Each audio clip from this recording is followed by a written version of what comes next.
61ในโครงการพระธรรมจาริกได้บรรพชาอุปสมบทจำนวน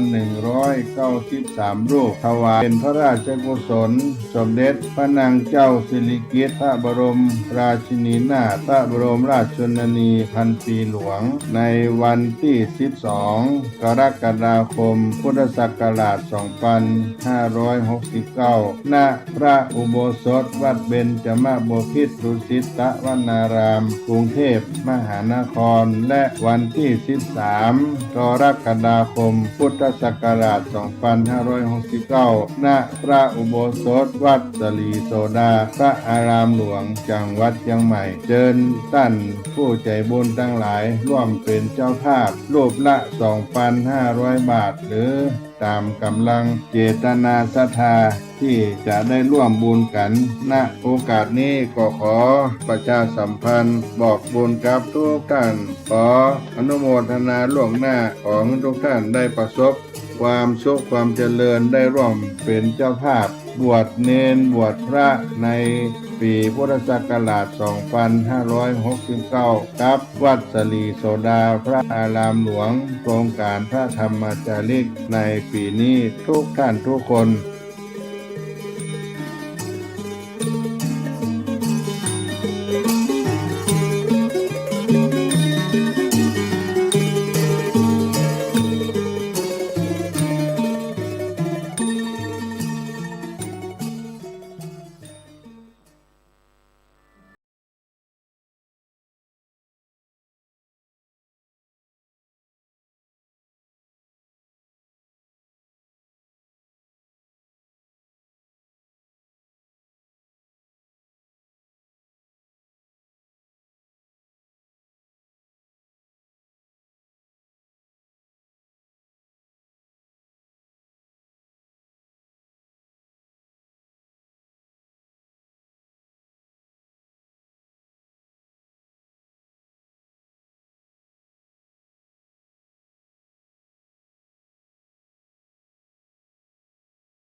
เรื่องการเทศนา การเขียน การค้นคว้า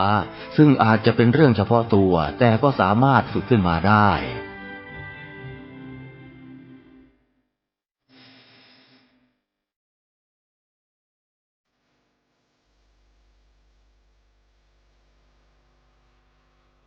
พุทโธเมนาโถขอเอาพระพุทธเจ้าเป็นที่พึ่งอันประเสริฐของข้าพเจ้าธัมโมเมนาโถขอเอาพระธรรมเป็นที่พึ่งอันประเสริฐของข้าพเจ้าสังโฆเมนาโถขอเอาพระสงฆ์เป็นที่พึ่งอันประเสริฐของข้าพเจ้าขอความสุขสวัสดี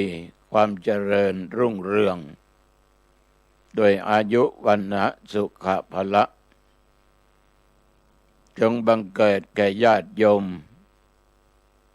ท่านผู้ฟังทั้งหลายทุกท่านทุกคน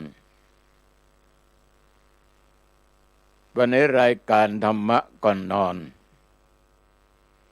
ร่วมกับทางสถานีวิทยุฝายหินอำเภอเมืองจังหวัดเชียงใหม่อันเป็นสถานีเผยแผ่ธรรม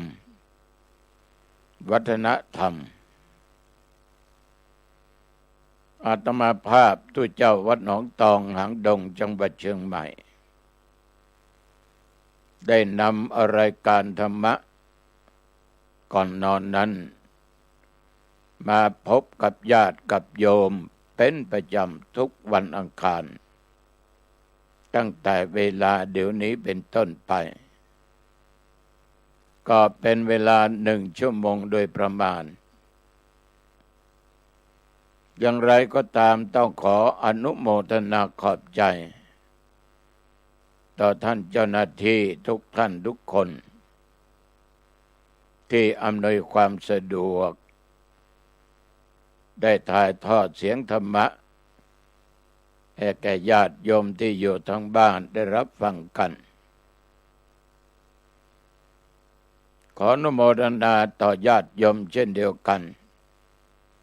ทุกสารทิศที่ติดตามฟังรายการธรรมะก่อนนอนคอยให้กำลังอกกำลังใจต่อตุเจ้าองค์นี้มาด้วยดีตลอดขอบใจมากๆขอบใจหลายๆขอคุณโยมท่านผู้ฟังทั้งหลายนั้นจงสวัสดี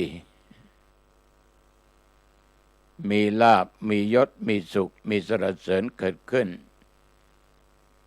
มีทรัพย์ทั้งภายในและภายนอกไม่อดไม่อยากไม่ทุกข์ไม่ยากไม่ลำบากให้อยู่สุขสบายทั้งกายทั้งใจมีความคิดสิ่งไหนสิ่งใดก็ให้ได้สมปรารถนาทุกประการพี่น้องญาติโยมท่านผู้ฟังวันนี้อาตมาภาพจะนำเอาข้อคิดสะกิดใจมาฝากไว้ให้โยมทั้งหลายนำไปคิดนำไปเป็นข้อปฏิบัติระหว่างคู่สามีภรรยาคือสามีภรรยานี่ญาติโยมถ้าอยู่ด้วยกันมีบุตรมีลูกมีเต้าก็เป็นครอบครัวที่ใหญ่ขึ้นมาครอบครัวเหล่านั้นจะอยู่เย็นเป็นสุขอยู่ด้วยความสงบด้วยสันติครอบครัวนั้นจะต้องมีหลักธรรมหลักปฏิบัติยึดเหนี่ยวในด้านจิตใจพูดง่ายๆก็มีทั้งศีลมีทั้งธรรม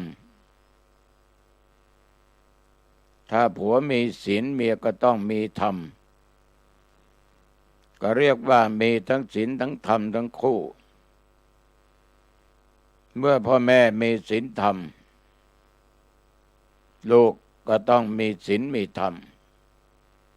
มันจึงจะบริบูรณ์ถ้าพ่อมีศีลธรรมแม่มีศีลธรรมลูกไม่มีครอบครัวนั้นก็อยู่เป็นสุขไม่ได้เพราะไปผิดที่ลูกไม่รู้ว่าอะไรเป็นบุญอะไรเป็นบาปอะไรดีอะไรไม่ดีถ้ารู้ดีก็ดีไปถ้าไม่รู้ว่าสิ่งที่ทำนั้นคิดนั้นพูดนั้นมันเป็นความชั่วเช่นว่าเป็นลูกเป็นเต้าโต้แย้งถกเถียงพ่อแม่ด่าพ่อแม่ไม่เคารพนับถือพ่อแม่ไม่ดูแลพ่อแม่ไม่ทำการงานทดแทนพระคุณของพ่อของแม่ไม่เชื่อฟังคำสั่งคำสอนโดยเป็นนักเลงเป็นอันธพาลเพราะไร้ศีลไร้ธรรมทำร้ายพ่อแม่จนได้เจ็บได้ป่วยได้รับอันตรายบางทีบางครั้งก็ฆ่าพ่อแม่ทำอนันตริยกรรมยิ่งเลี้ยงดูก็ไม่เลี้ยงดูนะถ้าโยมทั้งหลายได้รู้เช่นนี้โยมจะมีศีลมีธรรมมีทรัพย์สมบัติก็หนีทุกข์ไปไม่พ้นทุกข์นั้นไม่ใช่อะไรคือห่วงหาห่วงลูกห่วงเต้า ขึ้นชื่อว่าพ่อแม่แล้วไม่มีใครที่จะไม่รักลูกทุกคนนั้นรักลูกแต่ถ้าหากว่าลูกมีศีลมีธรรมพ่อแม่ไร้ศีลธรรมครอบครัวก็อยู่ไม่เป็นสุขลูกก็อยู่ด้วยไม่ได้เพราะพ่อแม่นั้นตื่นเช้ามาก็ถีบปีเถียงกันเดือดเต็มบ้านด่ากันว่ากันถกเถียงกันอยู่ตลอดบางทีก็ด่ากันเป็นหมูเป็นหมาเป็นโง่เป็นสัตว์เดรัจฉานจิปาถะลูกจะบอกว่าแม่หยุดพ่อหยุดบอกก็ไม่ได้โดนสวนกลับมาด้วยคำหยาบต่างๆถ้าอย่างนี้ลูกก็เป็นสุขไม่ได้เพราะพ่อแม่ไร้ศีลไร้ธรรมทั้งพ่อแม่ลูกเต้านั้นต้องมีศีลธรรมเหมือนกันหมดถึงฐานะไม่ร่ำรวยพอกินพออยู่ก็เป็นสุขเพราะในจิตใจมีศีลมีธรรมถึงจะร่ำรวยเป็นมหาเศรษฐีมีเงินมีที่มีหนอยู่มียวดยานพาหนะมีรถยนต์ยี่ห้อดีๆแต่ว่าด่ากันทุกวันไร้ศีลไร้ธรรมทั้งพ่อทั้งแม่ครอบครัวนั้นก็ลุกเป็นไฟลูกเต้าก็อยู่ด้วยไม่ได้เพื่อนฝูงอาจจะถามว่าทำไมไม่อยู่บ้านไม่อยากอยู่บ้านเหมือนอยู่ในนรกพ่อแม่ด่ากันปิดเถียงกันทุกวันฉะนั้นญาติโยมท่านผู้ฟังทั้งหลายเป็นพ่อแม่ก็ต้องมีศีลธรรมพ่อแม่ลูกนี่สำคัญยิ่งประเพณีทางเหนือเหล่านี้มีอย่างหนึ่งสืบชะตานิมนต์ครูบาอาจารย์พระสงฆ์องค์เจ้ามาสาธยายมนต์เจริญพุทธมนต์บอกว่าสืบชะตาเพื่ออยู่เย็นเป็นสุขสังเกตเสาไม้เครื่องต่างๆที่สืบชะตาจะมี3นอกนั้นจะมีบุหรี่มียาเป็นเส้นเป็นสายมีใบบากใบพลูมีหน่อก้อยต้นอ้อยมะพร้าว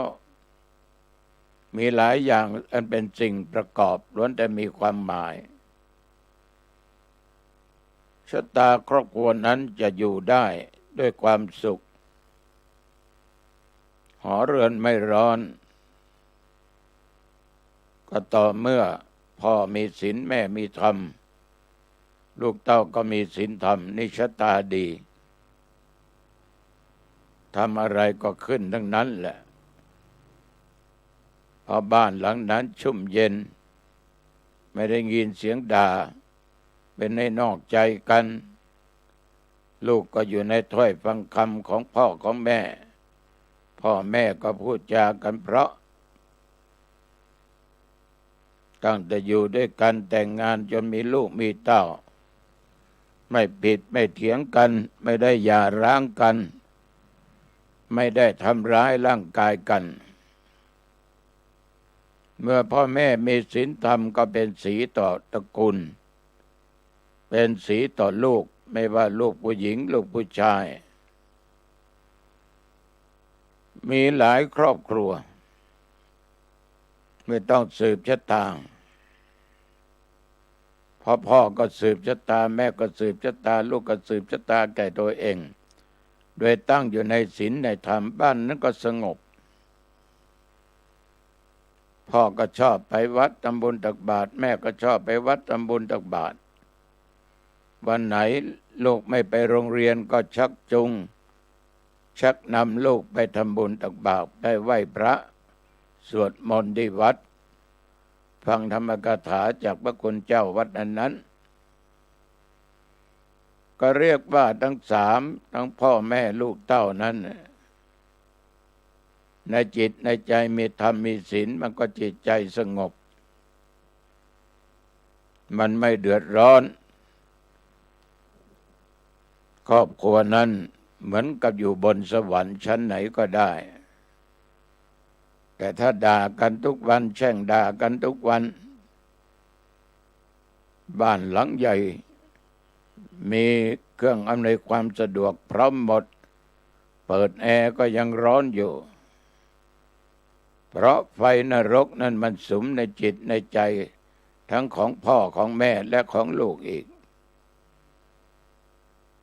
บางครอบครัวนี่ลูกอยู่จนไม่ได้หนีออกจากบ้านเพราะพ่อแม่เผลอไปขับไล่เขาไปมึงจะไปทางไหนมึงก็ไปไม่ต้องมาอยู่บ้านขาดสติขาดปัญญาผิดเถียงกันระหว่างผัวกับเมียลามปามไปถึงลูก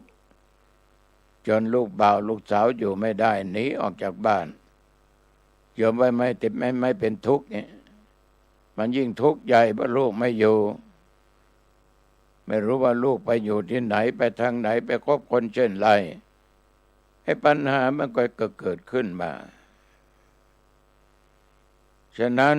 ญาติโยมท่านทั้งหลาย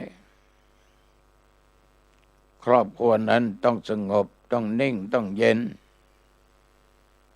จึงจะอยู่เป็นสุขได้ผัวเมียบางคู่นี่ตั้งแต่งงานอยู่ด้วยกันมาไม่เคยผิดเถียงกันไม่เคยหย่าร้างกันจนชาวบ้านโอ้เยี่ยมเขาอยู่กันได้ยังไงไม่ได้ยินเสียงด่ากันว่ากันเลยไม่ได้ถกได้เถียงไม่ด่าว่ากันชาวบ้านจึงพูดว่าเขาอยู่ด้วยกันยังไงอดอยากหรืออะไรคือครอบครัวได้มีศีลมีธรรมทั้งลูกทั้งพ่อทั้งแม่เนี่ยมันจะสงบบางครอบครัวนั้นมันไม่สงบขันเข้าบินชามบินถ้วยบิน เอาอยู่กันทุกวันเป็นผัวเปรตเมียผีผัวยักษ์เมียมารลูกเป็นอันธพาลเข้าไปอีกผัวเมียคู่ไหนที่ไม่ผิดกันไม่ด่ากันอยู่ด้วยความรักด้วยความสมานสามัคคีกันพ่อก็หาแม่ก็หาลูกก็หางานมาทำเก็บหอมรอมริบไม่ใช่ประหยัดไม่กินอะไรก็ไม่ใช่แต่กินรู้จักกินไปรู้จักไปนุ่งห่มรู้จักนุ่งห่มมีกฎระเบียบไปตามศีลตามธรรมตามทำนองคลองธรรมก็เป็นผัวแก้วเมียแสงผัวแปลงเมียรักไม่ใช่ว่าตื่นเช้ามาผัวก็แก้วเมียก็แก้ว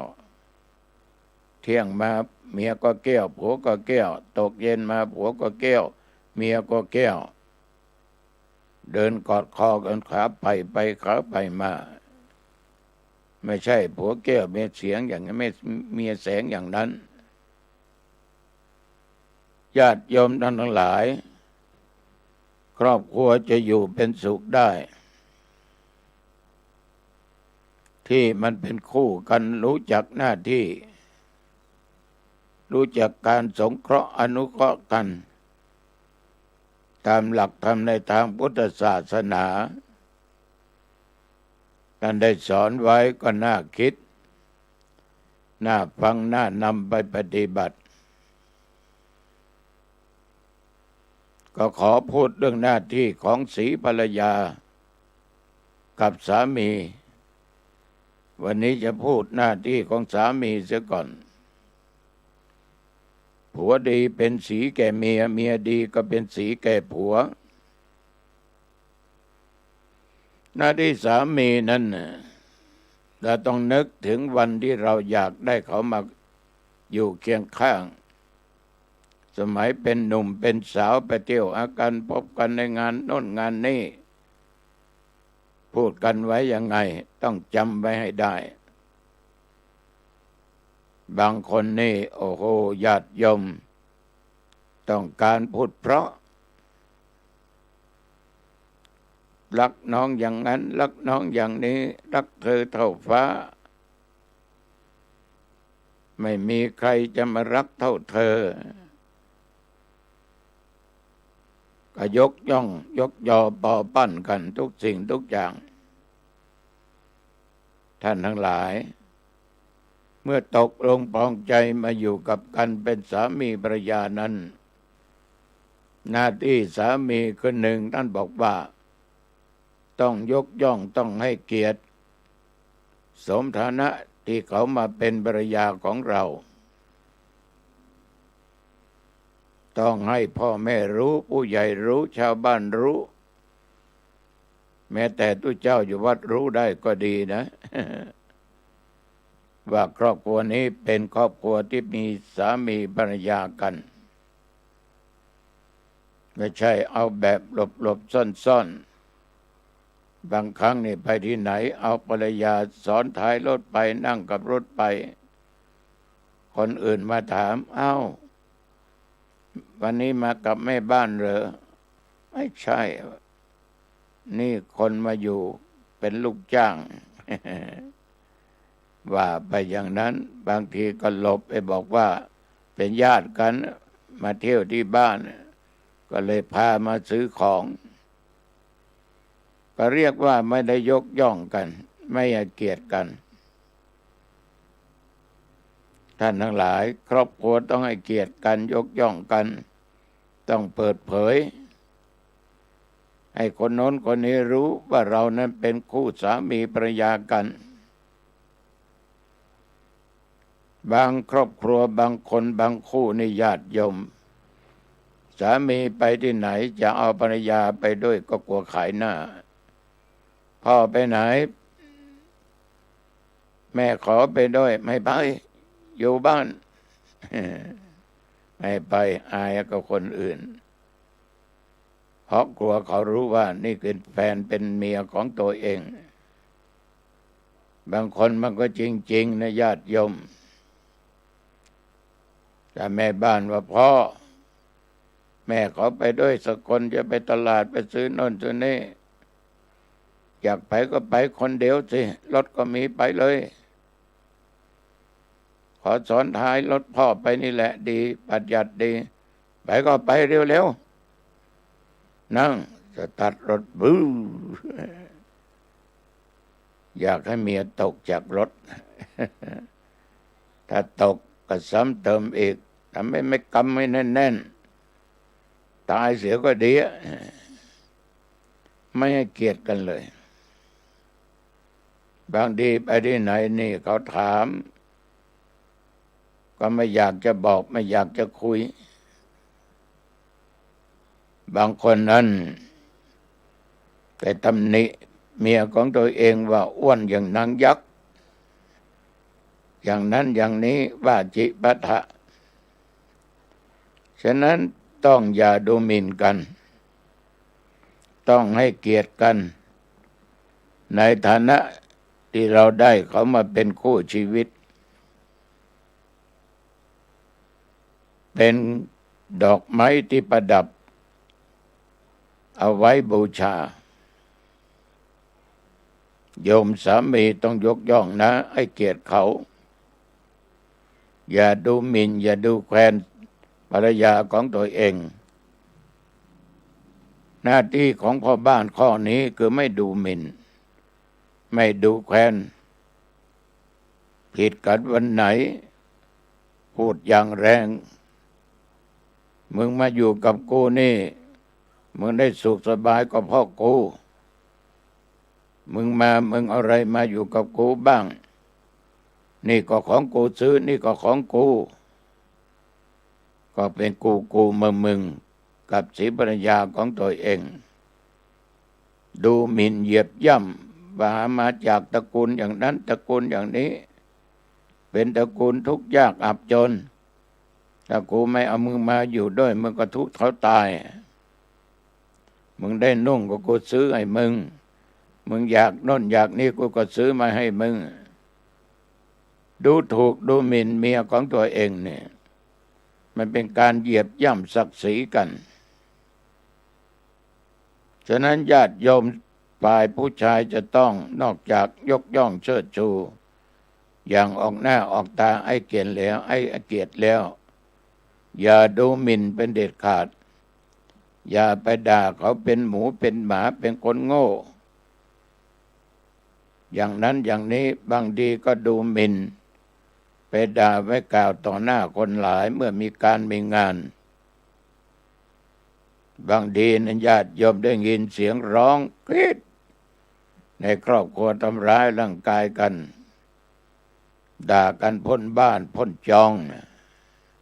ที่เขาว่านะด่าข้ามรั้ว ฉะนั้นเป็นผู้ชายอย่าดูหมิ่นผู้หญิงเพราะเราได้เขามาแล้วได้สัญญากับเขาแล้วว่าเราจะรักเขาจะอยู่กับเขาจะดูแลเขาฉะนั้นอย่าทำให้ผิดศีลข้อ 4ก็แล้วกันผู้ชายจะต้องไม่นอกใจสีภรรยารักให้รักจริงพูดให้พูดจริงมีสัจจะวาจาต่อสีภรรยาตัวเองไม่ใช่ว่าเห็นแม่บ้านเป็นอีแรงเห็นทางหน้าเป็นคนน่ารักญาติโยมท่านทั้งหลายบางคนนี่ก็ไปเปรียบเทียบไม่อยากจะเข้าบ้านดูหน้าและไม่น่าดูเหี่ยวย่นบดสู้ออกไปข้างนอกไม่ได้เลยไปแบ่งใจปันใจให้กับหญิงอื่นภาษาว่ามีกิ๊ก มีกิ๊กบางคนนี้นอกใจคน2 คน3 คนเยอะแยะได้อะไรมาก็ต้องแบ่งปันให้คนนั้นแบ่งงั้นคนนี้สีภรรยานั้นอยู่บ้านกับจะไม่ได้กินอะไรไม่ได้ใช้อะไรฉะนั้นสามีอย่าได้นอกใจรักเธอเท่าฟ้าก็รักจนตายนั่นแหละให้อยู่ด้วยกันช่วยกันทำการทำงานถ้ามีลูกช่วยกันเลี้ยงดูลูกส่งเสียลูกเรียนหนังสือหนังหาบางคนนี่นอกใจกันต้องมีธรรมะคือสันโดษยินดีในของที่มีของที่ได้ของที่เกิดกับตัวเราครอบครัวก็จะเป็นสุขในบ้านต้องมอบความเป็นใหญ่ในบ้านไอ้แก่โยมผู้หญิงนะอะไรก็ตามก็มอบให้หมดแม่ผู้จาเพราะๆน้องแม่มันโยมผู้หญิงได้ฟังแล้วก็ชื่นอกชื่นใจวันนี้ตังออกก็มามอบมาแบ่งมาปันให้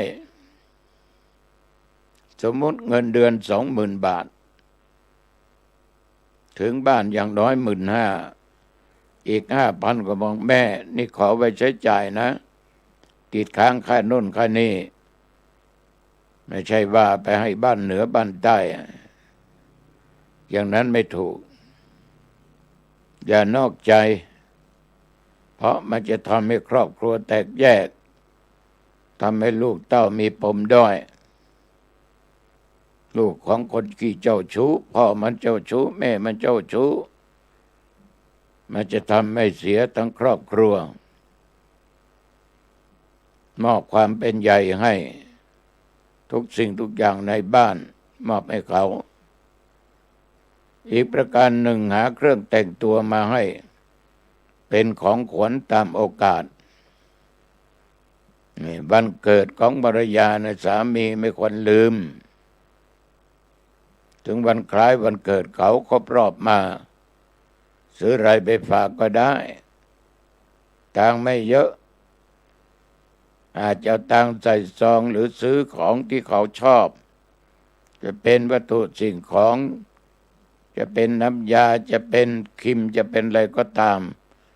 แม้แต่จะเป็นก๋วยเตี๋ยวจะเป็นข้าวซอยเป็นอะไรอาหารการกินก็หิ้วเข้าบ้านมา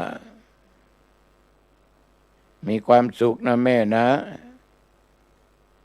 วันนี้พ่อมีอะไรให้แม่นะเซอร์ไพรส์โยมผู้หญิงมันก็จะมีความสุขใจได้รับของฝากนิดหน่อยก็ไปโอ้อวดกับเพื่อนฝูงได้ว่าพ่อเขาเนี่ยถึงวันเกิดมาทุกปีเขาไม่ลืมเลยปีที่แล้วก็ซื้อผ้ามาให้ปีนี้ก็ซื้อผลไม้มาให้ซื้อโน่นซื้อนี่มาให้เขาไม่เคยลืมมันทำให้ผู้หญิงเนี่ยปลื้มอกปลื้มใจดีอกดีใจฉะนั้นนอกจากมอบความเป็นใหญ่ให้เขาแล้วอย่าลืมซื้อของให้เขาทานอะไรที่มันอร่อยก็มาฝากมีของขวัญอะไรก็มามอบให้คนอื่นเรายังให้ได้นะกับคู่ชีวิตของเราก็ต้องให้เขาได้นี่เป็นหน้าที่ของสามีถ้าเราตั้งอยู่ในกฎในเกณฑ์ในศีลในธรรมเราก็อยู่ด้วยกันด้วยความผาสุกเมื่อสามีให้อนุเคราะห์สงเคราะห์เราอย่างนี้เราในฐานะที่เป็นศรีภรรยานั้นต้องรู้จักหน้าที่ของตัวเองคือสงเคราะห์ฝ่ายสามีไว้ให้ดีเช่นว่าจัดงานบ้านงานจองให้เรียบร้อยเรือน3น้ำ4เรือนผมเรือนครัว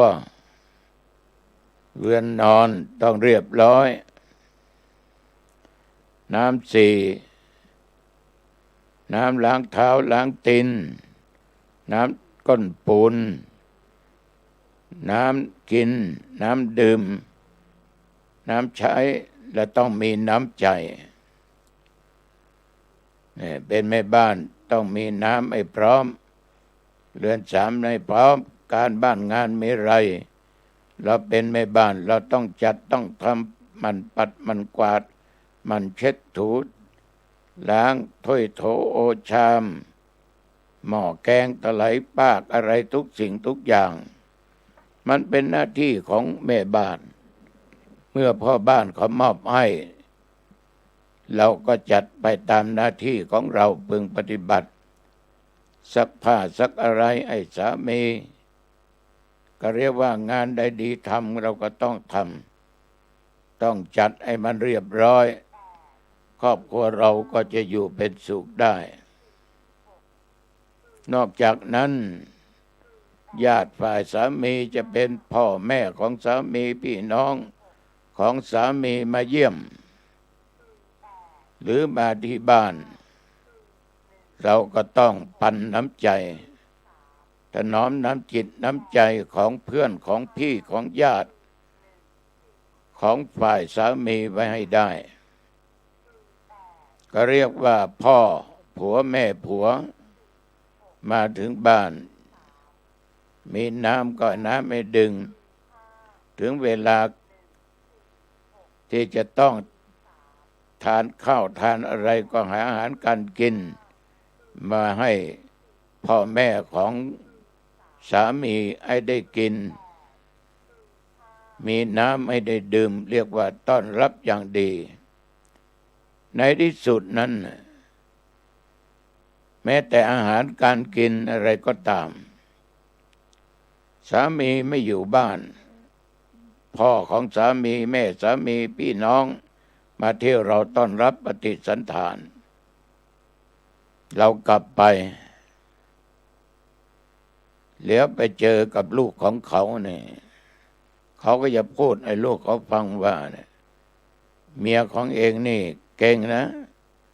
พ่อไปวันนั้นทำอาหารอร่อยมาก ต้อนรับดีเอาน้ำเย็นมาให้ดื่ม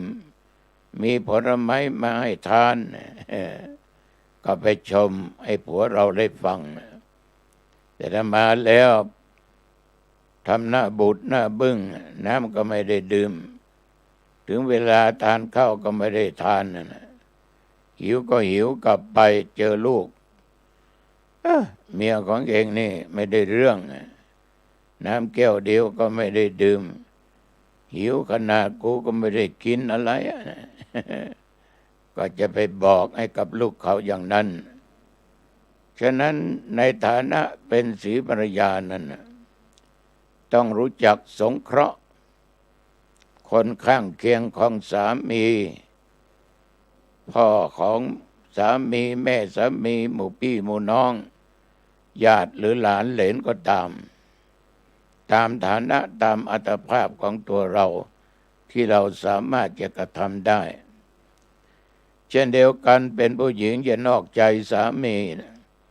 อย่าแบ่งปันใจให้แก่คนอื่นเพราะว่ามันจะนำความเดือดร้อนนำความหายนะมาสู่ครอบครัวก็จะอยู่เป็นสุขไม่ได้ฉะนั้นสามีภรรยานี่ต้องรู้จักอ้อมชอมกันอย่านอกใจกันถ้านอกใจกันแล้วมันจะอยู่ด้วยกันไม่ได้เรียกว่าหอเรือนร้อนแม้แต่ลูกเต้าก็อยู่ไม่ได้ในที่สุดมีเรื่องมีราวจะต้องหย่าร้างกันก็จะเป็นบ้านแตกสลายขาดไปฉะนั้นไม่ว่าผู้ชายไม่ว่าผู้หญิงต้องมีสันโดษ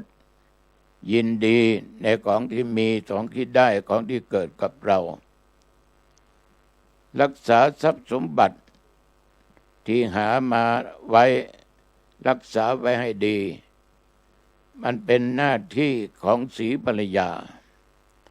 ทรัพย์สมบัติปัจจัยเงินทองสิ่งของอะไรก็ตามเราต้องเก็บรักษาไว้ไม่จ่ายสุรุ่ยสุร่ายไม่ใช่ว่าสามีหาเงินมาไว้ไอ้เท่านั้นจ่ายหมดมีครอบครัวหนึ่งจะเล่าให้ฟังนะเปิดร้านค้าอยู่ในเชียงใหม่นรินทร์นะแต่อำเภอไหนไม่ต้องพูดแต่โยมผู้หญิงนี่ชอบทำบุญแต่ทำบุญไม่รู้จักตัวเองไม่รู้จักตนทำบุญอยากจะเอาหน้าอยากเอาชื่อเอาเสียงร้านนั้นขายของได้กำไรเท่าไหร่โยมผู้หญิงก็ไปทำบุญเสียหมดในที่สุดกำไรก็หดทุนก็หายก็เดือดร้อนกันระหว่างสามีภรรยาก็เอาเรื่องวัดเรื่องวามาเกี่ยวข้องมีอะไรมึงก็ขนไปทำบุญหมดกูค้าขายได้กำไรเท่าไหร่มึงก็ไปหมดถ้าอย่างนั้นมึงไปอยู่ที่วัดเสียด่ากันจนชาวบ้านได้ยินก็วิพากษ์วิจารณ์กันถามว่าใครผิดใครถูกแต่มาว่าภรรยาผิดทำได้แต่อย่าทำเกินตัวอย่าให้เดือดร้อนในครอบครัวฉะนั้นต้องเก็บรักษาไว้เก็บรักษาไว้เพราะเราต้องใช้ในวันข้างหน้าเราไม่รู้ว่าเราจะเจ็บจะป่วยไม่รู้ว่าเราจะจำเป็นต้องใช้เมื่อไหร่เมื่อเรามีเราก็ใช้ได้ถ้ามันไม่มีมาจะไปพึ่งใครมันลำบากฉะนั้นภรรยาต้องเก็บหอมรอมริบนี่เป็นหน้าที่ต้องขยันรู้จักจัดรู้จักทำการงานไม่ว่าการบ้านการหอการเรือนงานนอกบ้านในบ้านเรามีหน้าที่ยังไงก็ทำไปอย่าเกียจค้านผัวหาเมียก็หาสามีภรรยา เหมือนกับมือกับเท้าเราขึ้นต้นไม้มือจับแต่เท้าไม่ยันไม่สามารถขึ้นถึงยอดไม้ได้ถ้ามือจับเท้ายันขึ้นถึงยอดได้มือจับเท้าไม่ยันแขวนอยู่ก็หลุดลุ่ยตกลงมาเท้าจับแต่มือไม่จับก็ตากหงายได้ฉะนั้นสามีภรรยานั้นเหมือนเท้ากับมือต้องช่วยกันนี่จึงขอฝากไว้กับญาติกับโยมฉะนั้นญาติโยมท่านผู้ฟังทั้งหลายชีวิตครอบครัวจะอยู่ได้ต้องอาศัยซึ่งกันและกันต้องมีศีลมีธรรมต้องมีศีลมีธรรมครอบครัวก็จะอยู่เย็นเป็นสุขได้เป็นสวรรค์ได้วันนี้โยมไปทำงานนอกบ้านเข้าบ้านมาก็ปิดประตูบ้านให้เรียบร้อย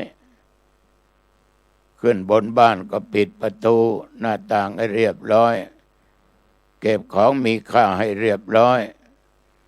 ของไหนของใดที่โยมจะใช้ก็เอาวางไว้ที่เวลาเดินผ่านตาจะมองเห็นได้ง่ายๆเป็นการเตือนสติไม่ได้ทานอะไรก็ทานเสียเรียบร้อยแล้วก็อาบน้ำอาบท่าชำระร่างกายใส่ผ้าใส่ผ่อนชุดไหนที่โยมชอบมันไม่อึดอัดก็ตามสบายแล้วก็กราบพระ5 หนคือ1พระพุทธ2พระธรรม3พระสงฆ์4พระในบ้านคือพระบิดาพระมารดาแล้วครูบาอาจารย์อุปัชฌายะต้องกราบท่านให้ศิลปะวิชาความรู้แก่เราท่านได้บวชเรามาสวดมนต์3 บทพุทธคุณธรรมคุณสังฆคุณและเจริญจิตภาวนาพอสมควรจบแล้วก็แผ่เมตตาแก่สรรพสัตว์เจ้ากรรมนายเวรเทวบุตรเทวดาผีหอผีเงินผีปู่ผีย่าเจ้ากรรมนายเวรตลอดผู้มีพระคุณทั้งหลายไม่ว่าจะเป็นพ่อเป็นแม่ปู่ย่าตายายครูบาอาจารย์เพื่อนพ้องมิตรสหายแผ่เมตตาให้หมดแต่อย่าลืมแผ่เมตตาแก่ตัวเองว่าข้าพเจ้าเกิดมาชาตินี้และชาติใดก็ตามขอข้าพเจ้าจงมีโภคทรัพย์สมบัติมีเงินมีทองมีข้าวมีของไม่ได้อดไม่ได้อยากไม่ได้ทุกข์ไม่ได้ยากไม่ได้ลำบาก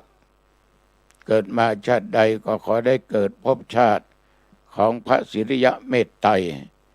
แล้วคุณโยมก็นอนหลับสบายไม่ฝันเห็นร้าย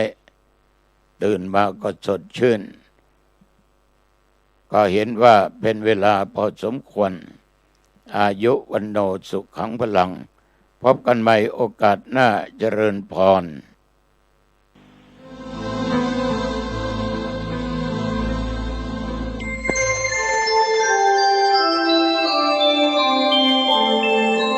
ขณะนี้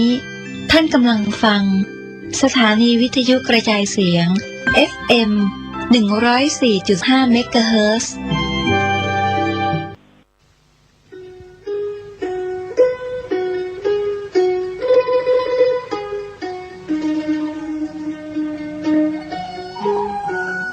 คัมภีร์อุปาทสันติเป็นวรรณกรรมภาษาบาลีของล้านนาไทยแต่งโดยพระมหามังคละศรีละวังสะพระเถระนักปราชญ์ของชาวเชียงใหม่รูปหนึ่ง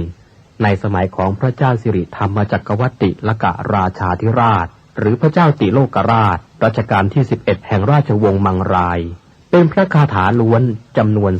271คาถาคัมภีร์นี้เป็นที่รู้จักกันแพร่หลายในหมู่ชนชาวล้านนามาแต่โบราณกาลทั้งพระสงฆ์สามเณรและชาวบ้านพากันสวดและฟังอุปาทสันติเพื่อกลับความร้ายให้กลายเป็นความดีมีคำเล่าว่าสมัยที่ท่านแต่งอุปาทสันตินั้นที่เชียงใหม่มีโจรผู้ร้ายและคนอันธพาลชุกชุมผิดปกติมีเหตุร้ายและสิ่งกระทบกระเทือนอยู่เสมอพระมหาเถระศรีละวังสะจึงให้พระสงฆ์สามเณรและประชาชนพากันสวดและฟังอุปาทสันติ เพื่อสงบเหตุร้ายทั้งมวลที่เกิดขึ้นในเมืองคณะสงฆ์วัดราชภาติการามกรุงเทพมหานครได้นำบทสวดอุปาทสันติคาถาสวดถวายแด่พระบาทสมเด็จพระเจ้าอยู่หัวภูมิพลอดุลยเดชมหาราชเนื่องในวโรกาสฉลองกาญจนาภิเษกเป็นครั้งแรกณเสนาสนะป่าสิริวัฒนวิสุทธิ์อำเภอท่าตะโกจังหวัดนครสวรรค์จึงขอเชิญชวนพุทธศาสนิกชนคนไทยทุกท่านได้ร่วมกันสวดพระคาถานี้ถวายเป็นราชสักการะบูชาแด่พระบาทสมเด็จพระเจ้าอยู่หัวในวโรกาสอันเป็นมหามงคลครั้งนี้และเพื่อยังความสุขสงบอันยิ่งใหญ่ให้แก่แผ่นดินเพื่อความสงบระงับจากภัยพิบัติทั้งปวงและเพื่อความเป็นสิริมงคลแก่ตนเองครอบครัวหมู่คณะชาวไทยและชาวโลกทั้งมวลสรัจฉังสะเสนังสะพันธุงนรินทางปริตตานุภาโวสทารักขตุติภริตวานเมตตังสเมตตาปทานตาอวิคิตจิตตาปริตตังพนันตุสักเขกาเมจรูเปคิริสิขารตเตจันตลิเควิมาเนทีเปรัตเทจะคาเมตรุวนาคาเนเคหวัตทุมให้เขตเตภูมิมาจายันตุเทวาชละทละวิสเมยัคขกันทัพพนาคาติทันตาสันติเกยังมุนิวรวจนังสานทโวเมสุนันตุธรรมัสสวนกาโลยัมปทันตา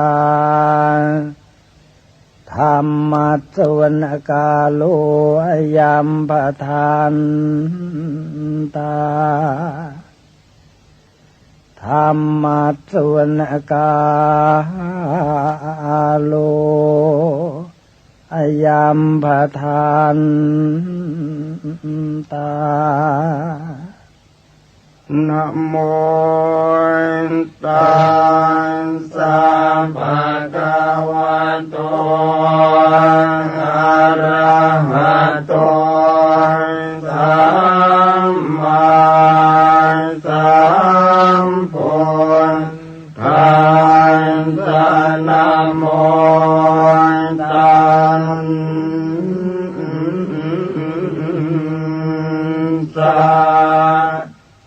สสะภะคะวะโตอะระหะโตสัมมาสัมพุทธัส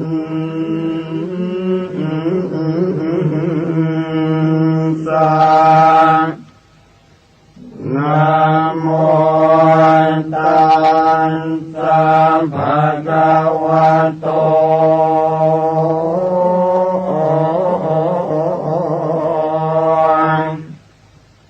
อะ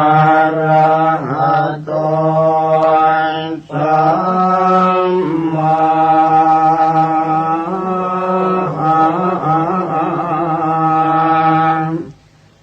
สัมพุทธัส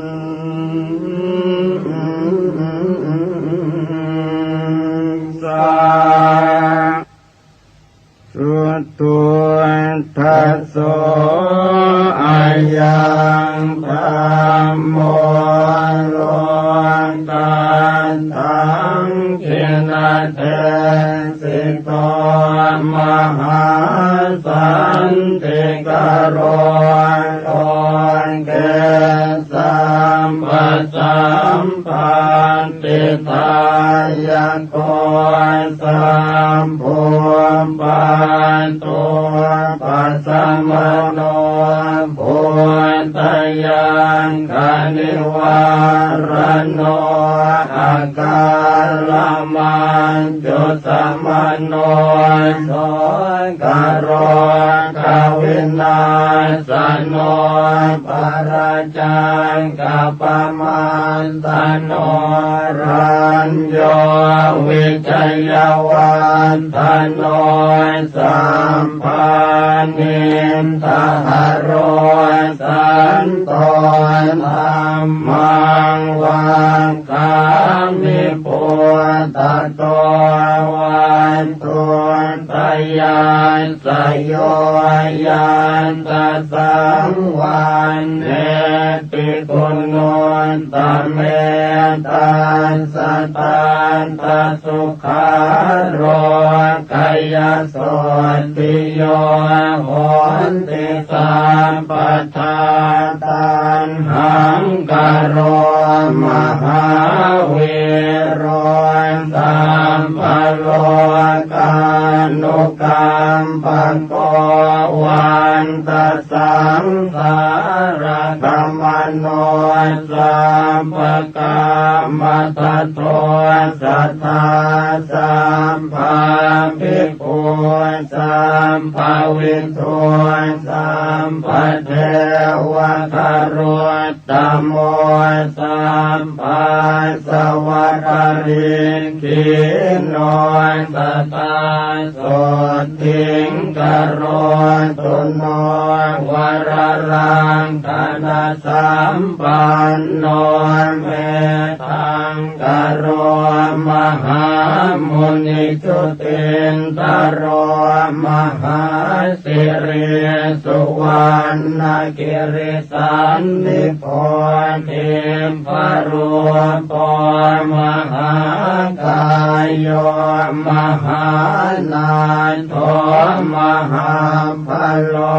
มหาการุณิโกสัทธามหาสันติงกโรตุโนมหาโมหตมังหันตวายโยนาโทสรนังกโรเทวาเทวมนุสสานังโลกานันจะหิตังกโรพยามาปภาภิรุจิตโตนิโครตปริมันทโลนิโครตปังกปิมโพนโทสัทธาโสทิงกโรตุโนอาสิติรตโนเพโตติปังกโรมหามุนิปปานิทาวเตตันสถาเนทวาทัสโยจันเนวาสัตตตสหัสสานิตตวานโนเกวินายโกโลกาโลกตโรสันทาสัทธาโสติงกโรตุโนอัฏฐาสิติหันตุเปโตโกนทันโยนามนายโกสัมปธรรมเมหิอัสสมโมสัมภปารมิตาคัมโมวัสสัตตตสหัสสานิอายุตัสสมเหสิโนโมเจตุโสสัมภปยาสัทธาโสติงก โรตุโนอัฏฐาสิติรัตนานิอาจุกโตจุตินทโรมันกโลนามาสัมพุทโธนาวุติสหัสสายุโกจัปพันนรังปิโยทัสสะหัสสะโลกธาตุโยภรันตาตาสัจจาเทติเอสะโสทิงกโรตุโนนาวุติรัตโนเปโตสุมโนนามนายโกกัญจนาจรสังกาโสนาวุติสหัสสายุโกอุเปโตปุณฑกุณเนหิสัพพสันตหิเตสะโกกโรตุโนมหาสันติงอารกยัญจะสุขังสัตตาอสิติรัตโนเพโทสัตติสหัสสะอายุโกเรวโตนามาสัมพุทโธสัมภโลกุณตโรมุนิตาสัสริเรเนพัตตาปภามาลาอนุตตราปรันตายโยชเนนิจังสัทธาโสทิงกโรตุโนโสปิโตนามาสัมพุทโธนาวุติสหัสสายุโกสังสารสังกเรสันเตภะหุโมเจติทุกขโตอัตถปัญญาสารตนังอาจุกโตมหามุนิโอภาเสติติสา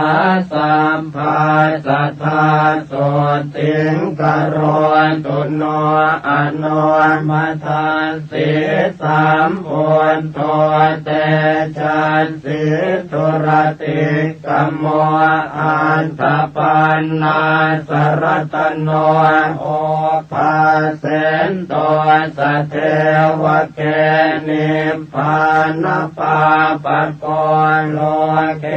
วัสสัสตสหัสสายุกโรตุโนมหาสันติงสุขิตาจะมยังสัทธาปทุโมนามาสัมพุทโธโลกเจตโธนราสะโพอันตปัญญาสารตโนอาทิตโยววิโรจติวาสัสตสหัสสานิอายุตัสสะมเหสิโนโสปิพุทโธการุณิโกสัทธาโสติงกโรตุโนอัฏฐาสิติรัตโนเพโทนารโทสัมปตามโตนิรันตรังติวาราติงโยชนังภรเต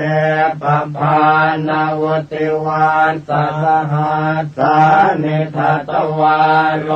เกวินายโกโมเจติทุกขโตสัตเตโสปิโสติงกโรตุโนอัตตปันนาสรตโนปทุโมตโรมหามุนิตาสัพพกติการังสิภรันติทวาทัสโยชเนวัสสัสตสหัสสานิทัตวาโลเกมตันตโทโมเจติพันธนาสัตเตโสปิปาเลตุโนสัตตาอัฏฐาสิติรัตนานิอาจุกโตมหามุนิสุเมโท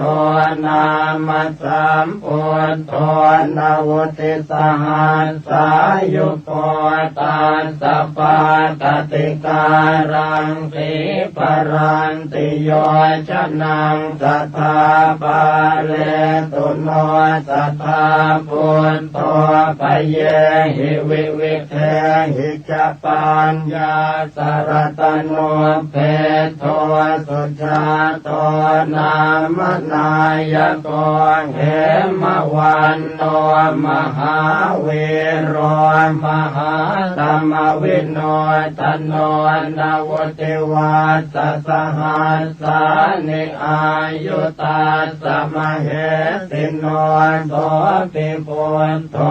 การุณิโกสัทธาโสติงกโรตุโนอาสิติรตโนเพโทปิยทัสสิมหามุนินาวุติวาสสหัสสานิทัตวานโลกาคณายโกโสติสัพพคุณโนเปโตสัพพโลกสุขัมปโตสัมปโตสังวินาเสนโตสัพพังสุทิงกโรตุโนอาสิติรตโนเปโตอันตตาสินราสโพ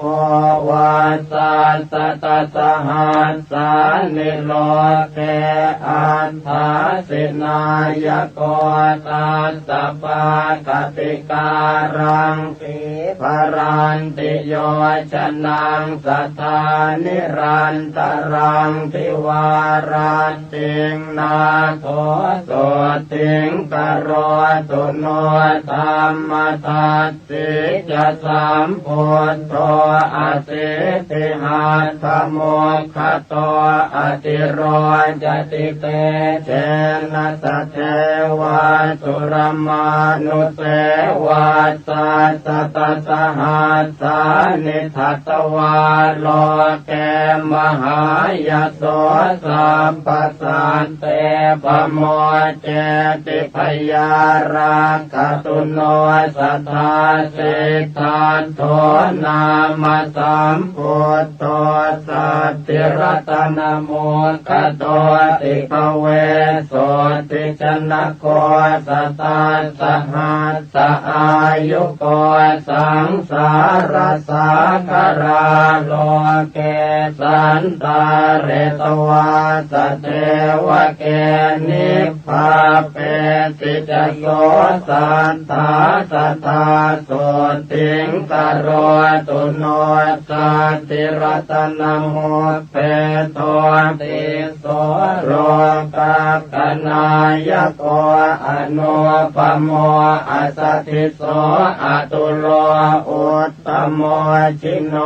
วาสัสตสหัสสานิอายุตาสมเหสิโนอาโรกยัญจะมหาสุขังโหตุโนตัสสะเต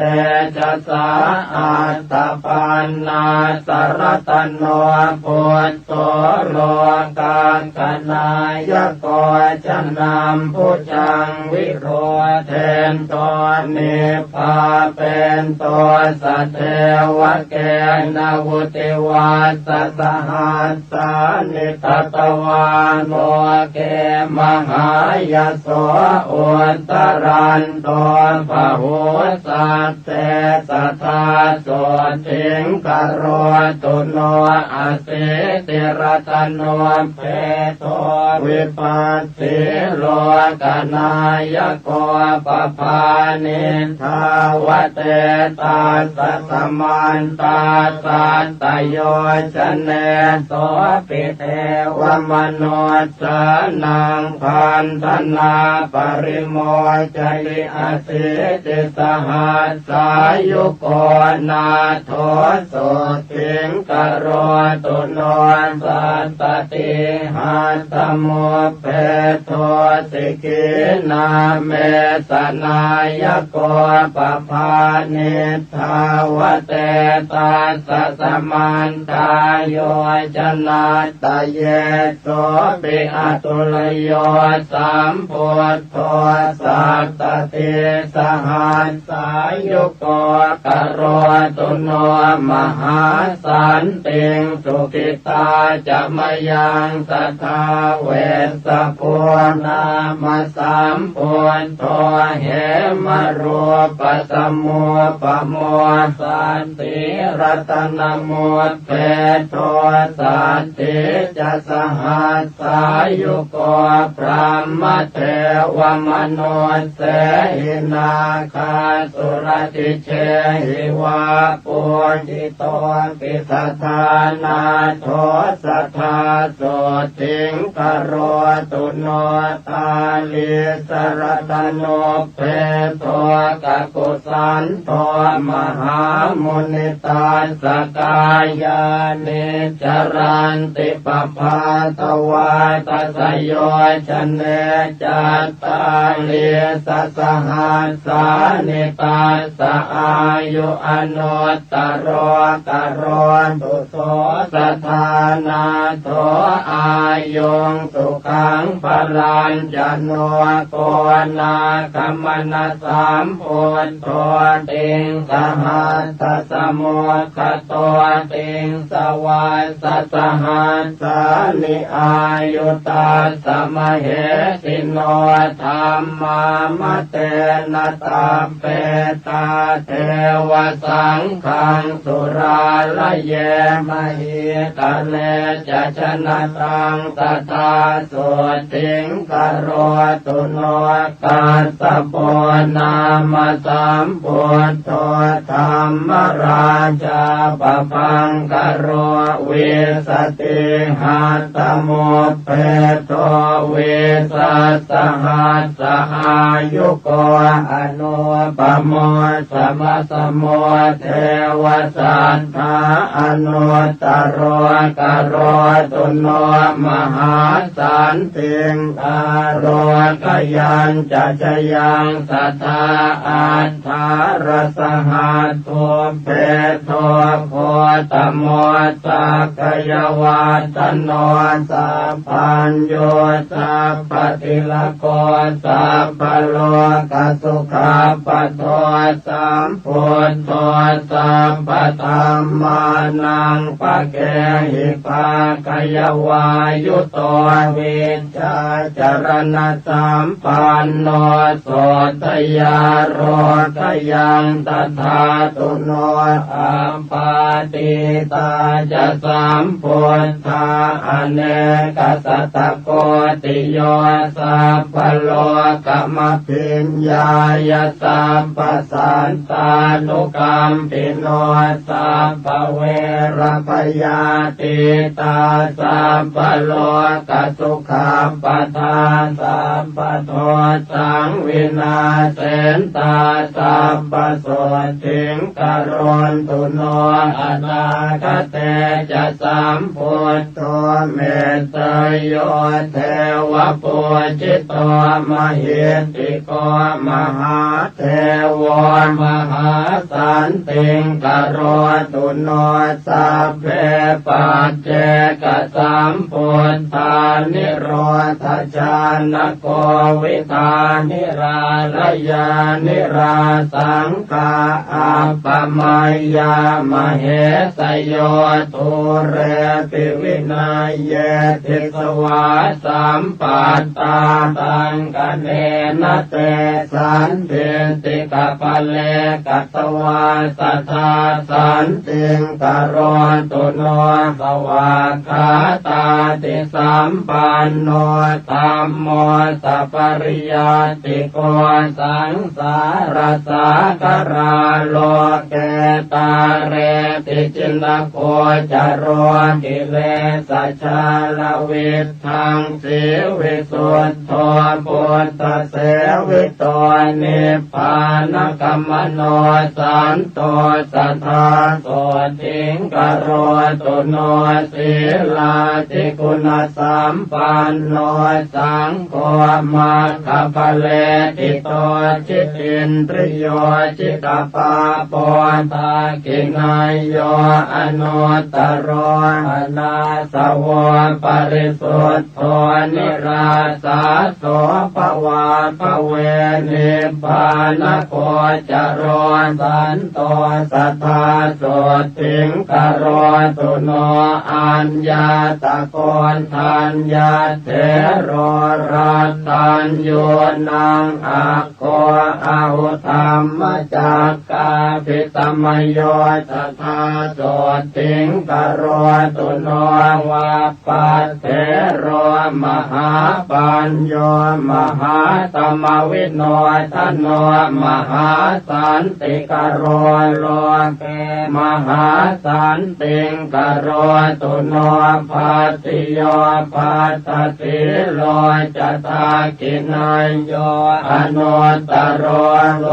กาสจริโตเถโรสัทธาโสติงกโรตุโนมหานามโมมหาปัญโยมหาธรรมวิโทสุโตมหาขีนาสวเถโรมหาสันติงกโรตุโนอันตจิตเถโรมหาปัญโยจิตมาโรจิตินทริโยจิตปัญจติโกโลเกสัทธาโสติงกโรตุโนอนุปปิกทังสุตวายโสเอกากมานะโสอาคธรรมมโนปัตโตโสทาโรคยังตถาตุโนจัตวาติกาจปัญญาสเถรังกิสหายกาปัตตวานะปรมังสันติงสัทธาโสติงกโรตุโนเยติงสัพพัทธวาคิยาโรเปนะตุระวันนิโนขีนาสวาวสิปุตาเตกโรตุอนามยังอุรุเวลกาสโปปิมหาปริสานโมตโมตปิโตอาคาธานามิกถาโสติงกโรตุโนโยนะติกาสปัตเถโรปุญญาเกโตอนุตตโรตสังโฆสีลสัมปันโนตถาโสติงกโรตุโนธรรมปัจจลิโตสันโตโยเถโรขยากาสโพสังยุตโตภวนิเตเหสัทธาโสติงกโรตุโนโตกนาทังสเปตวานปัญญวันตานปานินางปัญญายสาลิโกตัสสะกลังนาคติโสลสิงสาลิโกตมหาปัญโยปัตโมอาคสาวโกธรรมเสนาปฏิเสโทสัทธาโสติงกโรตุโนปาทังกุลิกมาเตนะเวชยันตปกรรมปโนปัตเวงมหาติงสัพพังสมัตโถปริวัติตุงโมกัลลาโนมหาเถโรทุติโยอาคาสาวโกอิทธิมันตานังโสอาโคสัทธาโสติงกโรตุโนมหากาสปัตเถโรปิโอตัสสะกนาการนิโพตุตะกุณากานิกิตโตตติโยสัตตุสาวโกอรัญญวาสาภิรโตปังสุโกรตโรมุนิสุขตัสสะสนัตโรสัทธาโสติงกโรตุโนอาปาติหนาปาติยาสเตกิจจายโกวิโตวินเยอาคเนกิตโตอุปาลิสัตตุวันนิโตวินเยปารมิปัตโตวินยโกจโรมุนิกโรตุโนมหาสันติงโสทยาโรขยังตถาตุโนอนุโรธมหาเถโรเทปจักขุนโมตโมยาติเสโตภควโตโสทยาโรขยังตถาตุโน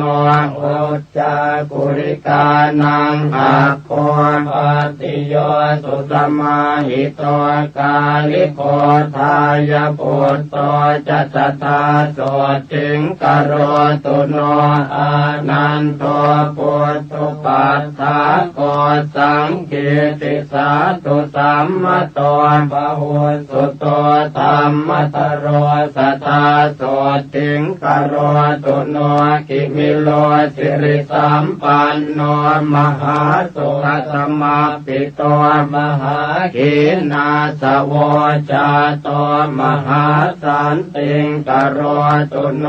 ครุวาสังวติตวานาปัสสันโนพุทธศาสเนภคุจารหตังปัตโตสัทธาโสทิงกโรตุโนกุลาปัสสาทชนะโกกาลุทาเยมหิติโกเอตตังคาติโตเทโรสัทธาโสทิงกโรตุโนเตโตธรรมกติกานังเกณังเวทานปารโกปุณโนมันตานิยาปุตโตเทโรโสทิงกโรตุโนปารตวาโจมหาเทโรสิหนาทานโมตโมทัปิโตอาคาธานามิสัทธาโสทิงกโรตุโนตังเกตปาสิตมัจฉังวิทาเรนวิชานโกกัจจาโนภวนิสเนโหเทโรโสทิงกโรตุโนละกุณตปัตติโยเทโร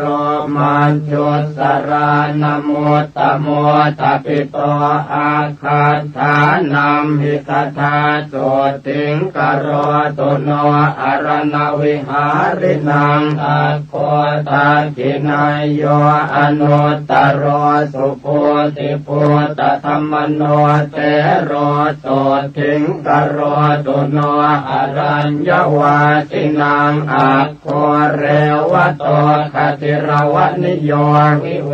กาภิรโตเทโรสัทธาโสทิงกโรตุโนยายีนังอุตตโมเทโรกังขาเรวตนามโกสมาธิญาณกุสโลสัทธาโสทิงกโรตุโนโสโน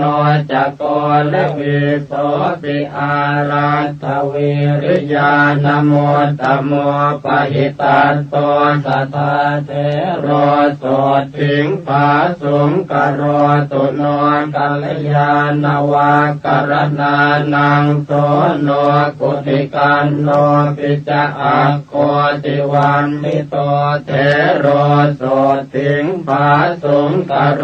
ตุโนลาภินโมตโมเทโรสิวลิอิสิวิสุโตโสรโตปัจจยาติมิสัทธาโสทิงกโรตุโนสัทธาติโมตานังอาโควังกะลิอิตินามโกปาโมจะปะหุโรเทโรสัทธาโสทิงกโรตุโนราหุโรปุถทะปุตโตปิเขขากามานโมตโมทายาโทสัพพธรรมเมตุมหาสันติงกโรตุโนสัทธายาปาปจิตวานารัตถปาโลปรังกมิเอตทังเขติโตเยวัตตาโสติงกโรตุโนคุณตถาโนมหาเถโรสลากังปัตมังคโตตติโต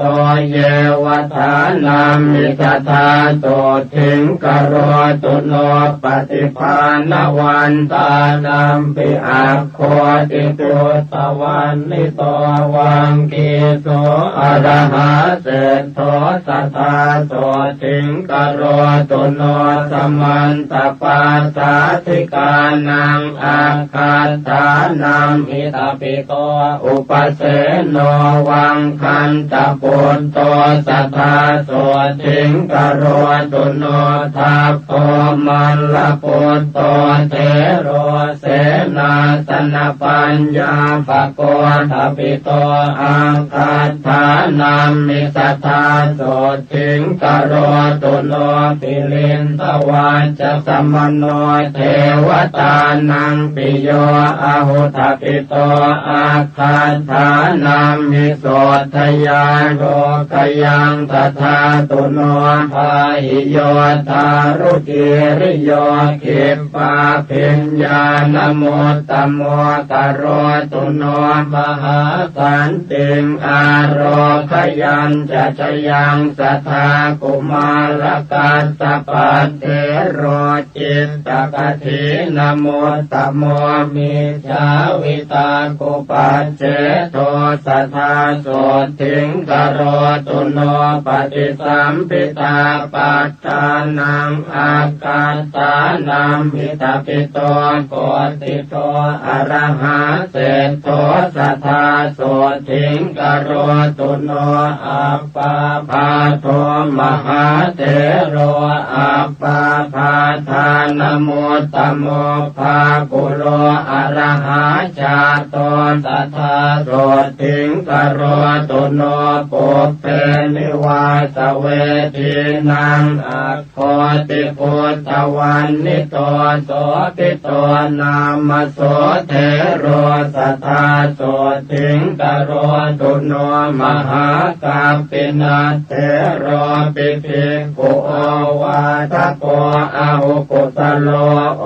วาททานเนสัทธาโสทิงกโรตุโนภิกขุโนวาทตานาโคนันทโกอิติวิสุโตปาเลตุโนสัทธาเถโรโสทิงภาสุงกโรตุโนอินทริเยสุขุตตตวารโรอาคัฏฐาเนติโตอาหุนันทัตเถโรวสิปัตโตสัทธาโสทิงกโรตุโนเตโชธาตุกุสลานังอาคัฏฐานามิตาปิโตสาคโตนามโสเถโรโสทิงภาสุงกโรตุโนสัญญาวิวัตกุสโลปทานโนภาวนารโตโพธสิโสมหาปันโทมหาสันติงกโรตุโน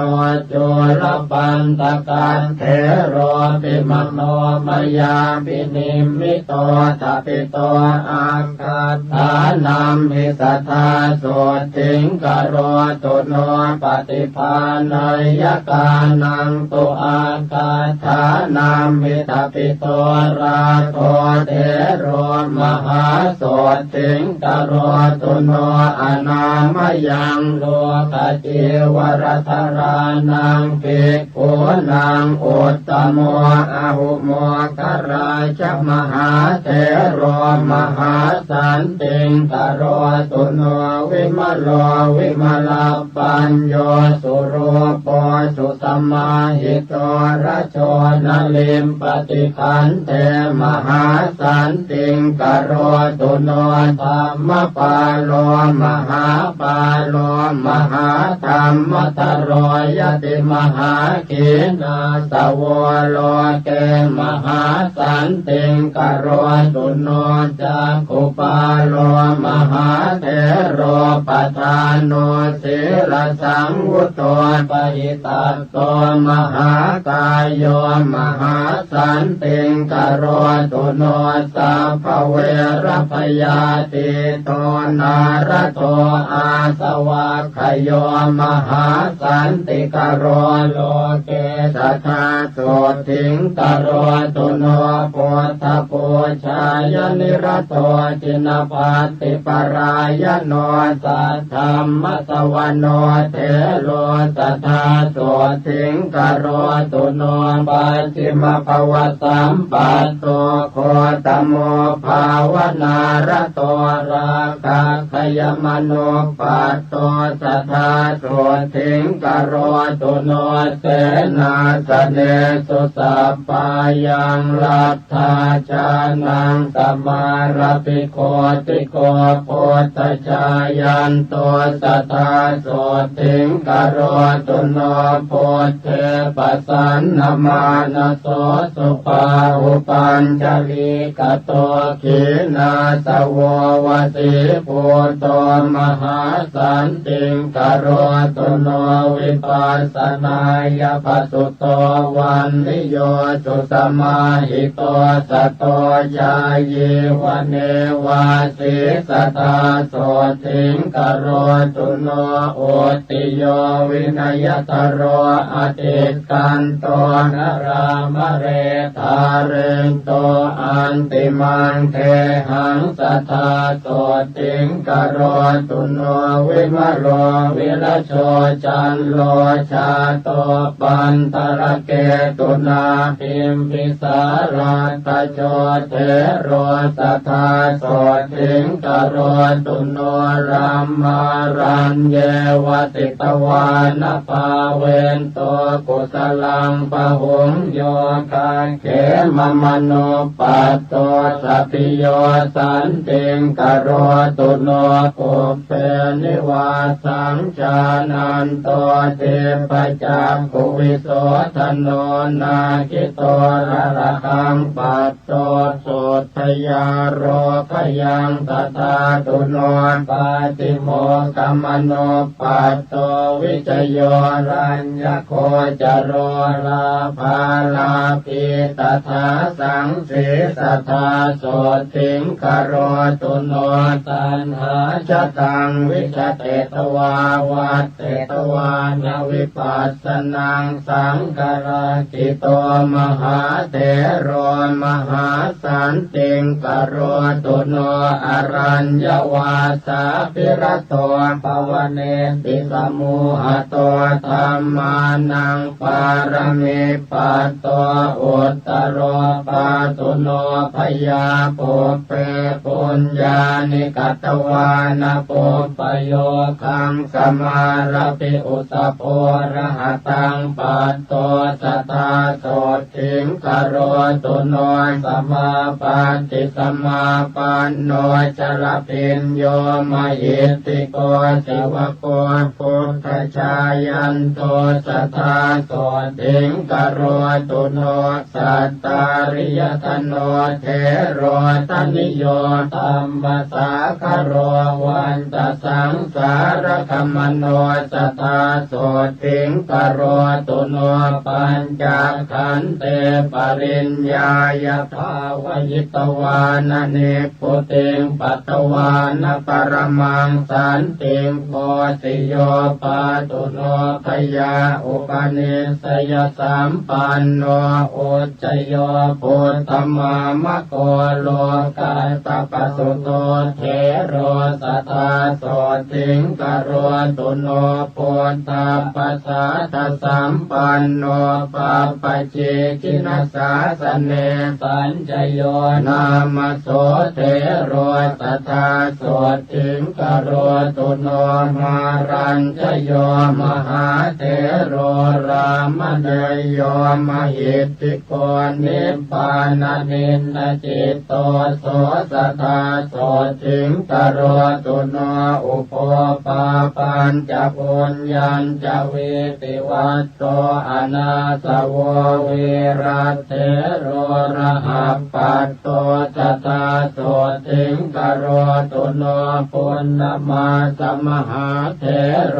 ปังสุโกรัตโรยติปุปกิจจวิติงกัตตวามหาสันติงกโรตุโนปัญจทินโนปัญจจโหปัญจจุตตริภาวโนปัญจสังฆาติโคเถโรสัทธาโสติงกโรตุโนโพเปราคังวิจาเรนโตจินปันติปรายโนเมลันทสิโสวังสัทธโรสัทธาโสติงกโรตุโนปัญโยปันนานิอภโย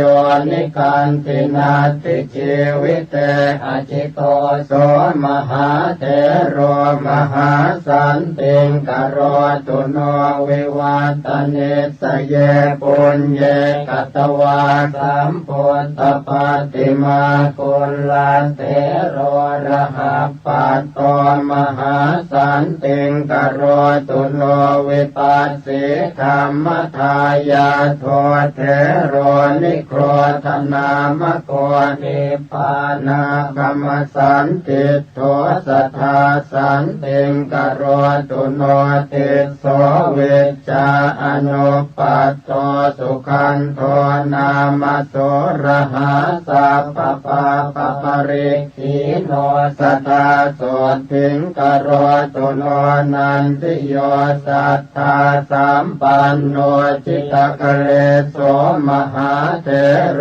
อภิญญาปารมิปัตโตสัทธาโสติงกโรตุโนกิเลสาชาปิตาเยนะจิตธรรมรเตนะโส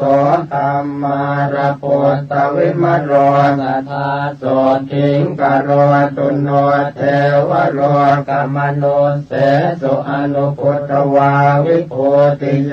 ติสัทเทโรมหาปุตโตมหาสันติงกโรตุโนสุวิมุตโตมหานาโกติหิวังเกหิมุตตะโกสุมังกโรมหาเถโรมหาสันติงกโรตุโนนิราคโรนิราสาโสมลคีระวิโสทโนวิเวกาปิรโตโคตโตสัทธาโสติงกโรตุโนปวิเวกมโนปัตโตกิริมานันทนามโคภาเวนโตกุสเลธรรมเมสัทธาโสติงกโรตุโนโพธสาสนมารัตโตสมิติภาวนารัตโตสมิติคุณสัมปันโนสัทธาโสติงกโรตุโนอาราจิตจิโนสันโตโชติเถโรมหาระหาวิมุตโตสัพพสังสาราสัทธาโสติงกโรตุโนเสนาสนานิปันตานิเสวันโตชานมาระปิชรพิญโยมหาจุนโทสัทธาโสติงกโรตุโนชันนาเถโรสหชาโตสุนันโตจินสาสนังโยกะเขมมโนปัตโตสัทธาโสติงกโรตุโนเมขิโยปุตโตปัฏฐาโกจินปฏิปรายโนมิจฉาวิตากุปัจเจโตสัทธาโสติงกโรตุโนอุปวานโนมหาเถโรมหากายโยมหาระหามหิติโกมหาเตโชสัทธาโสติงกโรตุโนสังเกตโยโจรธรรมโนสัพพสังโยชนะขโยปาเลตุโนสัพพยาโสทยาโรขยังตถาตุโนปัญหาปยากรเนเจโกเมตตาชานรโตยติโสปาโกปายสัมปันโนสัทธาโสติงกโรตุโนเขตสัมปัตติสัมปัตโตวัฏมาโนวโสตินาสุมโนอรหาชาโตสัทธาโสติงกโรตุโนปิโยเทวมนุสสานังสานุเทโรปโหตุโตเมตตาญายิตโมคาติสัทธาโสติงกโรตุโนโยจะบุพเพกตังปาปังกุสเลนะปิติยติอังคุลิมาโลโสเทโรสัทธาโสติงกโรตุโนวิปัสสนาตุราเยปิเถราสมัทยานิกาขีนาสวามหาเตชามหาตมวิโนทนาชานิกาชานิกาเยปิธรรมาปิสมยาทโยสัพเพโสติงสัทธาเทนตุชยมาโรคยมายุโนราตัญโยนังภิกขุนีนังโคตมิจินมาตุจาทปิตาอาการ ฐานามิสัทธาโสทิงกโรตุโนมหาปัญญานมัคคันธาเขมาเถรีติปาตตาสาวิกาพุทธเศรษฐาสัทธาโสทิงกโรตุโนเถรีอุปรวันนาจะอิทธิมันเตนะโมตตมาสาวิกาพุทธเศรษฐาสัทธาโสทิงกโรตุโนวินยัตถรีนังอัคคาปตาจาราติเวสุตาทปิตาอาคาฐานามิสัทธาโสทิงกโรตุโนธรรมกติกปวราธรรมทินนาตินามิกาทปิตาอาคาฐานามิสัทธาโสทิงกโรตุโนชายิกานังภิกขุนีนังนันทาเถรีตินาเมสาอาคาฐาเนติตาอาหุจธาโสทิงกโรตุโนอาราธเวริยานังอาคาโสนาเถรีตินามิกาทปิตาตาตถานามิสัทธาโสทิงกโรตุโนเทปจักขุปานังอาคาภคุลาอิติวิสุตาวิสุตตนยนาสาปิสัทธาโสทิงกโรตุโนกุณฑลเกสีภิกขุนีจิปปาปิญญาณมุตตมาทปิตาเยวทานามิสัทธาโสทิงกโรตุโนเถรีภัตตกาปิลานิปุปปชาติมนุสสริตาสังเยวภิกขุนีนังอัคคาโสทิงกโรตุโนเถรีตุปัตตกัจจานามหาปิญญาณมุตตมาจิเนนะสุขทุกขังสาสตาโสทิงกโรตุโนโลกจิวรธารีนังอัคคากิสาปิโคตเมตปิตาอาคาฐานามิสัทธาโสทิงกโรตุโนสิงคาลมาตาภิกขุนีสัตตาติมุตตานมุตตมากโรตุโนมหาสันติงอโรตยัญจะสุขังสัทธาอัญญาภิกขุนิโยสัพพานานาคุณตราภะโอปาเลนตุโนสัพพปยาโสกโรคาติสัมภวาโสตาปันนาทโยเสขาสัทธาปัญญาศีลาธิกาภาคโสกะเลสัทหนาสัทธาโสทิงกโรตุโนสุมาโนสุมาณจโรอรวาเรระปันตะโกจัมเปยโยมุจลินโทจะกัมปโลปุจกิสโรกาลนาโกมหากาโลสังฆปาโลมโหทโรมณิกันโทมณิอาคินันทนาโกปนันทโกวรุโนตตรัสโทจะกุงกุวิโลปลาละโกจิตรนาโกมหาเวโรจัพยาปุตโตจะวาสุกีการหาโคตโมปุจกินโต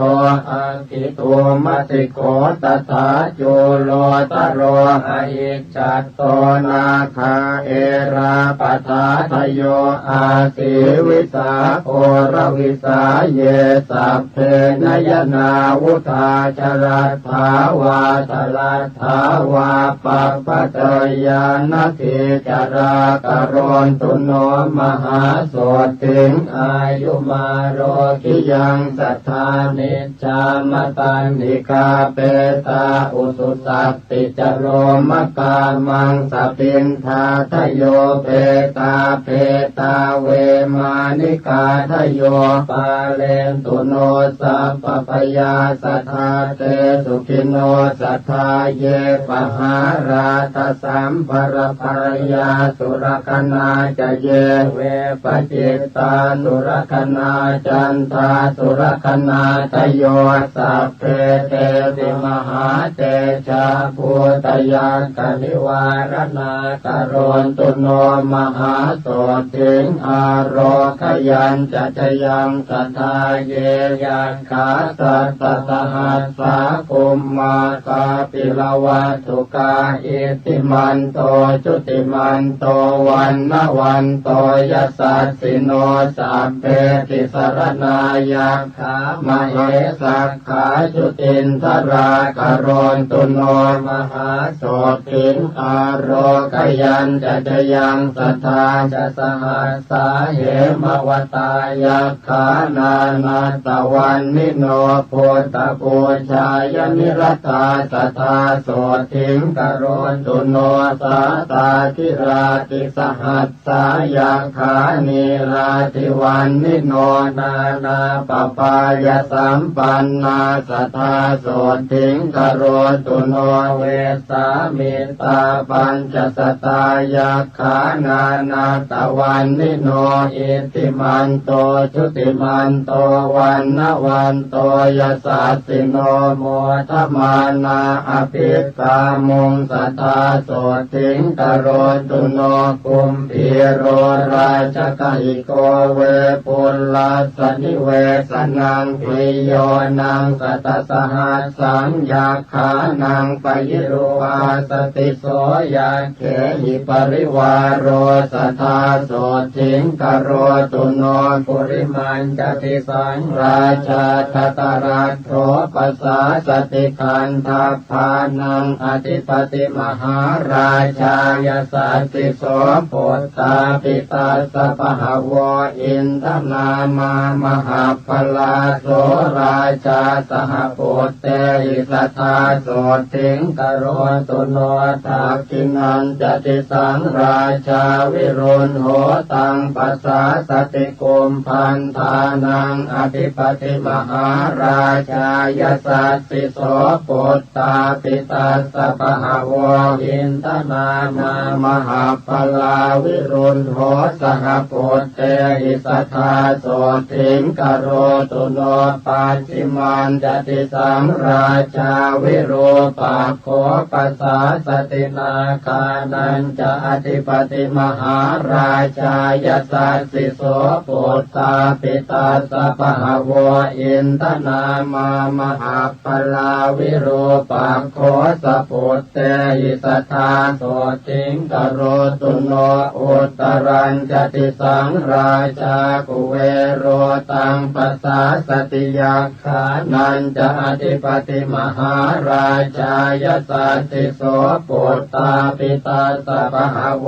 อินทนามามหาพลากุเวโรสหโพเตอิสัทธาโสติงกรณตุโนปุริมังติสังทัตรัตโถทักขิเนนวิรุณหโกปัจฉิเมนวิโรปาโคปุเวโรอุตรังติสังจัตตารโรเต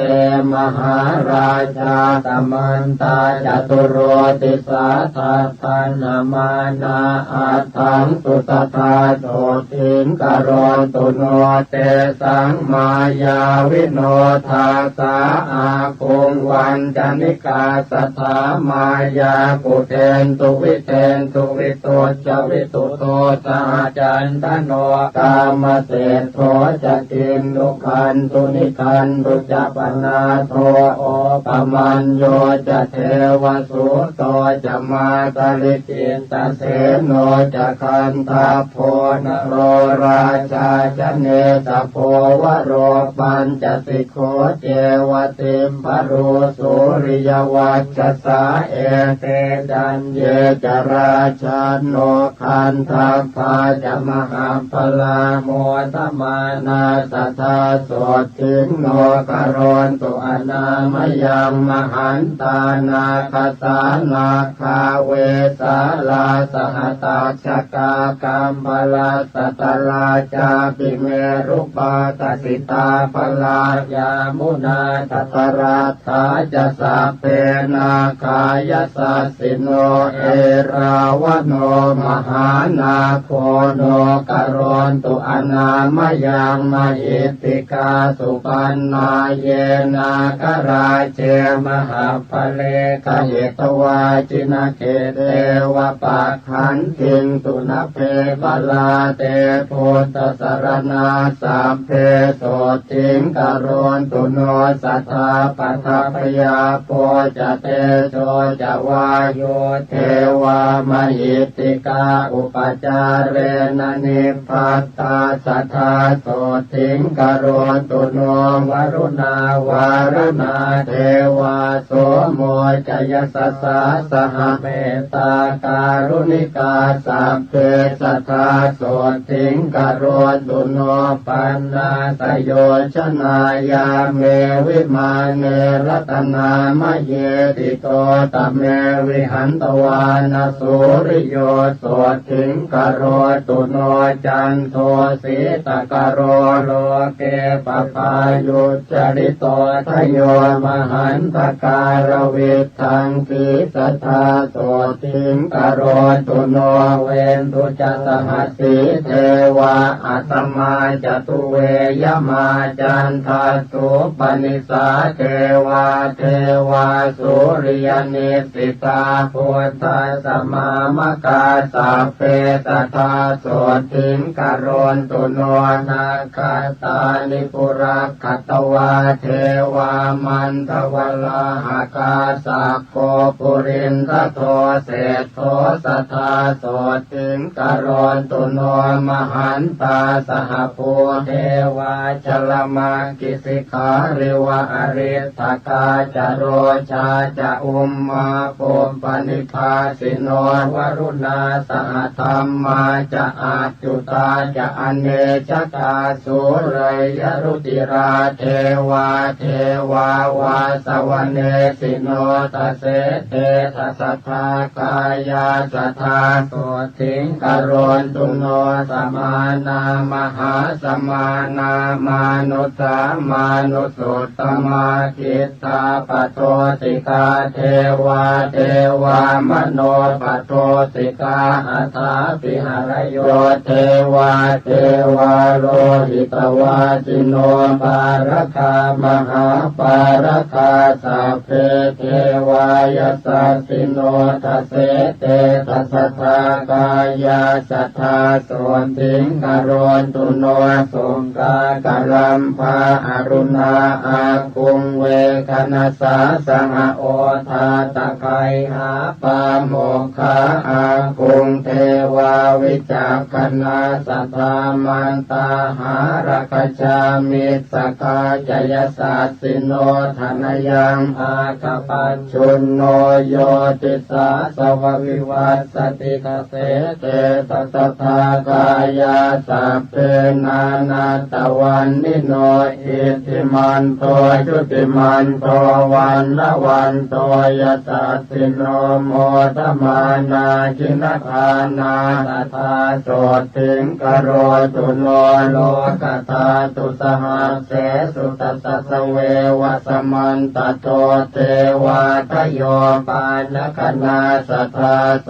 ถิงกโรตุโนเขมิยากันตกายาจะโชตินามามหิติกาลัมพีตกาลามเศรษฐาสัทธาโสถิงกโรตุโนชลัทธาจักรัตถันเยเทวากาสัทธกาทโยยากคันตาปกุมพันธาปิสาจาเยมโหรคาเมตจิตตาจะสัพเพเตโสถิงปาสุงกโรนตุโนตาวติงสาจเยเทวายามาเทวามหิติกาตุสิตาจะมหาเทวานิมานรติโนมราวสวัตติสุรติโน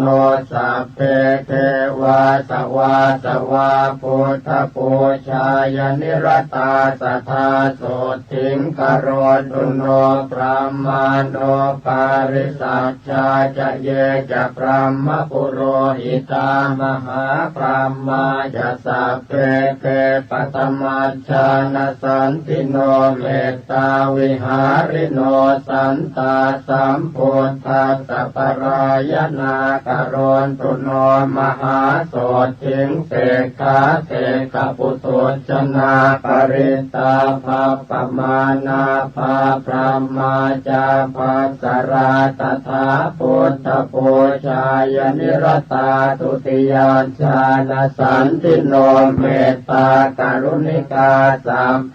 ตาปะสัมสหิเตสิโนกรณตุโนมหาสันติงโสติมาโรคยมายุวังปริตตสุภาปรามาโนอัปปมาณสุภาจะเยสุภกินหาจะปรามาโนตติยาชานะสันติโนปปายปรณาโลเกโพตชานรตาสัทธาอหิงสาสัพพสัตเตสุสัทธาสันติงกรณตุโนเวหะพลาปิปรามาโนจตุทัชชานสันติโนเสกพุทโธชนะเสขากถาสันติงกรณตุโนสัมปติญาณหายันติปรามาโนจินสาวกาอวิหานามกาสัพเพสัทธาสันติงกรณตุโนอัตตปานามปรามาโนจตุทัชชานสันติโนพรหมวิหาริกาสัพเพโสติงภาสุงกรณตุโนสุทัสสานามปรามาโนปิรูปาชานโพธิโนอปุนากัมปนากาเมสันติงภาสุงกรณตุโนพรหมวิหารสัมปันนาจินพันติปรายนาพรามาโนสุทัสสีนามสัทธาโสติงกรณตุโนอากานิฐาจะพรามาโนเจตาสัพพกุเนหิจปะหินภวนิสเลหาสัทธาโสติงกรณตุโนปัตมารูปพรามาโนสัพพรูปวิราคิโนจินพันติรตาสัพเพสัทธาโสติงกรณตุโนตุติยารูปพรามาโนเหตาชานวิราคิโนจินพันติรตาสัพเพสัทธาโสติงกรณตุโนตติยารูปพรามาโนเหตาชานวิราคิโนจินพันติรตาสัพเพสัทธาโสติงกรณตุโนจตุทารูปพรามาโนเหตาชานวิราคิโนจินพันติรตาสัพเพสัทธาโสติงกรณตุโนเวเทเหปรโคยานเนจัมปุหิเปปุรุมพิจเทวยัคขปิสาเจหิสัตติงวิชาคราทโยอากาสัทธาจะพรามาโนชรัตถาจันตลิกขจาทวิปัฏฐาทโยเยสัตตาสัทธาโสทิงกรณตุโนมารเสนวิกาตัสสตินาสดุปัจจายโนเตโชปะเลนะมหตาสัทธามังคลมัสสุโนนานาคุณวิจิตตัสสะรูปกายาสัสสะตุโนสัพพเทวมนุสสานังมารพันธวิโรจิโนเมตตาภเลนะมหตาสัทธามังคลมัสสุโนสัพพัญญุตาธิกายาสัทธรรมกายาสัสสะตุโนจักขาทยโคจรัสสาปิโคจรัสเสวะโภริยาเตโจปะเลนะมหตาสัพพมังคลมัสสุโนรูปกายสัทธิสาสนิมิตาสมเหสิโนธรรมัสสวะตุโนสักเกเทวานังสุขตาปฏิเตโชปะเลนะมหตาสัทธามังคลมัสสุโนสิกิตวามานุเสเทเวโมจยิตวาสเทวะเกสังขาเรปัจหันตัสสเนปุตตัสสมเหสิโนมหันเตนานุภาเวนัสสัพพมังคลมัสสุโนจตุราสีติสหัสสธรรมขันธัสสะเตชัสสานวังคัสสะสนัสสะปินวโรปุตตรัสสะจะสัพพปาปะปะวาเหนะสัพพมังคลมัสสุโนม มหาโตริยสังฆาสปุญญาเขตัสสตาทิโนปะหินาสัพพปาปัสสสิราติขันธสาริโนมหาเตชานุภาเวนัสสัพพมังคลมัตตุโนปาตาเลภูตลากาเสเทวยากปิสาจกาวิชชาตราจกันทัพพานาคกุมพันธรักขสาสัพเพสมานุภาเวนัสสัพพมังคลมัตตุโนอิเจวะมุปปาตสันติงโยวัฏยตุเนยวาวิเชยสัพพปาปานิวุฒันตัญจะภวิสสติสุทิกามโอลเพสุทิงสุขกามโอสุขังละเพอายุกามโอละเพยายมปุนตกามโอละเพสุเตนะตัสสะโรธาภาเทนติวาตาปิตาทิสัมภวะอาการมรณังนันตินาเทววิสมโมสเรนะโจปาตปยังตัสสะโนปิปาตปยังตถานาสันติทุนนิมิตตานิปาปะกรรมาติตานิจติกมายุมหาโสติงอารทยัญจะสัทธาภเวโยสุตวาปิมหาสันติงสังฆามังปวิเทนโรวิทะเยเวริโนสัพเพนัสสัจเจหายภิกขุยะเตสัพพทานาปเตปิติงวิปัสสิงนาวคาหติโรเกหินาภิกขุยะเตสวัสตุหิวิวัตเตยัตระเทเสวะโกวะกามปัญหาการังกัสสะทโยอุปปาตสันติโกเสนะสัพเพตันตสมันติเตยโมทิสวัตเตสันติงสัจจิวันจาปยชีวิตังโสโมจเตมหาทุกขาปปติสุขติงสัทธาเทวันทานเนนักเรวานิจโมปาตสันติยาปาลกาเทวราชาโนเตชะสิริวิวันตนาปัตตปยาปาติสัญญาตาอุปปาตาจันตะเลกะจาอินหาติจานิตุมปาตาปาปะกรรมสมุทิตาตาภูมปาตาวินาสันติเตชะสุปาตสันติยานติทุกขปัตตาจเนทุกขพยาปัตตาจเนพยาโสกปัตตา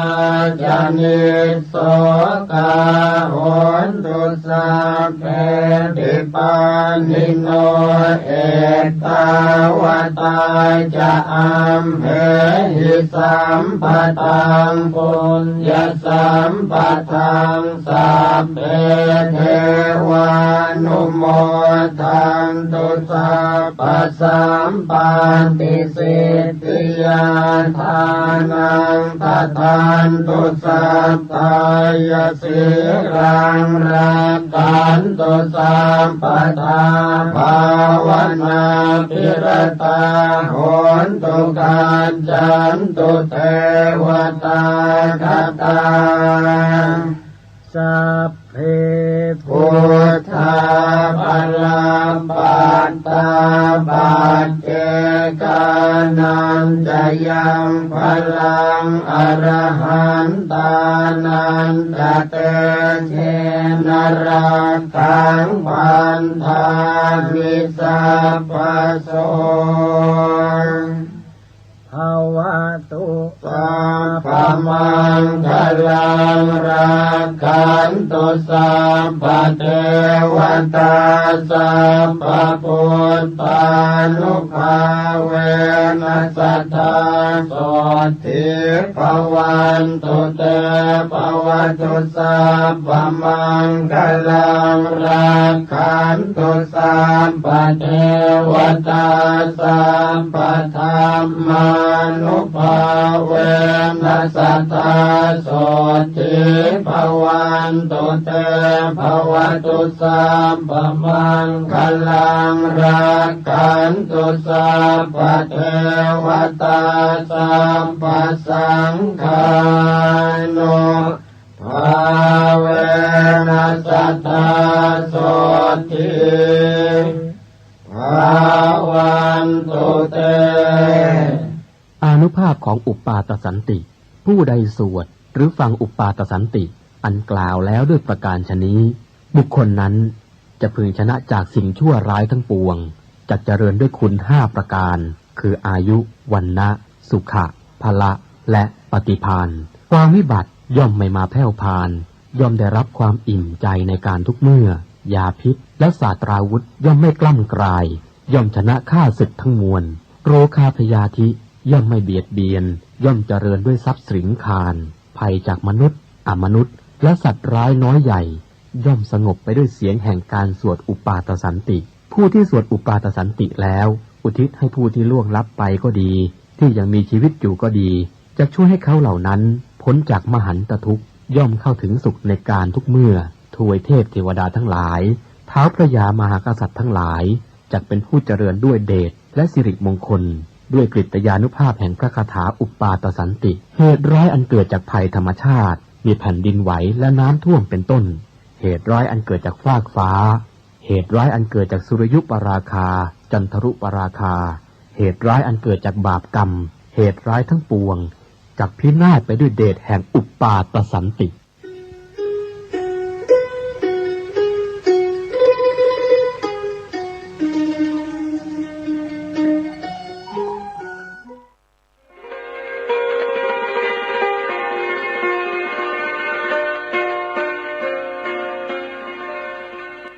บทสวดมนต์มหาเมตตาครอบจักรวาลเมตตาพรหมวิหารภาวนาหรือเมตตาใหญ่จัดทำโดยพุทโธโลยีสำนักพิมพ์พระพุทธศาสนาประกาศ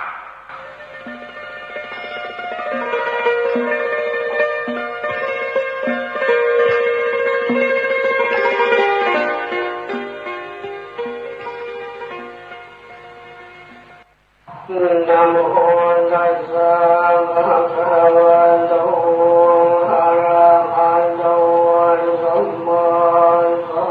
มพุทธัสสะนะโมตัสสะภะคะวะโตอะระหะโตสัมมาสัมพุทธัสสะนะโมตัสสะภะคะวะโตอะระหะโตสัมมาสัมพุทธัสสะเอวเมสุตังเอกังสมยังภะคะวะสวัสดิยังวิหารติเชตวันเนอนาถปิณฑ ธิกาสหารามเมตัตระโคภควาภิกขุอามันเตสิเภควติภัทธันเตติเตภิกขุภควโตปัจจานโสสุภควะเอตทวจาเมตตายะภิกขเวเจโตวิมุตติยาอาเสวิตายะภาวิตายะพหุริกตายะยานิกตายะวัตถุกตายะอโนทิตายะปริจิตายะสุสมาราธายะเอกาทัสสานิสังสาปฏิกังขากตเมเอกทัสสาสุขังโสปฏิสุขังปฏิโพ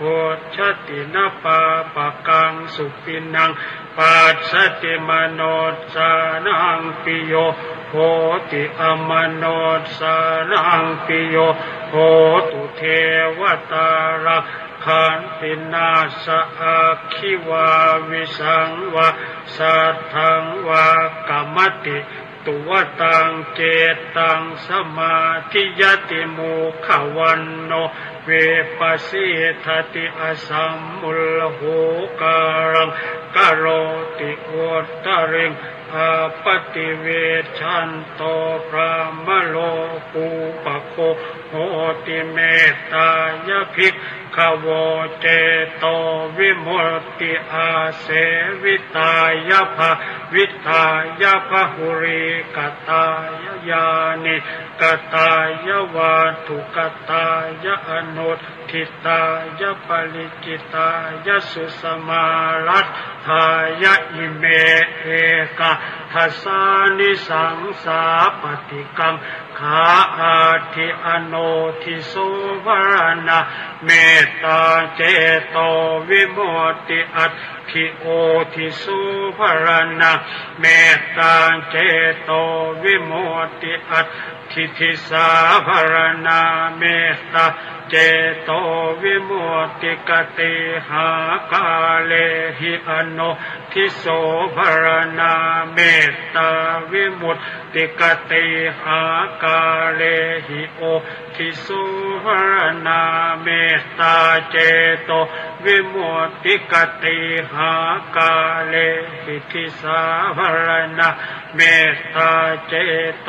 วิมุตติปัญจหากาเลหิอโนทิโสภรณะเมตตาเจโต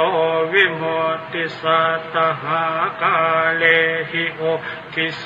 ภรณะเมตตาเจโตวิมุตติทัสสหากาเลหิทิสาภรณะเมตตาเจโตวิมุตติกตเมปัญจหากาเลหิอโนทิโสภรณะเมตตาเจโตวิมุตติสัพเพสัตตาเวระอาภยาปัจฉาอนีฆะสุขีอัตตานังปริหารันตุสัพเพปานาเวระอาภยาปัจฉาอนีฆะสุขีอัตตานังปริหารันตุสัพเพภูตาเวระอาภยาปัจฉาอนีฆะสุขีอัตตานังปริหารันตุสัพเพปุคาราเวราอาภยาปัจฉาอนีฆะสุขีอัตตานังปริหารันตุสัพเพอัตตภาวะปริยาปันนาเวราอาภยาปัญชาอนีฆะสุขีอัตตานังปริหารันตุอิเมปัจจหากาเลหิอโนทิโสภรณะเมตตาเจโตวิมุตติกตเมหิสัตตหากาเลหิโอทิโสภรณะเมตตาเจโตวิมุตติสัพเพอิทธิโยเวระอ อาพยามปัญชังอเนกาสุขีอัตตานังปริหารันตุสัพเพปุริสาเวระอาพยามปัญชังอเนกาสุขีอัตตานังปริหารันตุสัพเพอริยาเวระอาพยาปัญชาอเนกาสุขีอัตตานังปริหารันตุสัพเพอนาริยาเวระอัพพยามปัญชาอเนกาสุขีอัตตานังปริหารันตุสัพเพเทวาเวระอัพพยามปัญชาอเนกาสุขีอัตตานังปริหารันตุสัพเพมนุสสาเวระอัพพยามปัญชาอเนกาสุขีอัตตานังปริหารันตุสัพเพวินิปาติกาเวระอัพพยามปัญชาอเนกาสุขีอัตตานังปริหารันตุอิเมสัตตหากาเลหิโอทิโสภรนาเมตตาเจโตวิมุตติกตเมทัสหากาเลหิทิสาภรนาเมตตาเจโตวิมุตติสัพเพปุราธิมายทิสายสัตตาเวระอาพยามปัญชาอเนกาสุขีอัตตานังปริหารันตุสัพเพปัจฉิมายทิสายสัตตาเวระอาพยาปัญชาอเนกาสุขีอัตตานังปริหารันตุสัพเพอุตตรายทิสายสัตตาเวระอาพยาปัญชาอเนกาสุขีอัตตานังปริหารันตุสัพเพทักขินายทิสายสัตตาเวระอาพยามปัญชาอเนกาสุขีอัตตานังปริหารันตุสัพเพปุราธิมายอนุทิสายสัตตาเวระอาพยาปัญชาอเนกาสุขีอัตตานังปริหารันตุสัพเพปัจฉิมายอนุทิสายสัตตาเวระอาพยาปัญชาอเนกาสุขีอัตตานังปริหารันตุสัพเพอุตตรายอนุทิสายสัตตาเวระอาพยามปัญชาอเนกาสุขีอัตตานังปริหารันตุสัพเพทักขินายอนุทิสายสัตตาเวระอาพยามปัญชาอเนกาสุขีอัตตานังปริหารันตุสัพเพเหติมายทิสายสัตตาเวระอาพยามปัญชาอเนกาสุขีอัตตานังปริหารันตุสัพเพอุปริมายทิสายสัตตาเวระอาพยามปัญชาอเนกาสุขีอัตตานังปริหารันตุสัพเพปุราธิมายทิสายปานาเวระอาพยาปัญชาอเนกาสุขีอัตตานังปริหารันตุสัพเพปัจฉิมายทิสายปานาเวระอาพยามปัญชาอเนกาสุขีอัตตานังปริหารันตุสัพเพอุตตรายทิสายปานาเวระอาพยามปัญชาอเนกาสุขีอัตตานังปริหารันตุสัพเพดังขินายทิสายปานาเวระอาพยาปัญชาอเนกาสุขีอัตตานังปริหารันตุสัพเพ เพปุราธิมายติสายปานาอเวราอาภยาปัจจาเนคาสุขีอัตตานังปริหารันตุสัพเพปัจฉิมายะอนุทิสายปานาอเวราอาภยาปัจจาเน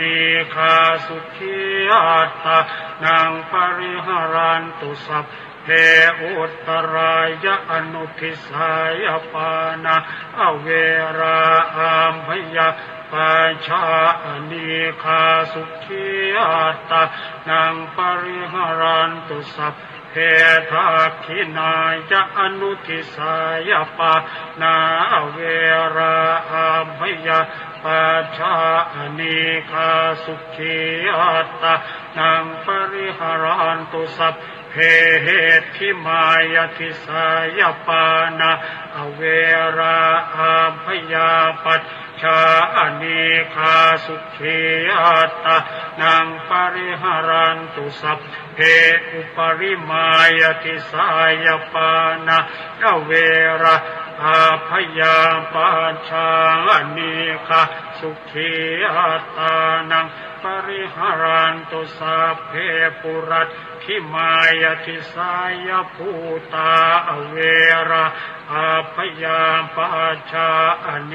คาสุขีอัตตานังปริหารันตุสัพเพปัจฉิมายติสายภูตาอเวราอาภยาปัจจาเนคาสุขีอัตตานังปริหารันตุสัพเพอุตตรายติสายภูตาอเวราอาภยาปัจจาเนคาสุขีอัตตานังปริหารันตุสัพเพทักขินายติสายภูตาอเวราอาภยาปัจจาเนคาสุขีอัตตานังปริหารันตุสัพเพปุรัตถิมายะอนุทิสายภูตาอเวราอาภยาปัจจาเนคาสุขีอัตตานังปริหารันตุสัพเพปัจฉิมายะอนุทิสายภูตาอเวราอาภยาปัจจาเนคาสุขีอัตตานังปริหารันตุสัพเพอุตตรายะอนุทิสายภูตาอเวราอาภยาปัจจาเนคาสุขีอัตตานังปริหารันตุสัพเพ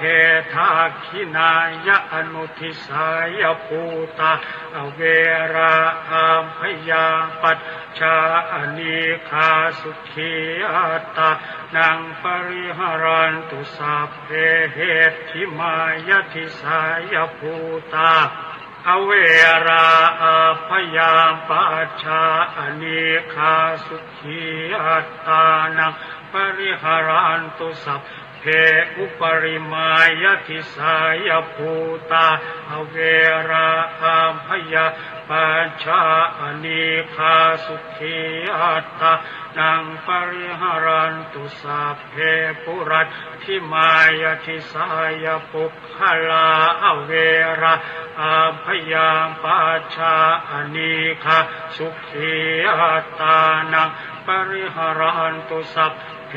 ปัจฉิมายติสายปุคลาอเวราอาภยาปัจจาเนคาสุขีอัตตานังปริหารันตุสัพเพ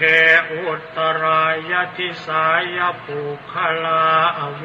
ราอาภยาปัจจาเนคาสุขีอัตตานังปริหารันตุสัพเพทักขินายติสายปุคลาอเวราอาภยาปัจจาเนคาสุขีอัตตานังปริหารันตุสัพเพปุรัตถิมายะอนุทิสายปุคลาอเวรา อามพยามปัญชาอนีคาสุขีอัตตานังปริหารันตุสัพเพปัจฉิมายะอนุทิสายปุคลาอเวราอัพพยามปัญชาอนีคาสุขีอัตตานังปริหารันตุสัพเพอุตตรายะอนุทิสายปุคลาอเวราอัพพยาปัจฉาอนีคาสุขีอัตตานังปริหารันตุสัพเพทักขินายะอนุทิสายปุคลาอเวราอัพพยาปัจฉาอนีคาสุขีอัตตานังปริหารันตุสัพเพเหติมายติสายปุคลาอเว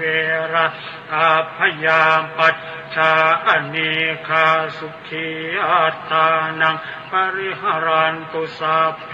อุปริมายติสายปุคลาอเวราอัพพยาปัญชาอนีคาสุขีอัตตานังปริหารันตุสัพเพปุราธิมายติสายอัตตภาวะปริยาปันนาอเวราอัพพยาปัจฉาอนีคาสุขีอัตตานังปริหารันตุสัพเพปัจฉิมายติสายอัตตภาวะปริยาปันนาอเวราอัพพยาปัญชาอนีคาสุขีอัตตานังปริหารันตุอุตสัพเพอุตตรายติสายอัตตภาวะปริยาปันนาอเวราอัพพยาปัจฉาอนีคาสุขีอัตตานังปริหารันตุสัพเพทักขินายติสายอัตตภาวะปริยาปันนาอเวราอัพพยาปัจฉาอนีคาสุขีอัตตานังปริหารันตุสัพเพปุราธิมายะอนุทิสายอัตตภาวะปริยาปันนาอเวราอัพพยาปัจฉาอนีคาสุขีอัตตานังปริหารันตุสัพเพปัจฉิมายะอนุทิสายอัตตภาวะปริยาปันนาอเวราอัพพยาปัจฉาอนีคาสุขีอัตตานังปริหารันตุสัพเพอุตตรายะอนุทิสายอัตตภาวะปริยาปันนาอเวราอัพพยาปัจฉาอนีคาสุขีอัตตานังปริหารันตุสัพเพทักขินายะอนุทิสายอัตตภาวะปริยาปันนาอเวราอัพพยาปัจฉาอนีคาสุขีอัตตานังปริหารันตุสัพเพเหติมายติสายอัตตภาวะปริยาปันนาอเว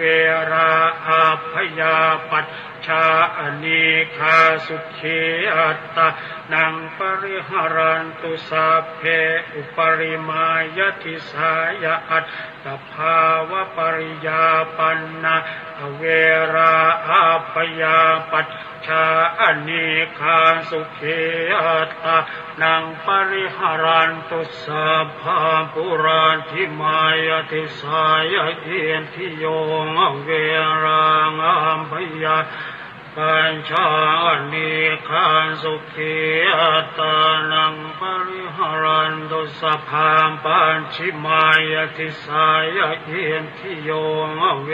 รังอัมพยาปัญชาอนีคาสุขีอัตตานังปริหารันตุสัพพะอุตตรายติสายอิทธิโยเว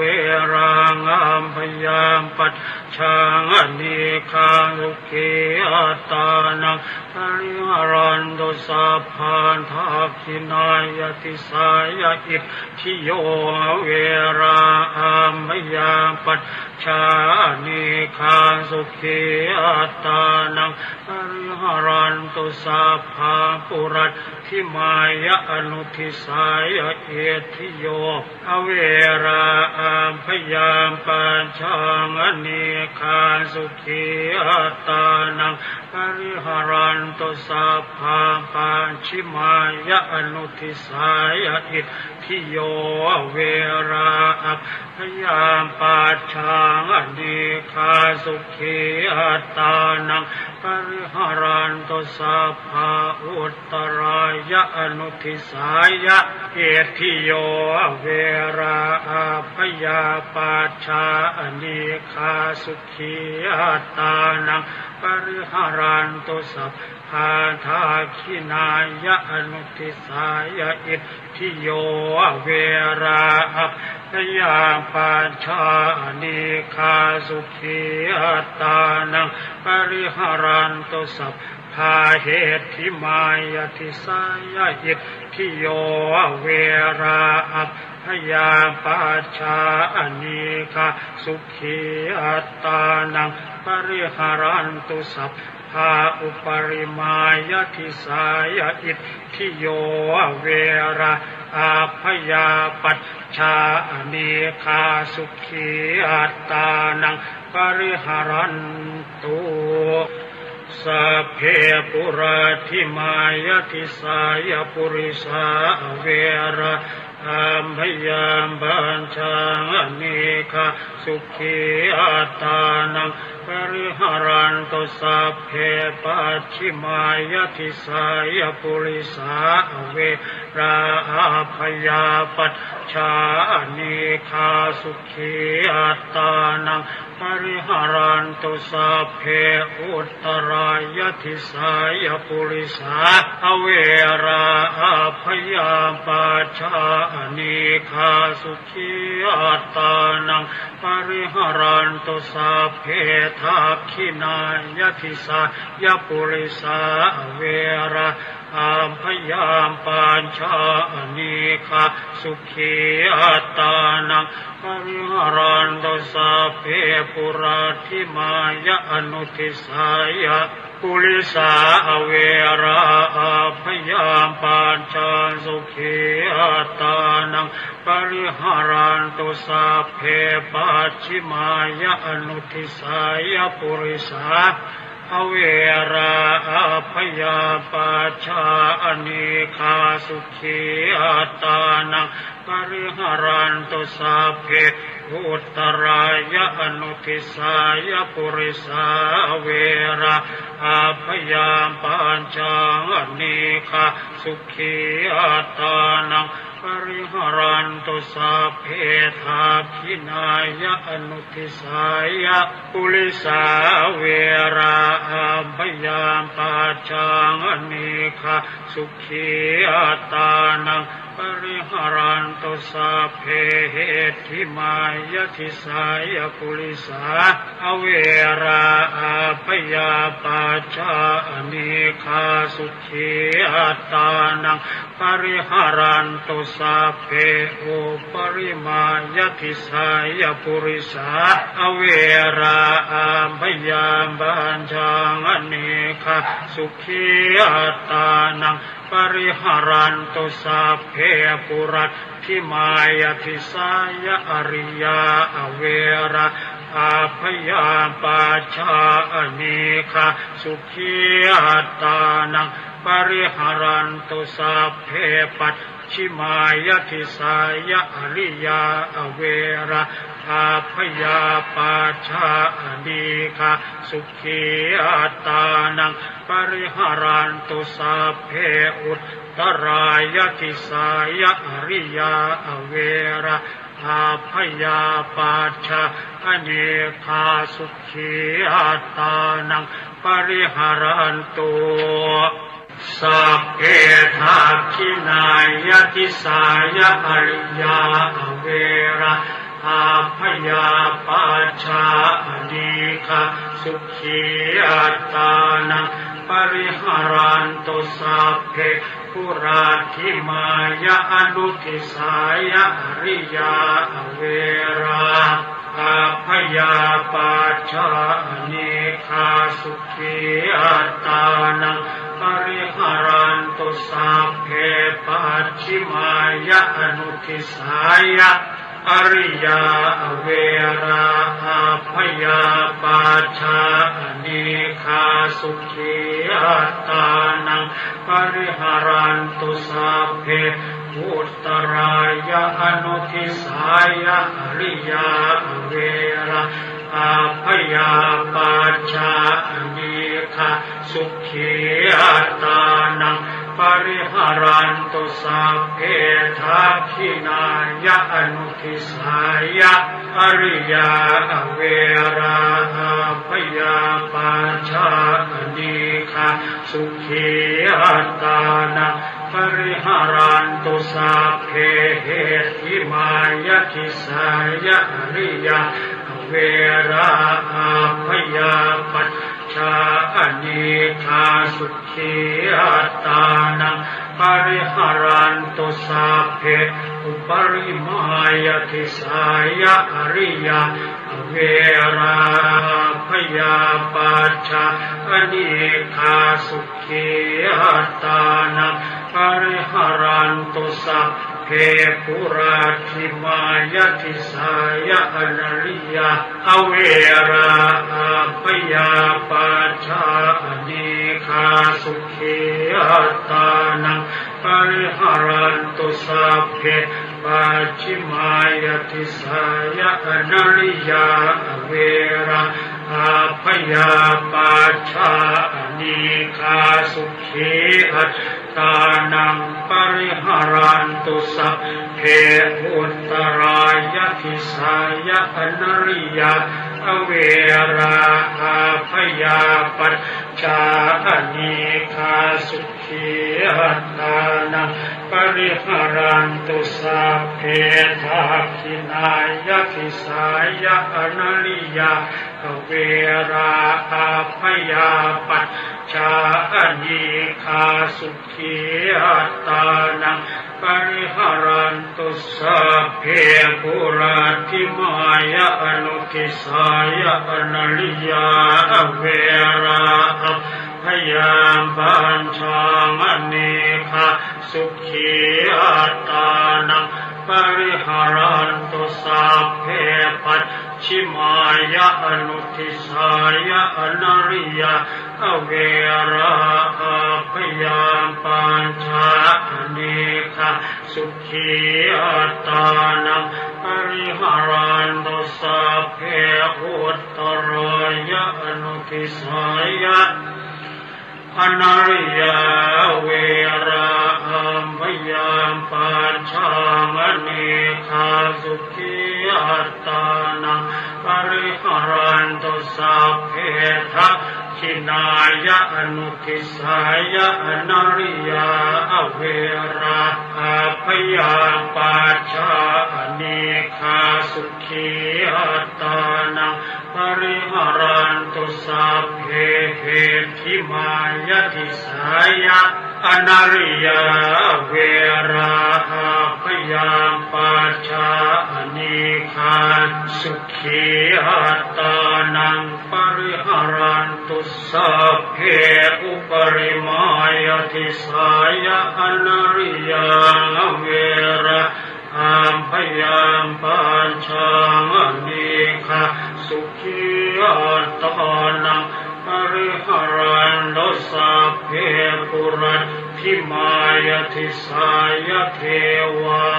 เวราภยาปัญชานิคาสุขีอัตตานังปริหารันตุสัพเพปัจฉิมายะทิสายะเทวาเวราภยาปัจฉานิคาสุขีอัตตานังปริหารันตุสัพเพอุตตรายะทิสายะเทวาเวราภยาปัจฉานิคาสุขีอัตตานังป ปริหารันตุสัพเพทักขินายทิสายเทวะอเว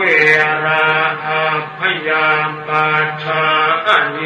คาสุขีอัตตานังปริหารันตุสัพเพปุรัตทิมายะอนุทิสายเทวะอเวราอัพพยาปัจฉาอเนคาสุขีอัตตานังปริหารันตุสัพเพ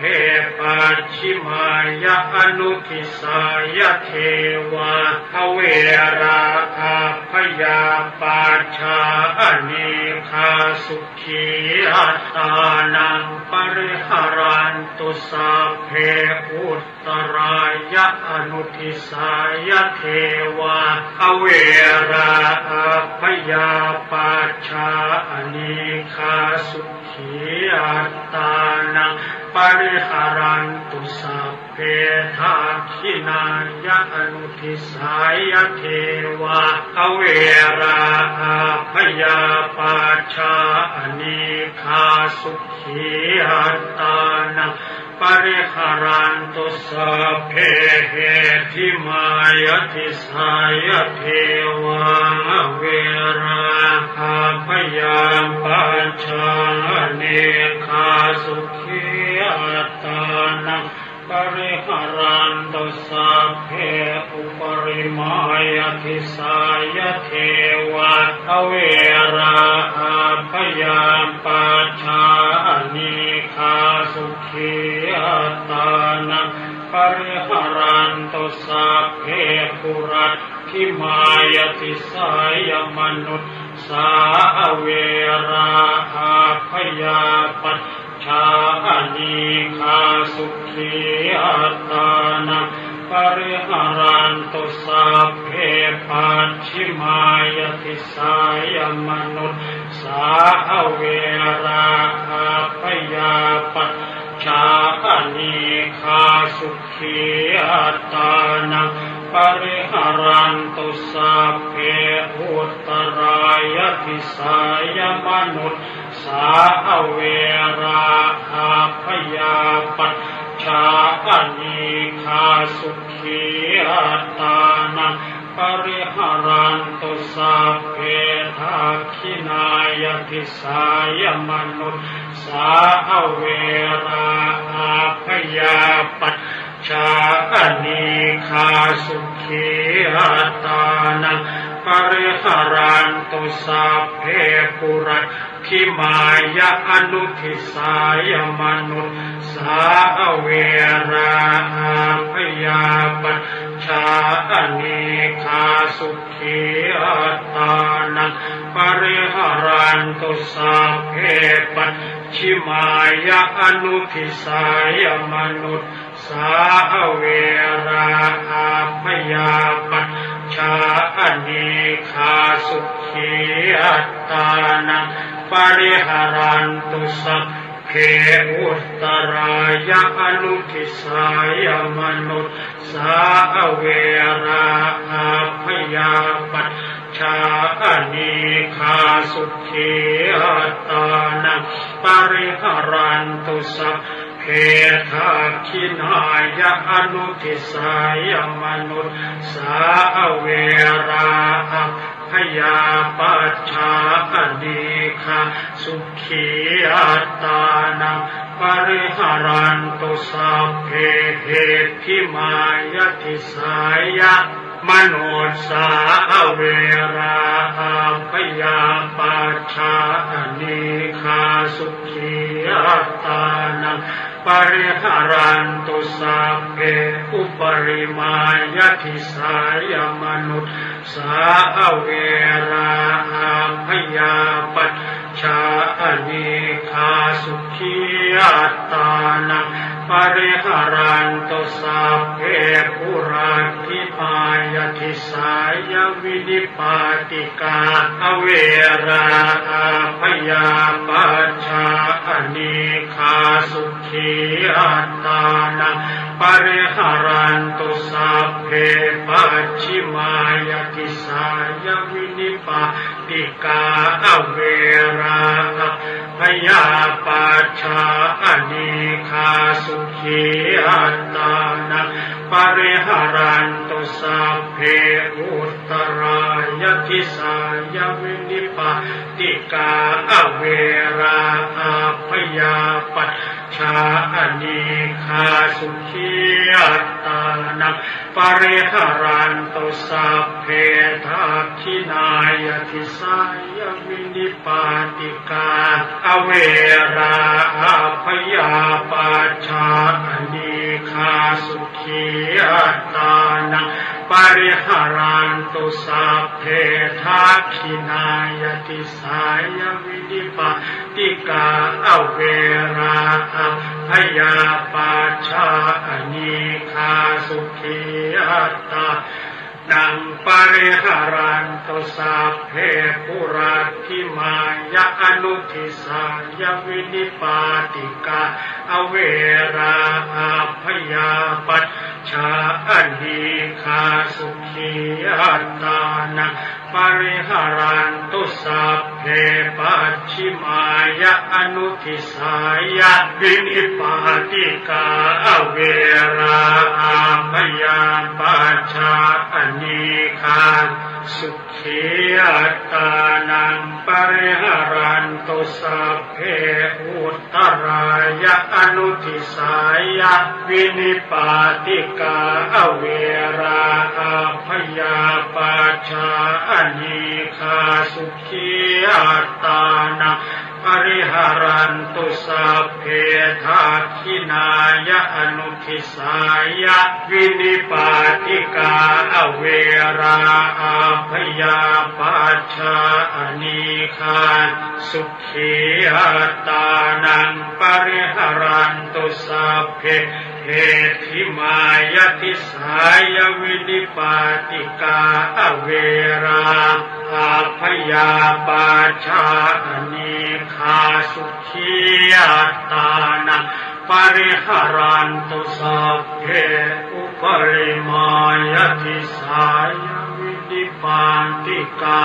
อเวราพยาปัจฉาอนิคาสุขีอัตตานังปริหารันตุติอิเมหิทัสสะหาภาเลหิทิสาภรณะเมตตาเจโตวิมุตติสัพเพ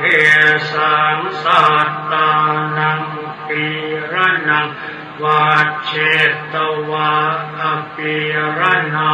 ยัปปคาตังวัจเจตวะอนุปคาเตนะสันตาปังวัจเจตวะอสันตาเปนะปริยาทานังวัจเจตวะอปริยาทาเนนะวิเหสังเวชเชตวะอวิเหสายสัพเพสัตตาอเวริโนโหนตุมาเวริโนสุขิโนโหนตุมาทุกขิโนสุขิตาตาโหนตุมาทุกขิตาติเมหิอัตถาคาเลหิสัพเพสัตเตเมตายติติเมตตาตังธัมมังเจตยติติเจโตสัพพพยาปาทัปปริโยธาเนหิมุตจติติเมตตาจเจโตวิมุตติจาติเมตตาเจโตวิมุตติเมตตาธรรมวิ หารภาวนานิธิตาบทกรวดน้ำและแผ่เมตตาสัพเพสัตตาสัตว์ทั้งหลายที่เป็นเพื่อนทุกข์เกิดแก่เจ็บตายด้วยกันทั้งหมดทั้งสิ้นอเวราโหตุจงเป็นสุขเป็นสุขเถิดอย่าได้มีเวรแก่กันและกันเลยอัพยาปชาโหตุจงเป็นสุขเป็นสุขเถิดอย่าได้พยาบาทเบียดเบียนซึ่งกันและกันเลยอนีคาโหตุจงเป็นสุขเป็นสุขเถิดอย่าได้มีความทุกข์กายทุกข์ใจเลยสุขีอัตตานังปริหารันตุจงมีความสุขกายสุขใจรักษาตนให้พ้นจากทุกภัยทั้งสิ้นเถิดบทกรวดน้ำอุทิศส่วนกุศลอิทังเมมาตาปิตูนังโหตุสุขิตาโหนตุมาตาปิตโรขอส่วนบุญนี้จงสำเร็จแก่มารดาบิดาของข้าพเจ้าขอให้มารดาบิดาของข้าพเจ้าจงมีความสุขอิทังเมยาตินังโหตุสุขิตาโหนตุยาตโยขอส่วนบุญนี้จงสำเร็จแก่ญาติทั้งหลายของข้าพเจ้าขอให้ญาติทั้งหลายของข้าพเจ้าจงมีความสุขอิทังเมคุรุปปัชชายาจริยานังโหตุสุขิตาโหนตุคุรุปปัชชายาจริยาขอส่วนบุญนี้จงสำเร็จแก่ครูอุปชาอาจารย์ของข้าพเจ้าขอให้ครูอุปชาอาจารย์จงมีความสุขอิทังสัพพเทวตานังโหตุสุขิตาโหนตุสัพพเทวาขอส่วนบุญนี้จงสำเร็จแก่เทวดาทั้งหลายขอให้เทวดาทั้งหลายจงมีความสุขอิทังสัพพเปตานังโหตุสุขิตาโหนตุสัพพเปตาขอส่วนบุญนี้จงสำเร็จแก่เปรตทั้งหลายขอให้เปรตทั้งหลายจงมีความสุขอิทังสัพพเวรีนังโหตุสุขิตาโหนตุสัพพเวรีขอส่วนบุญนี้จงสำเร็จแก่เจ้ากรรมนายเวรทั้งหลายขอให้เจ้ากรรมนายเวรทั้งหลายจงมีความสุขอิทังสัพพสัตตานังโหตุสุขิตาโหนตุสัพเพสัตตาขอส่วนบุญนี้จงสำเร็จแก่สัตว์ทั้งหลายทั้งปวงขอให้สัตว์ทั้งหลายทั้งปวงจงมีความสุข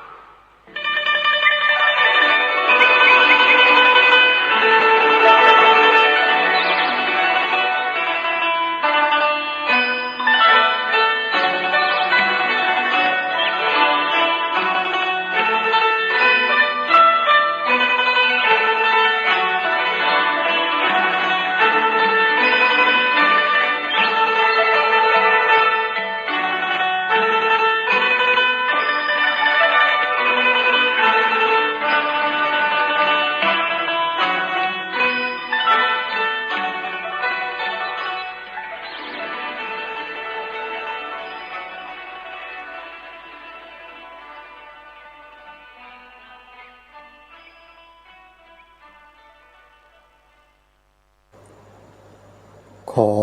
กราบถวายความนอบน้อมแด่พระรัตนตรัยถวายความเคารพ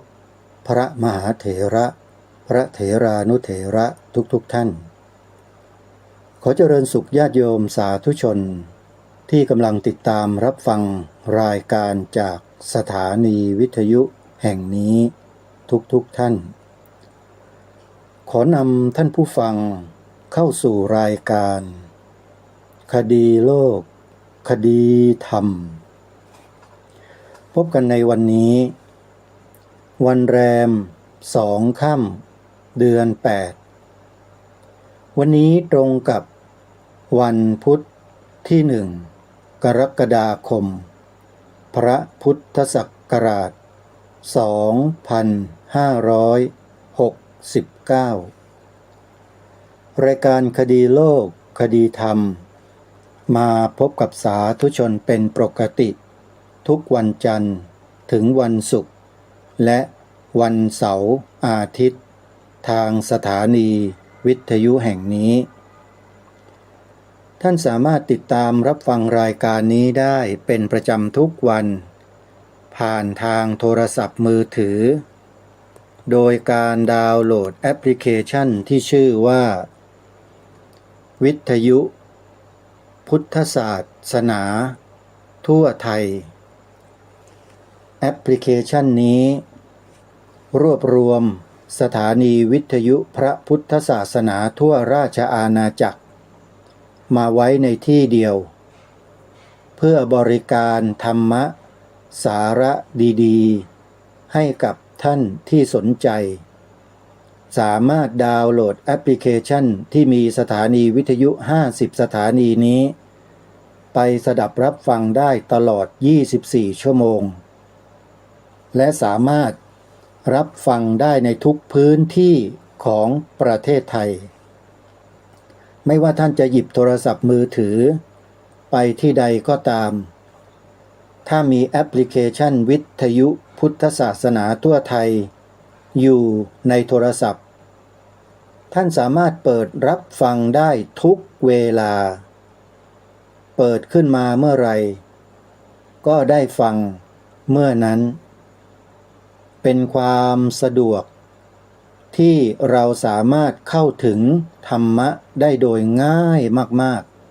ๆทางรายการจึงแนะนำให้พวกเราเนี่ยดาวน์โหลดแอปพลิเคชันนี้กันไว้แล้วอย่าดาวน์โหลดไว้เพียงแค่คนเดียวช่วยแนะนำบอกต่อกันไปให้ทั่วถึงให้มากที่สุดเพราะต่อไปในอนาคตเนี่ย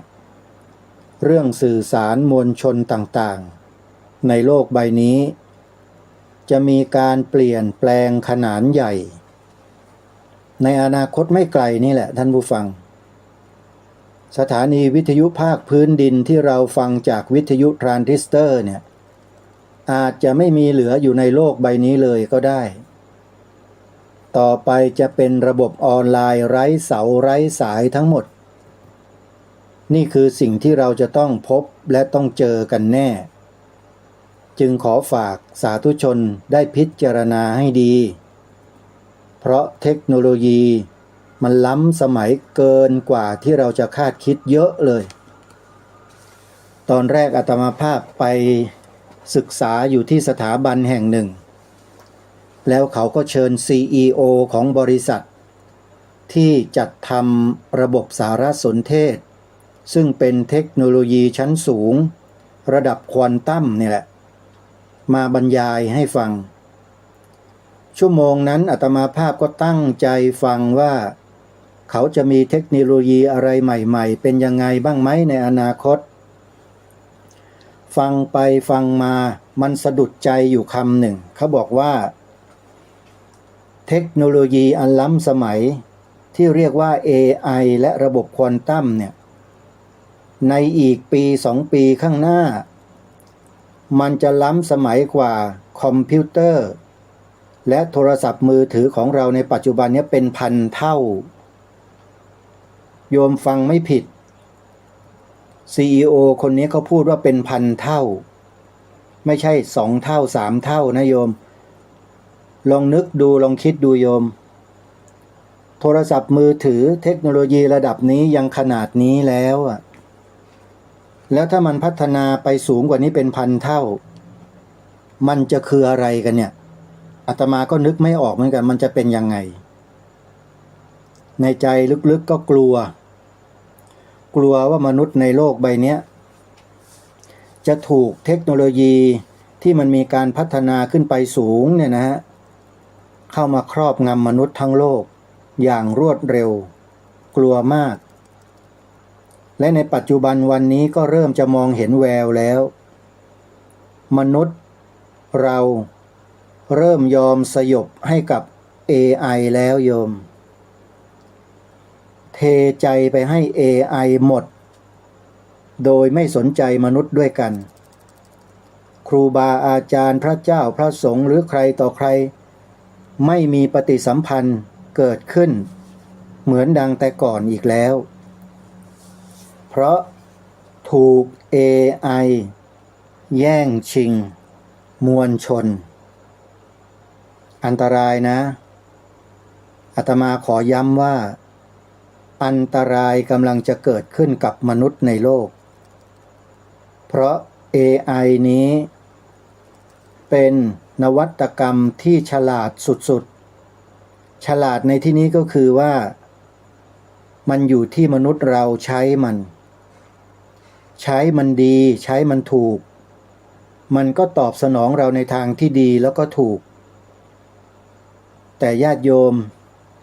เชื่อหรือว่ามนุษย์ในโลกใบนี้จะนำเอา AI ไปใช้ในทางที่ดีกันทั้งหมดและโยมคิดว่าพวกโจรพวกผู้ร้ายต่างๆที่โหดเหี้ยมทารุณเนี่ยจะใช้ AI ไปในทางที่เป็นบุญเป็นกุศลไหมโยมแน่นอนเป็นไปไม่ได้เขาเหล่านั้นจะต้องนำเอาไปใช้ให้โหดที่สุดร้ายที่สุดแรงที่สุดเร็วที่สุดและเราจะเอาอะไรไปต่อสู้ถ้าหากเทคโนโลยีเหล่านี้เป็นเครื่องมือของผู้ร้ายระดับโลกไหวไหมโยมนี่คืออนาคตนะนี่พูดไว้นี่คืออนาคตในปัจจุบันถามว่ามีทำกันบ้างหรือยังมีทำแล้วแต่เรายังมองไม่ชัดเท่านั้นเองเรายังมองกันไม่ค่อยเห็นแต่ที่แน่ๆก็คือว่าญาติโยมเรานี่แหละแต่ก่อนแต่ไรสงสัยอะไรในข้อธรรมะโยมก็จะโทรศัพท์มาหาพ่อแม่ครูบาอาจารย์มาสอบมาถามมาพูดมาคุยแล้วก็ได้รับความรู้มีการตอบโต้ปฏิสัมพันธ์กันฉันมิตรฉันพี่ฉันน้องฉันญาติโยมครูบาอาจารย์แต่หลังจากที่ AI เกิดขึ้นมาเนี่ยญาติโยมก็หายกันไปเลยไม่มีการติดต่อไม่มีการสอบถามไม่มีการอะไรทั้งนั้นพอมองเห็นอะไรหรือยังญาติโยมมนุษย์เราจะเริ่มห่างเหินกันแล้วนะมนุษย์เราจะเริ่มไปพึ่งพาอาศัย AI กันเพิ่มขึ้นแล้วนะโยมอาตมาภาพเนี่ยเป็นห่วงมากเป็นห่วงความสัมพันธ์ของมนุษย์ในโลกใบนี้มันจะห่างเหินกันไปแล้วไปเชื่อ AI กันอย่างเดียวแล้วมนุษย์ก็จะเริ่มมีมานะมีทิฏฐิมีความปีกกล้าขาแข็งมากขึ้นและมนุษย์ก็จะไม่ยอมที่จะพึ่งมนุษย์ด้วยกันและเมื่อมนุษย์ไม่พึ่งมนุษย์ด้วยกันแล้วมนุษย์ก็ไม่มีที่พึ่งก็หันไปพึ่งแต่ AI กันหมดนี่คือความหลงชัดๆเลยโยมอาตมาขอพูดตรงๆเลยว่ามันคือความหลงชัดๆเลยตามหลักธรรมคำสอนที่พระสัมมาสัมพุทธเจ้าตรัสสอนพวกเราให้อยู่ร่วมกันในสังคมเนี่ยมีหลักธรรมคำสอนที่เกี่ยวกับเรื่องนี้การดำรงชีวิตอยู่ร่วมกันในสังคมเนี่ยมีธรรมะอยู่มากมายหลากหลายเยอะแยะไปหมดเลยแต่มนุษย์พวกเรานั้นกลับเมินเฉยและไม่สนใจใส่ใจในข้อนี้กันอีกเพราะมันมีไอตัว AI นี่แหละมันมาแย่งซีนเขาเรียกแย่งซีนไปหมดแล้วใครดูแล้วกันว่าอนาคตอีกไม่กี่ปีข้างหน้าเนี่ยบ้านเมืองเราสังคมของเรา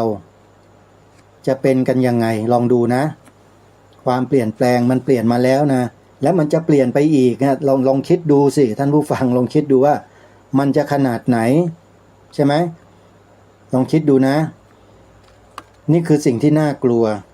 ที่ CEO ท่านนี้ที่ไปบรรยายแล้วอาตมาไปฟังที่สถาบันที่ไปเรียนเนี่ย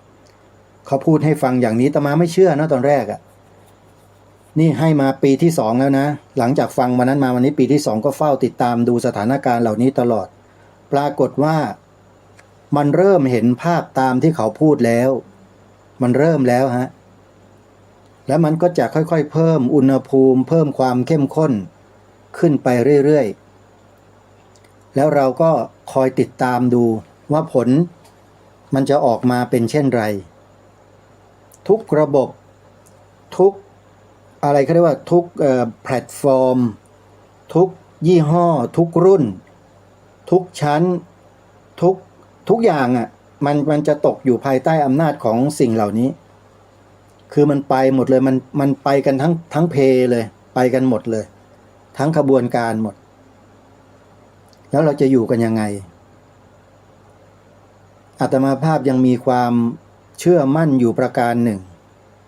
ในศาสตร์หนึ่งญาติโยมที่จะพามวลมนุษยชาติเราเนี่ยอยู่รอดได้ตลอดกาลเลยด้วย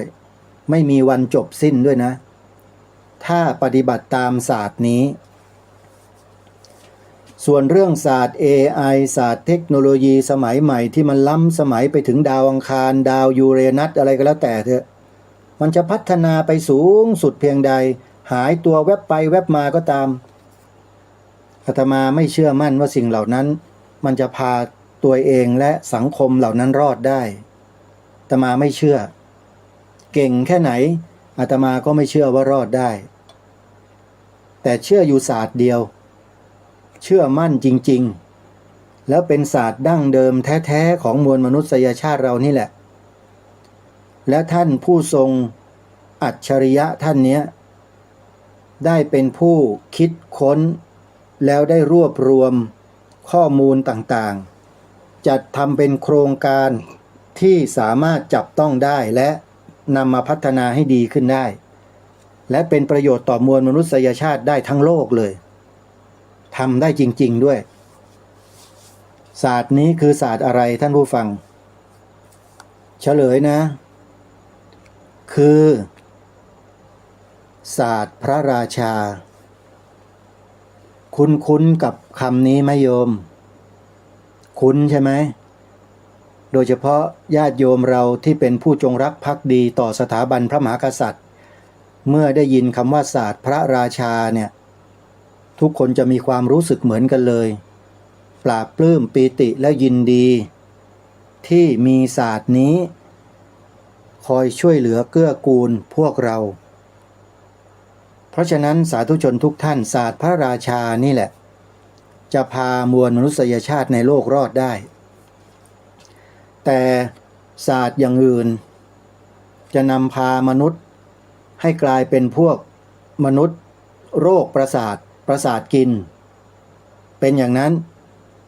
ไม่เชื่อก็ลองดูเถอะเนี่ยเริ่มประสาทกินกันแล้วเนี่ยถูก AI มันหลอกถูก AI มันโกงถูก AI มันอะไรต่างๆมากมายจนสูญเสียทรัพย์สินเงินทองเสียลูกหลานเสียผู้เสียคนไปเยอะแยะมากมายเนี่ยโรคประสาทกินไม่แบบนิยมกินถ้าไม่มีการฝึกจิตตัวเองไว้ก่อนนี่ประสาทกินแน่นอนขนาดฝึกกันอยู่เนี่ยยังประสาทกินกันเลยโยมแล้วถ้าไม่ฝึกมันจะขนาดไหนลองพิจารณาดูนะเพราะฉะนั้นศาสตร์พระราชานี่แหละที่เราจะต้องให้ความสนใจใส่ใจและตั้งใจนำมาปฏิบัติถ้าใครนำศาสตร์พระราชามาศึกษาเรียนรู้ทำการวิเคราะห์วิจัยนำไปปฏิบัติศึกษาเรียนรู้ไปปฏิบัติไปทำไปศึกษาเรียนรู้ไปเดี๋ยวสักวันหนึ่งก็จะรู้เองว่าศาสตร์พระราชานี้เจ๋งจริงๆสุดยอดจริงๆไม่กลัวและโลกมันจะเป็นไปยังไงแผ่นดินมันจะไหวกี่ร้อยครั้งน้ำมันจะท่วมโลกยังไงเรามีศาสตร์พระราชาไว้แล้วรอดไม่มีคำว่าอดเมื่อไม่อดแล้วยังเหลือเฟือเผื่อแผ่คนที่อดอยากยากไร้ได้อีกเยอะแยะเลยเห็นไหมฮะมีแต่สิ่งดีๆทั้งนั้นเลยและใครก็ตามเมื่อได้ยินได้ฟังศาสตร์พระราชาด้วยเนื้อหาที่พระองค์ท่านได้ทรงพระราชนิพนธ์ไว้ทรงสร้างไว้ทำไว้ดีแล้วทรงทำไว้ดีแล้วเนี่ยใครมาบิดเบือนของพระองค์อีกแล้วก็น่าดูเชียวนะ อย่ามาบิดเบือนเชียวนะญาติโยมที่อาตมาภาพพูดคำว่าบิดเบือนเนี่ยฟังดูแล้วมันเหมือนกับว่ามันเป็นเรื่องเล็กๆใช่ไหมแต่จริงๆไม่ใช่อ่ะเรื่องใหญ่มากไปบิดเบือนเนี่ยไม่ได้เลยเชียวศาสตร์พระราชาของเราโดยเฉพาะแนวทางเศรษฐกิจพอเพียงเนี่ยนะพระองค์ทรงนำหลักธรรมคำสอนของพระสัมมาสัมพุทธเจ้ามาเป็นแกนหลักในการบูรณาการศาสตร์พระราชาทุกศาสตร์ขอย้ำว่าทุกศาสตร์นะโยมไม่มีคำสอนของลัทธิอื่นเลยมีแต่ของพระสัมมาสัมพุทธเจ้าล้วนๆลองไปฟังอาจารย์ยักษ์ดร.วิวัฒน์สัลยกรรมธรได้ปรารภได้พูดเรื่องศาสตร์พระราชาเรื่องแนวทางเศรษฐกิจพอเพียงเรื่องของกสิกรรมธรรมชาติโคกหนองนาโมเดลอะไรต่อไม่อะไรทั้งหลายเหล่านี้ที่เกี่ยวข้องกับศาสตร์พระราชาลองไปฟังดูสิจะมีหลักธรรมคำสอนของพระสัมมาสัมพุทธเจ้าอยู่ในนั้นมีวัดเข้าไปเกี่ยวข้องวัดในพระพุทธศาสนานะส่วนอย่างอื่นนั้นท่านก็ไม่ได้ปฏิเสธแต่ให้ใช้หลักนี้ถ้าไม่ใช้หลักนี้ไม่ได้ยึดหลักของพระองค์ศาสตร์พระราชานี้ไว้เท่านั้นจะเปลี่ยนแปลงไปเป็นอย่างอื่นไม่ได้เพราะเป็นหัวใจสำคัญคือหลักธรรมคำสอนของพระพุทธเจ้าเนี่ยเป็นหัวใจสำคัญของศาสตร์พระราชาครูบาอาจารย์พระเถรานุเถระเจ้าคณะพระสังฆาธิการที่ได้รับพระราชทานสมณศักดิ์ตั้งแต่ชั้นประทวนขึ้นไปถึงสัญญาบัตรไปจนถึงรองสมเด็จพระราชาคณะท่านต้องหนักแน่นในข้อนี้อย่าไปรอมชอมหรืออย่าไปยอมอะไรทั้งสิ้นพระองค์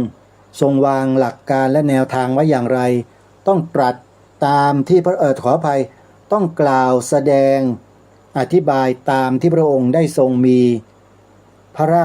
แนวพระราชดำริเอาไว้เท่านั้นอย่าเปลี่ยนแปลงเป็นอย่างอื่นเด็ดขาดหรืออย่าไปเปิดช่องให้อะไรมันเข้ามาเด็ดขาดเดี๋ยวเจ๊งหมดอะรับรองได้นี่คือสิ่งที่เป็นห่วงนะโยมเป็นห่วงมากระวังให้ดีด้วยนะเหมือนกับที่ทางรายการพูดถึงเรื่องธงชาติอะนั่นแหละลักษณะเดียวกันเลยเนี่ยไอ้พวกเนี้ยพวกเดียวกันเลยเนี่ยกระเฮี้ยนกระหือรือ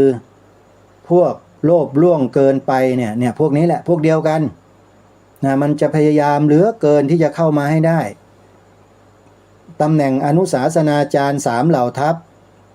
อนุศาสนาจารย์ของกรมตำรวจในสมัยอดีตหรือสำนักงานตำรวจแห่งชาติเนี่ย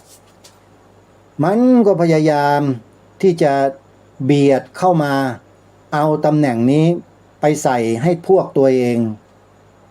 อาตมาว่าพวกนี้มันเพี้ยนมันบ้าแล้วล่ะไม่รู้จักที่สูงที่ต่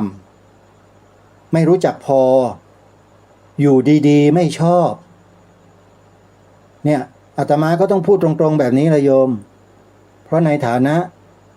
เป็นผู้ที่อยู่กับหลักฐานและข้อมูลที่ตนเองมีอยู่แล้วก็มีการประสานงานกันอยู่จึงต้องพูดแบบนี้โยมไม่เช่นนั้นพวกเราก็ไม่รู้สึกรู้สาอะไรกันหรอกฟังไปอย่างนั้นเนี่ยพูดแบบเรื่อยๆเฉยๆเปื่อยๆไปทำไมจะพูดไม่ได้อาตมาก็พูดได้โยมวันนี้ลมหายใจเข้ารู้ลมหายใจออกรู้แล้วก็รู้อีกรู้ไปเรื่อยๆนะโยมนะไม่รู้อะไรก็ดีนะไม่ใช่ไม่ดีฮะแต่โยมก็รู้อยู่แค่ตรงนั้นน่ะคืออยู่ในตัวเองเท่านั้นเองไม่ใช่รู้ที่อื่นแต่ถามว่าเราปฏิบัติดีปฏิบัติชอบแล้วศีลสมาธิปัญญาของเราดีแล้วเราก็บอกว่าเรื่องที่เกี่ยวกับชาติศาสนาพระมหากษัตริย์ไม่ต้องไปยุ่งไปเกี่ยวอะไรนะอย่าไปสนใจนะอย่างนั้นเหรอ ใช่ไหมไม่ได้นะโยมปฏิบัติดีปฏิบัติชอบกันเพียงใดก็แล้วแต่หน้าที่ของความเป็นคนไทยจะต้องคงอยู่อย่างเต็มร้อยเหมือนเดิมไม่ใช่ว่าพากันหลบกันหนีเข้าศอกเข้าซอกเข้าหลืบเข้าถ้ำเข้าป่าเข้าดงไม่สนใจบ้านเมืองไม่ได้นะครับท่านกินข้าวจากญาติโยมที่ก็ทำมาหากินเลี้ยงโลกทางโลกอยู่นะท่านต้องอาศัยทางโลกกินอยู่นะท่านแล้วท่านบอกว่าไม่เกี่ยวข้องด้วยแล้วด้วยโลกทางโลกท่านมันอะไรกันน่ะท่านลองคิดดูแล้วท่านที่ตำหนิรายการคดีโลกคดีธรรมมาโดยตลอดเนี่ยท่านคิดให้ดีนะคิดพิจารณากันใหม่แล้วหันมาศึกษาให้มันครบถ้วนกระบวนความว่าชีวิตของพวกท่านทั้งหลายที่นั่งหลับตาทำสมาธิภาวนาเจริญวิปัสสนากันอยู่เนี่ยท่านอยู่ได้ด้วยอะไรท่านอยู่ได้ยังไงและอยู่ตรงไหนที่นี่คืออะไรแล้วอยู่กันมาได้ยังไงสงบร่มเย็นกันมาได้นั่งปฏิบัติกันได้เพราะอะไร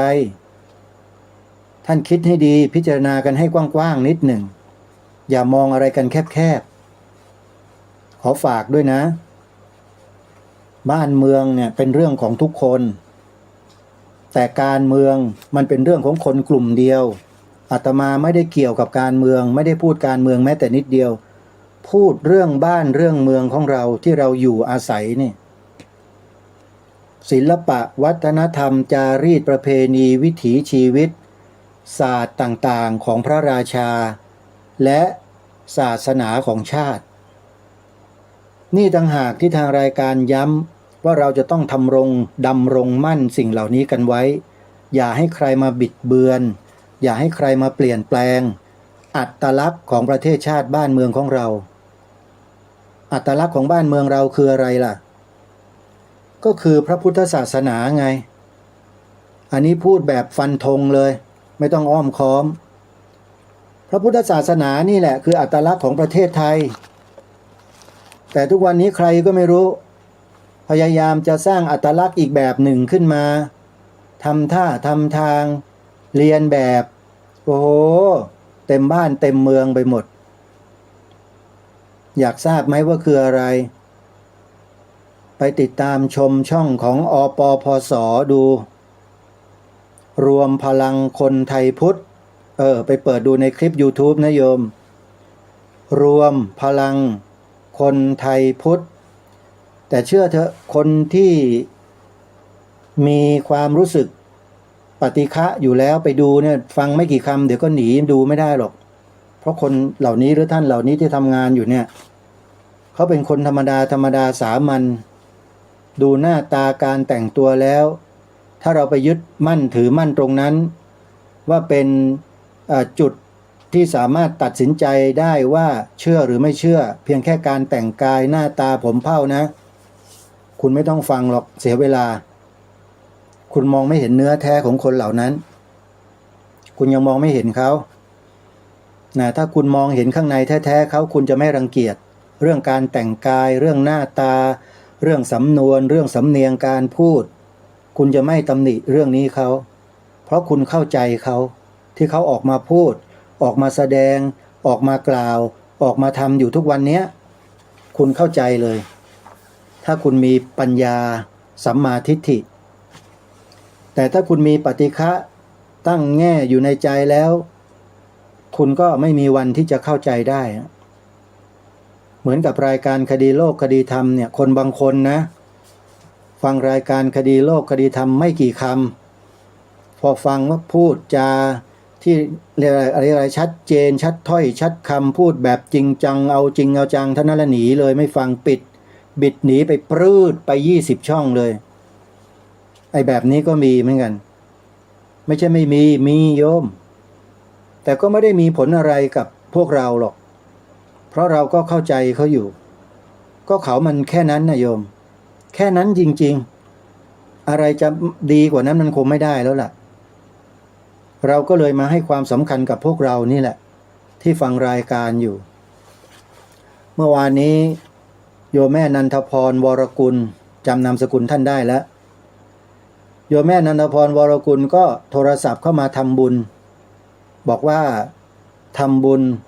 ให้ท่านดูแลโยมแม่ 1,000 บาทแล้วก็ทำบุญร่วมสร้างศาลาอีก 1,000 บาทให้โยมลูกสาวซึ่งนั่งอยู่ข้างๆคอยสนทนาพูดคุยกันอยู่ก็ฟังอาตมาอยู่ด้วยโอนปัจจัยให้เดี๋ยวนั้นเลย 2,000 บาทอาตมาได้รับเรียบร้อยแล้วขออนุโมทนากับคุณโยมแม่ผู้ช่วยศาสตราจารย์นันทพรวรกุลอดีตข้าราชการครูหรืออาจารย์มหาวิทยาลัยราชภัฏเชียงใหม่และครอบครัวไว้ณโอกาสนี้ขอโยมแม่รักษาสุขภาพด้วยนะโยมแม่นะไม่ต้องเครียดโยมไม่ต้องไปกังวลอะไรหรอกเชื่ออาตมาเถอะพยายามภาวนาจิตให้สงบดีที่สุดเลยแล้วเมื่อถึงเวลาพูดค่อยพูดถ้าเวลาไหนที่มันไม่ได้มีเวลาที่เราไม่ได้พูดให้เราสงบจิตเอาไว้โยมแม่มันจะช่วยเรื่องสุขภาพเราได้ดีมากสมาธิเนี่ยถ้าจิตเราไม่เป็นสมาธิร่างกายเรามันก็เหนื่อยล้าไปด้วยอันนี้มันเป็นศาสตร์อย่างหนึ่งนะสมาธิเนี่ยเขาทำกันมาทั้งโลกอะทำมาแต่ดึกดำบรรพ์แล้วเรียกว่ารักษาโรคตัวเองสมาธินะโยมนะขณะทำกิจปัจจุบันเดินยืนนั่งนอนนี่ทำได้หมดสมาธินะโยมแม่ไม่ใช่สมาธิแบบนิ่งสงบเป็นฌานดิ่งลงไปยังไม่ใช่อันนั้นมันพวกสมาธิฤาษีสมัยครั้งพุทธกาลเยอะแยะไปพระพุทธเจ้าไม่ได้สรรเสริญพวกนั้นหรอกสมาธิแบบนั้นน่ะแต่ทรงสรรเสริญสัมมาสมาธิคือใช้สมาธิสงบลงไปแล้วเข้าใจด้วยจิตเป็นสมาธินิ่งแล้วก็มีปัญญาอยู่ในสมาธินั้นด้วยและสมาธิขั้นนี้เขาเรียกว่าขณิกะสมาธิขณิกะสมาธิสมาธิชั่วครั้งชั่วคราวมันเกิดอยู่ตลอดโยมสติมาเมื่อไหร่สมาธิก็เกิดเมื่อนั้นและปัญญาก็เข้ากำกับพิจารณาตามสภาวะที่เป็นจริงโอ้ยสุดยอดจะตายไปการปฏิบัติสติปัฏฐาน4สนุกจะตายไปโอ้ยเห็นกิเลสตัวเองตัวเบลอเลยแล้วก็เอาไม้ค้อนเคาะหัวมันเล่นบางทีก็เอาอีโต้สับหัวมันให้ขาดไปเลยกิเลสนะกิเลสโยมครูบาอาจารย์มีพระพุทธเจ้าเป็นต้นสอนเราให้ฆ่ามันทิ้งฆ่ากิเลสนะโยมดูให้มันเห็นให้มันชัดบางทีมันมองไม่เห็นนะกิเลสบางตัวเนี่ยโยมแม่นันทพรเข้าใจนะที่จะมาพูดอ่ะมันมองไม่เห็นหรอกมันเกิดปุ๊บขึ้นมาเลยบางทีเราไม่รู้ตัวมันบวกกับอะไรบวกกับความมุ่งมั่นและตั้งใจเรานั่นแหละแล้วมันบังอยู่ไอ้กิเลสประเภทนี้มันแอบไงมันแอบซ่อนมันอยู่ข้างหลังตัวความตั้งใจเรานั่นแหละสังเกตให้ดีๆโยมแม่สังเกตให้ดีแล้วจะรู้และจะเข้าใจมันแล้วเราก็จะเป็นคนที่ฉลาดในการภาวนาบางคนหรือหลายๆคนนะที่จะมารู้จักเนี่ยบอกว่าเป็นนักภาวนานักปฏิบัติวิปัสสนาเป็นครูบาอาจารย์เป็นอะไรต่อไม่อะไรแต่พอลองไปสนทนาลองไปยิงคำถามบางอย่างไปลองทดสอบอารมณ์ดูปรากฏว่าโอ้โหเห็นตัวเบลอเลยโยมเห็นกิเลสนะออกมาโดยไม่รู้ตัวเนี่ยมันก็มีประเภทนี้ก็มีแต่เราไม่ได้ไปโกรธไปเกลียดเขานะเพียงแค่เราก็ไปศึกษาไงศึกษาดูว่าภาวนากันมาแล้วศึกษาเรียนรู้กันมาแล้วปฏิบัติกันมาแล้วมีตำแหน่งเป็นวิปัสสนาจารย์กันแล้วอารมณ์ความรู้สึกเป็นอย่างไรอาตมานี่ชอบสอบอารมณ์พวกอาจารย์วิปัสสนาเนี่ยไม่รู้เป็นอะไรประหลาดมากเลยโยมถ้าเป็นคนทั่วๆไปเนี่ยอาตมาไม่ค่อยจะสนใจหรอกแต่ถ้าเป็นพวกบอกว่าเป็นอาจารย์สอนวิปัสสนาเนี่ยอาตมาชอบสอบอารมณ์เขาบางทีก็ลองพูดเรื่องในชาดกเรื่องเกี่ยวกับวิญญาณเรื่องกับพูดผีปีศาจเรื่องกับมนุษย์ต่างดาวโอ้ยยอมรับไม่ได้วิปัสสนาจารย์บอกว่าไม่ได้พูดไม่ได้งั้นนี่โอ้ยอาตมาก็พิจารณาดูเห็นดีเหมือนกันเนาะ เราก็จะได้รู้ว่าอะไรเป็นอะไรด้วยไม่ได้ไปจับผิดจับอะไรเขานะโยมอาตมาไม่มีนิสัยจับผิดใครนะเพียงแค่ต้องการจะศึกษาเรียนรู้และนำมาพัฒนาตัวกูของกูนี่แหละของเรานี่แหละให้มันได้เห็นชัดเพื่อนำมาเทียบเคียงมันคือเรื่องของพหิทธาธรรมาทำจากภายในแล้วก็ภายนอกศึกษามันทั้งหมดแล้วนำมาเทียบเคียงพิจารณากันดูได้เราเป็นอย่างนั้นไหมเรามีไหมถ้ามีแล้วเราจะกระจัดมันยังไงเวลามันเกิดขึ้นมาอย่างเนี้ยเนี่ยเขาเรียกว่าศึกษาจากข้างนอกเพื่อมาพัฒนาข้างในเป็นอย่างนั้นโยมเอาละเดี๋ยวเราเข้ามาสู่เนื้อหาสาระของรายการวันนี้เริ่มจากข่าวประชาสัมพันธ์งานบุญในเดือนกรกฎาคมนี้โยมถึงเดือนกรกฎาคมแล้วนะวันนี้เป็นวันต้นปีต้นเดือนมกราคมแล้วก็เป็นเดือนที่จะมีงานสำคัญในทางพระพุทธศาสนาเกิดขึ้นในเดือนนี้นั่นก็คือวันวิสาขบูชาปีนี้เลื่อนออกมาไกลถึงกรกฎาคมเลยวิสาขบูชาเนื่องจากว่าปีนี้เป็นปีอธิกะสุรทินคือเป็นปีที่ต้องมีเดือน8 2 หนที่มีเดือน8 2 หนก็เนื่องจากว่าการนับวันและเดือนปีทางจันทรคติแบบโบราณของไทยเราเนี่ยมันไม่ตรงกับทางสุริยคติของสากลที่เขาใช้กันมาก็เลยต้องปรับเพิ่มเดือน8เนี่ยเพิ่มมาอีก1เดือนในรอบกี่ปีก็ไม่รู้แหละอาตมาก็จำไม่ได้หรอกมันจะมีเดือน8 2 หนครั้งหนึ่งปีนี้69มีเดือน8 2 หนวิสาขบูชาก็เลยเลื่อนจากมิถุนามาเป็นกรกฎาคมและปีนี้ตรงกับวันพุธที่29กรกฎาคมนะโยมกำหนดวันไว้นะและตรงกับวันภาษาไทยแห่งชาติอีกด้วยเป็นวันที่ตรงกันเลยวิสาขบูชานี่เขาถือทางจันทรคติเป็นวันสำคัญทางพระพุทธศาสนาแต่ถ้าเป็นวันภาษาไทยแห่งชาติวันเฉลิมพระชนมพรรษาวันสงกรานต์วันขึ้นปีใหม่วันอะไรต่อไม่อะไรเนี่ยเขากำหนดทางสุริยคติคือเอาวันที่เป็นตัวกำหนดวันที่และเดือนแต่ทางพระพุทธศาสนาไม่ได้ใช้สุริยคติยังถือปฏิบัติแบบโบราณดั้งเดิมมาโดยตลอดคือข้างขึ้นและข้างแรมเพราะฉะนั้นวิสาขบูชาปีนี้ตรงกับวันพุธที่29กรกฎาคมพระพุทธศักราช2569พอเสร็จจากงานทำบุญ100 วันพระครูจริยสารธรรมได้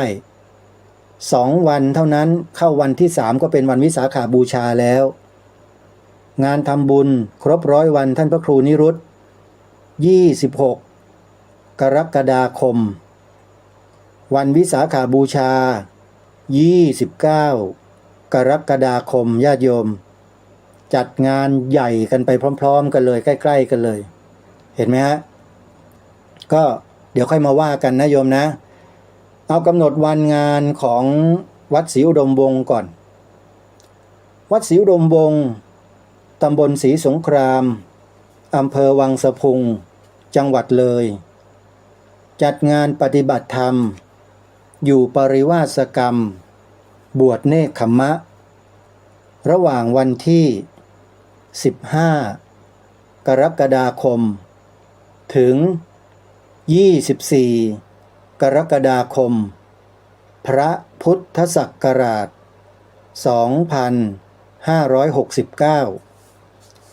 ขอเรียนเชิญเจริญพรญาติโยมอุบาสกอุบาสิกาผู้มีศรัทธาต้องการจะศึกษาเรียนรู้ข้อธรรมคำสอนประพฤติปฏิบัติเจริญจิตภาวนาในงานปริวาสกรรมดังกล่าวให้มารวมตัวกัน แต่เนิ่นๆที่วัดศรีอุดมวงศ์มาก่อนงานสักวัน2 วันก็ดีโยมจะได้มาช่วยกันเตรียมการเตรียมงานเตรียมสถานที่ให้กับครูบาอาจารย์เราด้วยอย่ามากันวันงานเลยเพราะว่าจะได้ไม่เดี๋ยวเราก็ไม่ได้ช่วยงานเขาไงมาสักวันอาทิตย์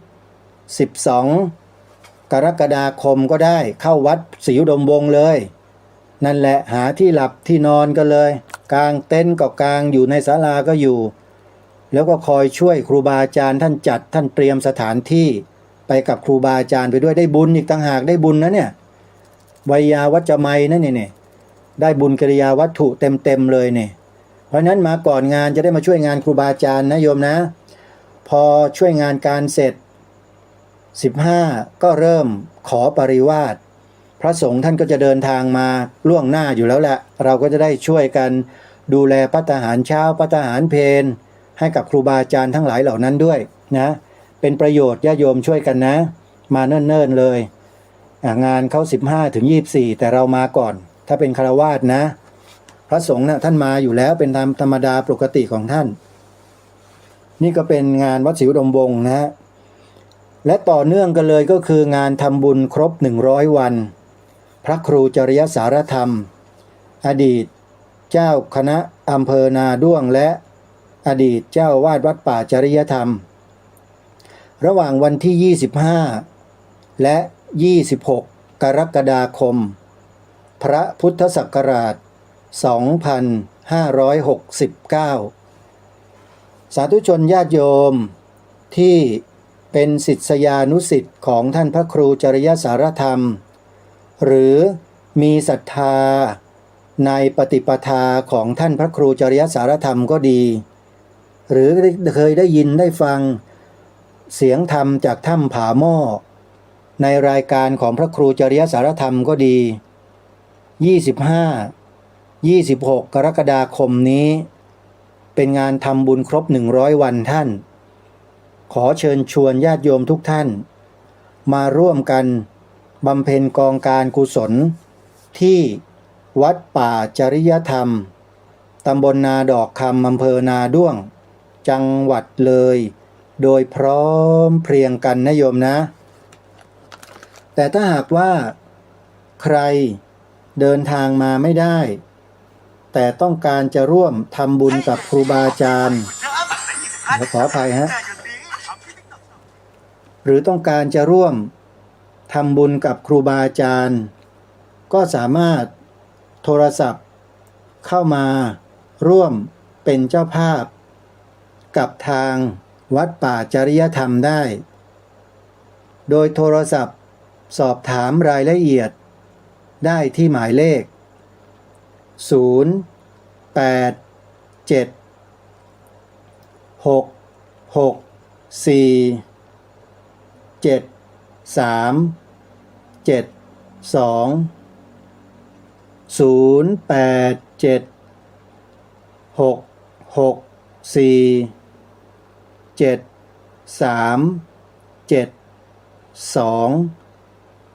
เบอร์โทรศัพท์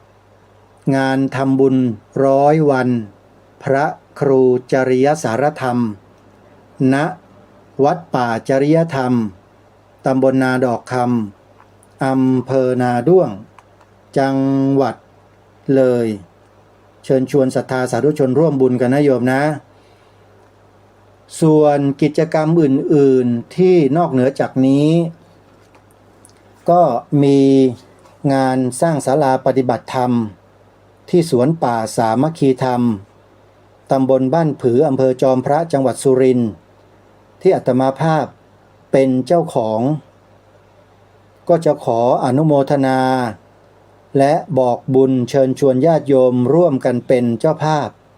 ในการจัดสร้างได้ต่อเนื่องยังทำได้ต่อเนื่องนะโยมนะเพราะว่ายังได้ปัจจัยมายังไม่ครบอาตมาภาพก็เลยต้องขอโอกาสญาติโยมทุกท่านแล้วก็ขอโอกาสครูบาอาจารย์ทุกรูปนะครับบอกบุญญาติโยมไปเช่นนี้เรื่อยๆแต่ก็จะไม่ให้บ่อยครั้งนะฮะนานๆจะบอกสักครั้งหนึ่งเพื่อให้ญาติโยมได้มีส่วนร่วมกันท่านใดจะร่วม ทำบุญเป็นเจ้าภาพร่วมสร้างศาลาปฏิบัติธรรมที่สวนป่าสามัคคีธรรมของอาตมาท่านสามารถที่จะโอนปัจจัยเข้ามาร่วมทำบุญได้เลยโดยโอนเข้ามาได้ที่ธนาคารและพร้อมเพย์ถ้าเป็นธนาคารก็โอนเข้าไปที่บัญชีธนาคารไทยพาณิชย์หมายเลขบัญชี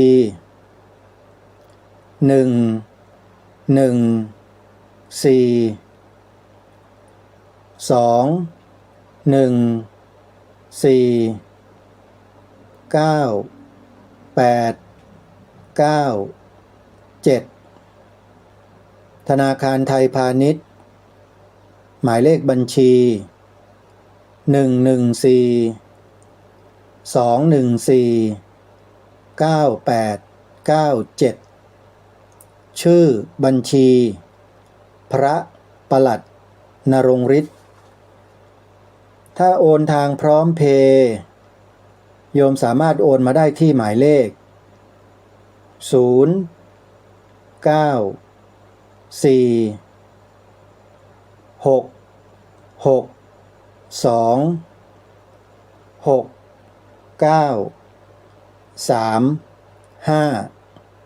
ขออนุโมทนาบุญทุกท่านสาธุชนญาติโยมทุกท่านวันนี้ตั้งใจจะนำคลิปเสียงของหลวงพ่อองค์หนึ่งท่านได้ตอบคำถามญาติโยมที่ถามมาในรายการเกี่ยวกับเรื่องความดำรงอยู่ได้ของพระบวรพุทธศาสนาถ้าหากว่าวันใดวันหนึ่งโลกใบนี้ไม่มีพระสงฆ์เหลืออยู่ในโลกแล้วพระพุทธศาสนาจะอยู่รอดปลอดภัยได้ไหม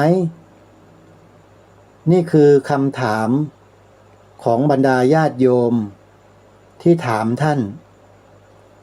โยมลองมาฟังท่านตอบกันดูสักหน่อยไหมโยมฟังหลวงพ่อท่านตอบดูด้วยว่าท่านจะตอบยังไงนะอาตมาจะนำเสียงของหลวงพ่อเนี่ยออกอากาศให้ญาติโยมได้ฟังกัน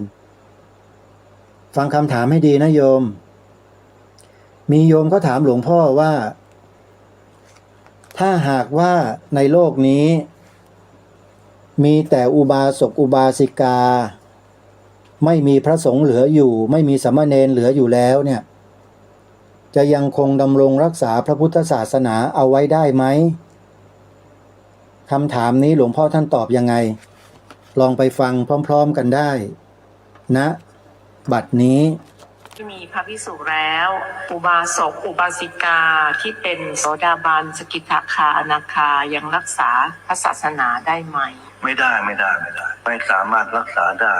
อุบาสกอุบาสิกาที่เป็นโสดาสกิทาคาอนาคาก็จะแยกย้ายกระจัดกระจายทำไมไม่ได้อะคะที่ไหนก็ไม่ได้ประเทศไหนก็ไม่เคยมีที่จะทำพระศาสนาให้ดำรงอยู่ได้ด้วยอุบาสกอุบาสิกาไม่มีเลย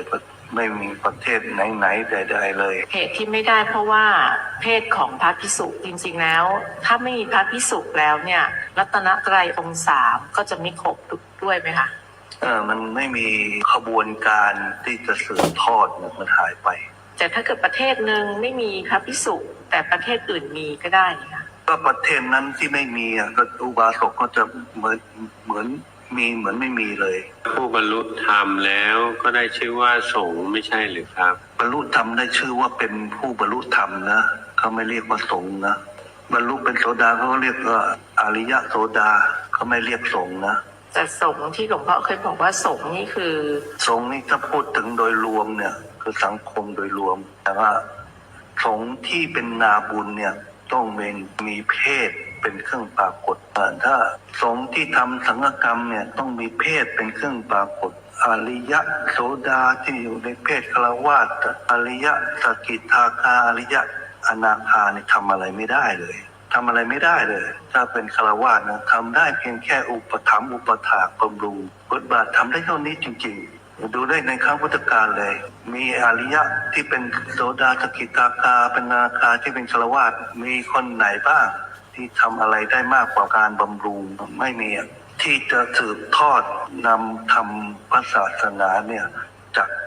ใจสู่ใจจากจิตสู่จิตได้เนี่ยก็คือภิกษุเท่านั้นในบทสวดสังฆคุณกล่าวถึงผู้ควรกราบไหว้บูชาหรือสงฆ์ก็คือคู่แห่งบุรุษ4คู่ไม่ใช่หรือครับใช่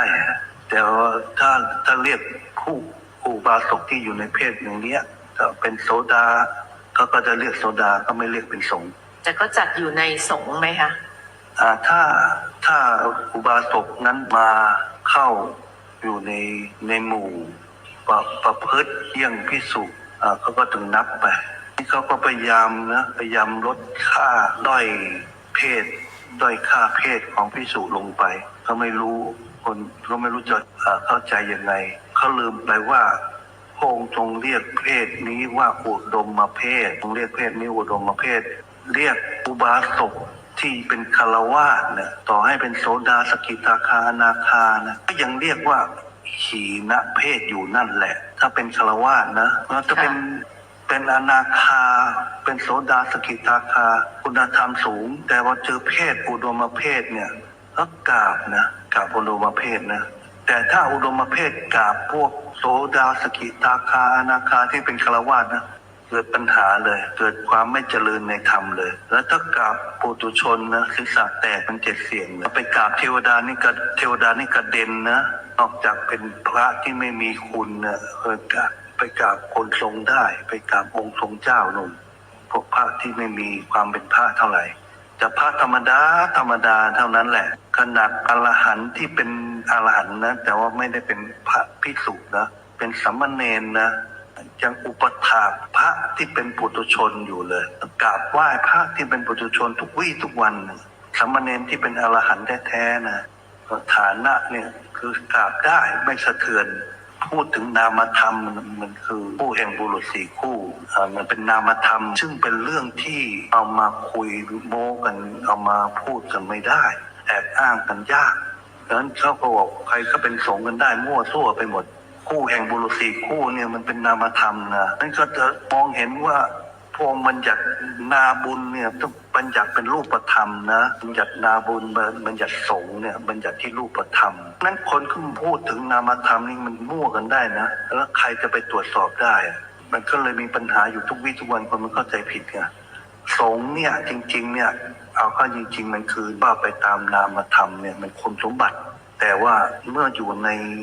สังคมแล้วเนี่ยเขาไม่สามารถเอาคุณสมบัติที่เป็นนามธรรมเนี่ยมาเป็นตัวชี้วัดมาเป็นตัวตัดสินว่าเป็นนาบุญเป็นสังฆกรรมเป็นอะไรได้เพราะว่าในสังคมมันต้องเป็นรูปธรรมพระองค์ถึงบัญญัติเพศต้องเป็นเพศภิกษุเท่านั้นและเป็นนาบุญของโลกเนี่ยต้องเป็นเพศภิกษุและปรากฏเป็นสงฆ์ให้อยู่ในเพศนี้ส่วนคุณสมบัติเป็นคุณสมบัติที่เป็นนามธรรมเนี่ยละไว้ในฐานของใครของท่านละไว้อยู่ในฐานของปัจจตังคือเป็นของที่ประจักษ์ของตนของตนแล้วก็จะรู้หน้าที่ตามเพศรู้สถานะตามเพศจึงมีข้อต้องขออภัยท่านผู้ฟังด้วยนะเปิดไม่จบเดี๋ยววันพรุ่งนี้มาฟังกันยาวๆเลยจะมีตอนที่2ด้วยต่อเนื่องกันนี่คือคำตอบของพระผู้ทรงความรู้แล้วก็อยู่ในฐานะที่เราควรจะฟังท่านเป็นใครอยู่ที่ไหนอย่างไรเดี๋ยวพรุ่งนี้จะมาเฉลยอาตมาเนี่ยชอบฟังท่านตอบคำถามแบบนี้โยมลองฟังดูเถอะแล้วเป็นยังไงบ้างนะเดี๋ยววันพรุ่งนี้มาฟังกันต่อเวลาวันนี้หมดลงแล้วต้องขอสมมุติยุติไว้ที่เพียงเท่านี้ขอความสุขสวัสดีจะมีแด่ท่านผู้ฟังทุกท่านทุกคนเทินขอเจริญพร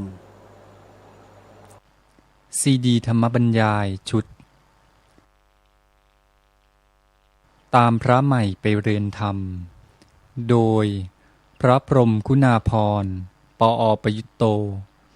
วัดยานเวศกวันตำบลบางกระทึก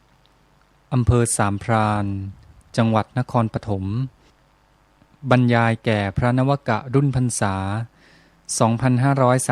2539 ตอนที่ 9 เรื่องพุทธศาสนาเกิดขึ้นมามิใช่ว่าพิธีกรรมจะไร้ความหมายเรื่องต่อไปที่อยากจะพูดในวันนี้ก็คือว่า ที่เราพูดกันมาหลายครั้งแล้วเรื่องการบูชาเครื่องบูชาเรื่องการสวดมนต์อะไรต่างๆเนี่ยพูดโดยหลักใหญ่ก็คืออยู่ในเรื่องพิธีกรรมใช่ไหมพิธีกรรมก็เป็นเรื่องเกี่ยวข้องกับชีวิตประจำวันของพุทธศาสนิกชนแล้วก็พระเราก็เกี่ยวข้องมากเพราะฉะนั้นก็เลยมาพูดถึงเรื่องพิธีกรรมกันแต่วันนี้อย่างที่ว่าแล้วอยากจะพูดน้อยๆก็เลยคงจะพูดนำเรื่องไว้เท่านั้นเองยังไม่จบในวันนี้นี่พิธีกรรมเนี่ย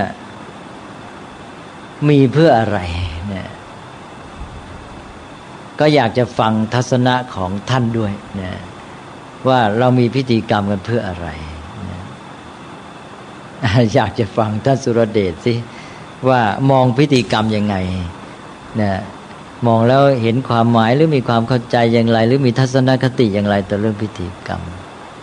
เป็นรูปแบบที่จะน้อมนำให้เกิดความเลื่อมใสอันนี้ก็เอานัยยะที่เคยพูดกันมาแล้วมาหรือเคยพูดไปแล้วเลยแต่ว่ายังไม่ได้พูดเรื่องพิธีกรรมโดยตรงใช่ไหมทีนี้ท่านจักรพันธ์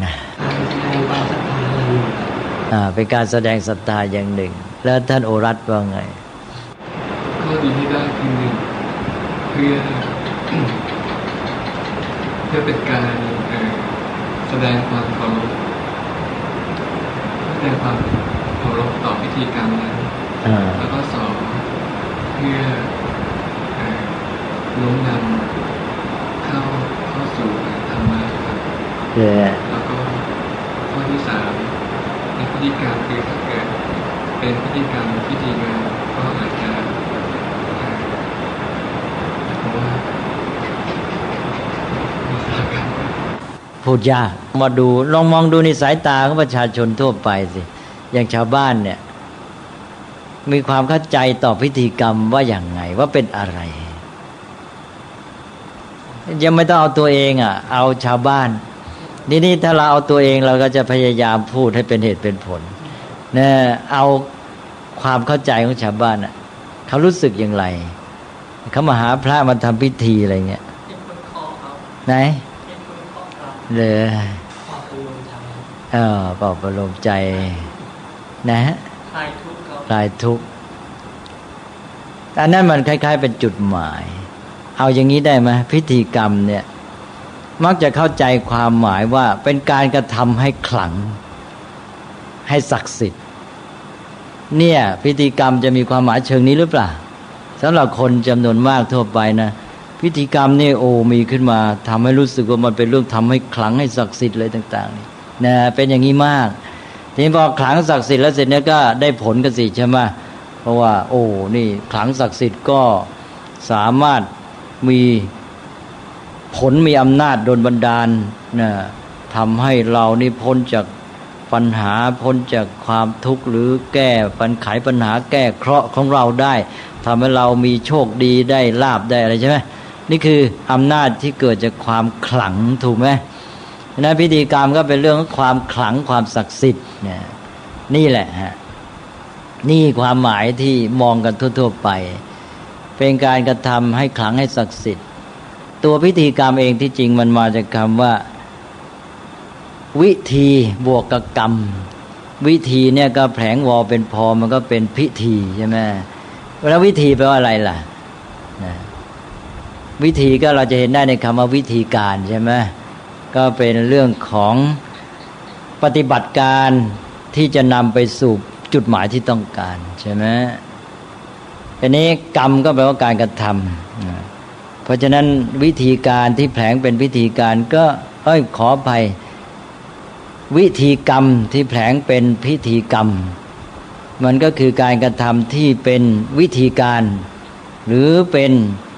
เครื่องมือที่จะนำไปสู่ผลหรือจุดหมายที่ต้องการนะทีนี้จะมีจุดหมายอะไรก็อีกเรื่องหนึ่งทีนี้จุดหมายที่เป็นมาในศาสนาต่างๆแต่เดิมเนี่ยมันมักจะเป็นจุดหมายที่เป็นเรื่องของผลในเชิงอำนาจบนดลบันดาลใช่ไหมเพราะฉะนั้นมันก็เลยไปสนองจุดหมายนั้น เมื่อไปสนองจุดหมายในเรื่องของอำนาจโดนบันดาลก็ต้องมีความขลังความศักดิ์สิทธิ์นั้นความหมายของพิธีกรรมมันก็เป็นเรื่องความขลังความศักดิ์สิทธิ์นี้ต่อมาเรื่องความหมายทางขลังศักดิ์สิทธิ์นี่มันชักจะเลือนไปเช่นอย่างในยุคที่คนนี่มานิยมวิทยาศาสตร์มากนะในยุคหนึ่งที่ผ่านมาเนี่ยคนเนี่ยจะดูถูกเรื่องของลัทธิเรื่องขลังศักดิ์สิทธิ์เรื่องศาสนาทั่วๆไปหันไปเรียกว่าคลั่งวิทยาศาสตร์ใช่ไหมยุคนั้นก็ไม่เห็นความสำคัญกับเรื่องพิธีกรรมที่ติดเหลือมาก็จะเป็นเรื่องศักวธรรมจนกระทั่งกลายไปว่าคนเนี่ยมองพิธีกรรมเป็นเรื่องศักวธรรมทำไปใช่ไหมเพราะมันเรื่องติดกันมาแต่เดิมไอ้ความหมายที่ขลังศักดิ์สิทธิ์มันก็ไม่มีแล้วนะก็เลยไปตรงข้ามความหมายหนึ่งก็เป็นเรื่องขลังศักดิ์สิทธิ์อีกความหมายหนึ่งเมื่อเลือนลางไปก็เลยไม่มีสาระอะไรทำพอเป็นพิธีคือว่า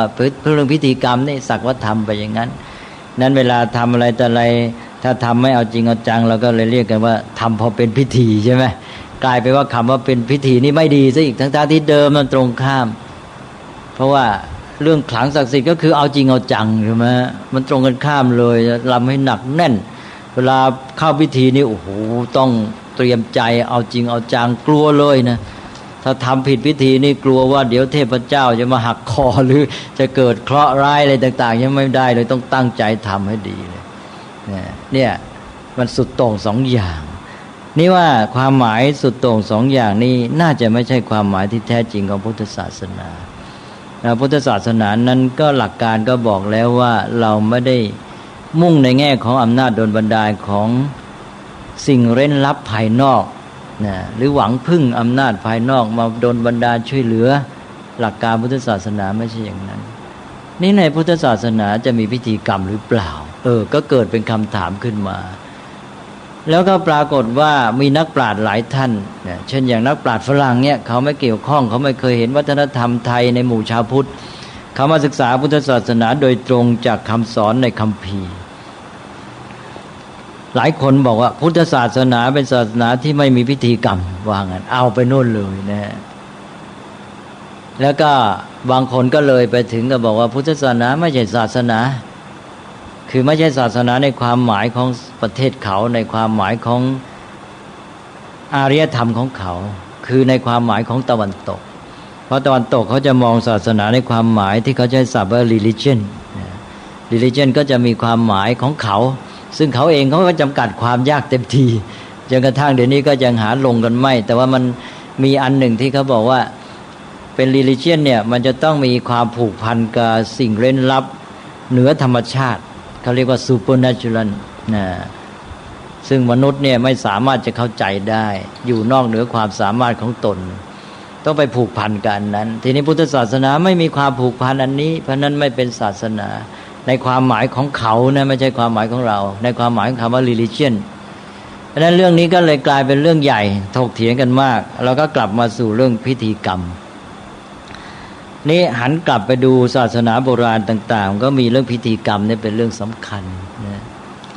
พิธีกรรมนี่อย่างที่บอกเมื่อกี้เนี่ยความหมายอย่างหนึ่งที่สำคัญรู้จะเป็นความหมายหลักก็คือเรื่องการที่ทำให้เกิดความรู้สึกขลังและศักดิ์สิทธิ์นะซึ่งจะต้องปฏิบัติให้ถูกต้องยกตัวอย่างนะเรื่องพิธีกรรมเช่นอย่างพระพุทธเจ้าวันหนึ่งเมื่อพระองค์ประทับอยู่ในเมืองราชคฤห์ตอนเช้าตรู่ก็เสด็จออกมานอกเมืองก็พบได้ทอดพระเนตรเห็นมานพคือหนุ่มน้อยวรรณพราหมณ์คนวรรณพราหมณ์ที่เป็นคนหนุ่มเขาเรียกว่ามานพผู้นี้ซึ่งเป็นคนวรรณะสูงและเป็นพราหมณ์นี่ก็ออกมาจากเมืองราชคฤห์แล้วก็อาบน้ำลงน้ำมาจนเปียกทั้งตัวทั้งเสื้อทั้งผ้าทั้งผมเนี่ยเปียกอยู่อย่างนั้นน่ะแล้วก็มายืนไหว้ทิศเนี่ยเริ่มได้ไหว้ทิศตะวันออกก็คือทิศพระอาทิตย์ขึ้นก่อนแล้วก็ไปทิศเขาเรียกว่าทิศเบื้องหน้าทิศเบื้องขวาทิศเบื้องซ้ายแล้วก็ทิศเบื้องหลังนะก็คือทิศตะวันออกแล้วก็ทิศใต้แล้วก็ทิศเหนือแล้วก็ทิศตะวันตกแล้วก็ทิศเบื้องบนทิศเบื้องล่าง6ทิศพระพุทธเจ้าก็เข้าไปตรัสถาม ว่านี่เธอทำอะไรเขาก็บอกว่าไหว้ทิศแล้วทำไมเธอทำล่ะบอกว่าบิดาของข้าพเจ้าเมื่อตอนที่อยู่บนเตียงที่จะตายก็คือหมายความว่าเมื่อนอนใกล้จะสิ้นใจเนี่ยได้สั่งข้าพเจ้าไว้คือฝากฝังสั่งเสียว่าถ้าเคารพพ่อเลยนะเมื่อพ่อสิ้นชีวิตไปแล้วเนี่ยให้ไหว้ทิศทั้งหกเพราะฉะนั้นข้าพเจ้าเนี่ยต้องการปฏิบัติตามคำสอนของท่านด้วยความรักเคารพบิดาก็ต้องทำตามนั้นหมายความว่าถึงไม่เข้าใจก็ต้องทำเพราะเคารพบิดาก็มาไหว้ทิศนี่เห็นไหมพิธีกรรมก็เลยเป็นเรื่องที่ว่ามันเป็นความหมายที่สื่อไปถึงอะไรอย่างหนึ่งที่เร้นลับซึ่งเป็นเรื่องศักดิ์สิทธิ์อะไรต่างๆเนี่ยแต่ว่าเราไม่เห็นความหมายชัดเจนในตัวมันที่เกี่ยวกับประโยชน์ใช้สอยหรือ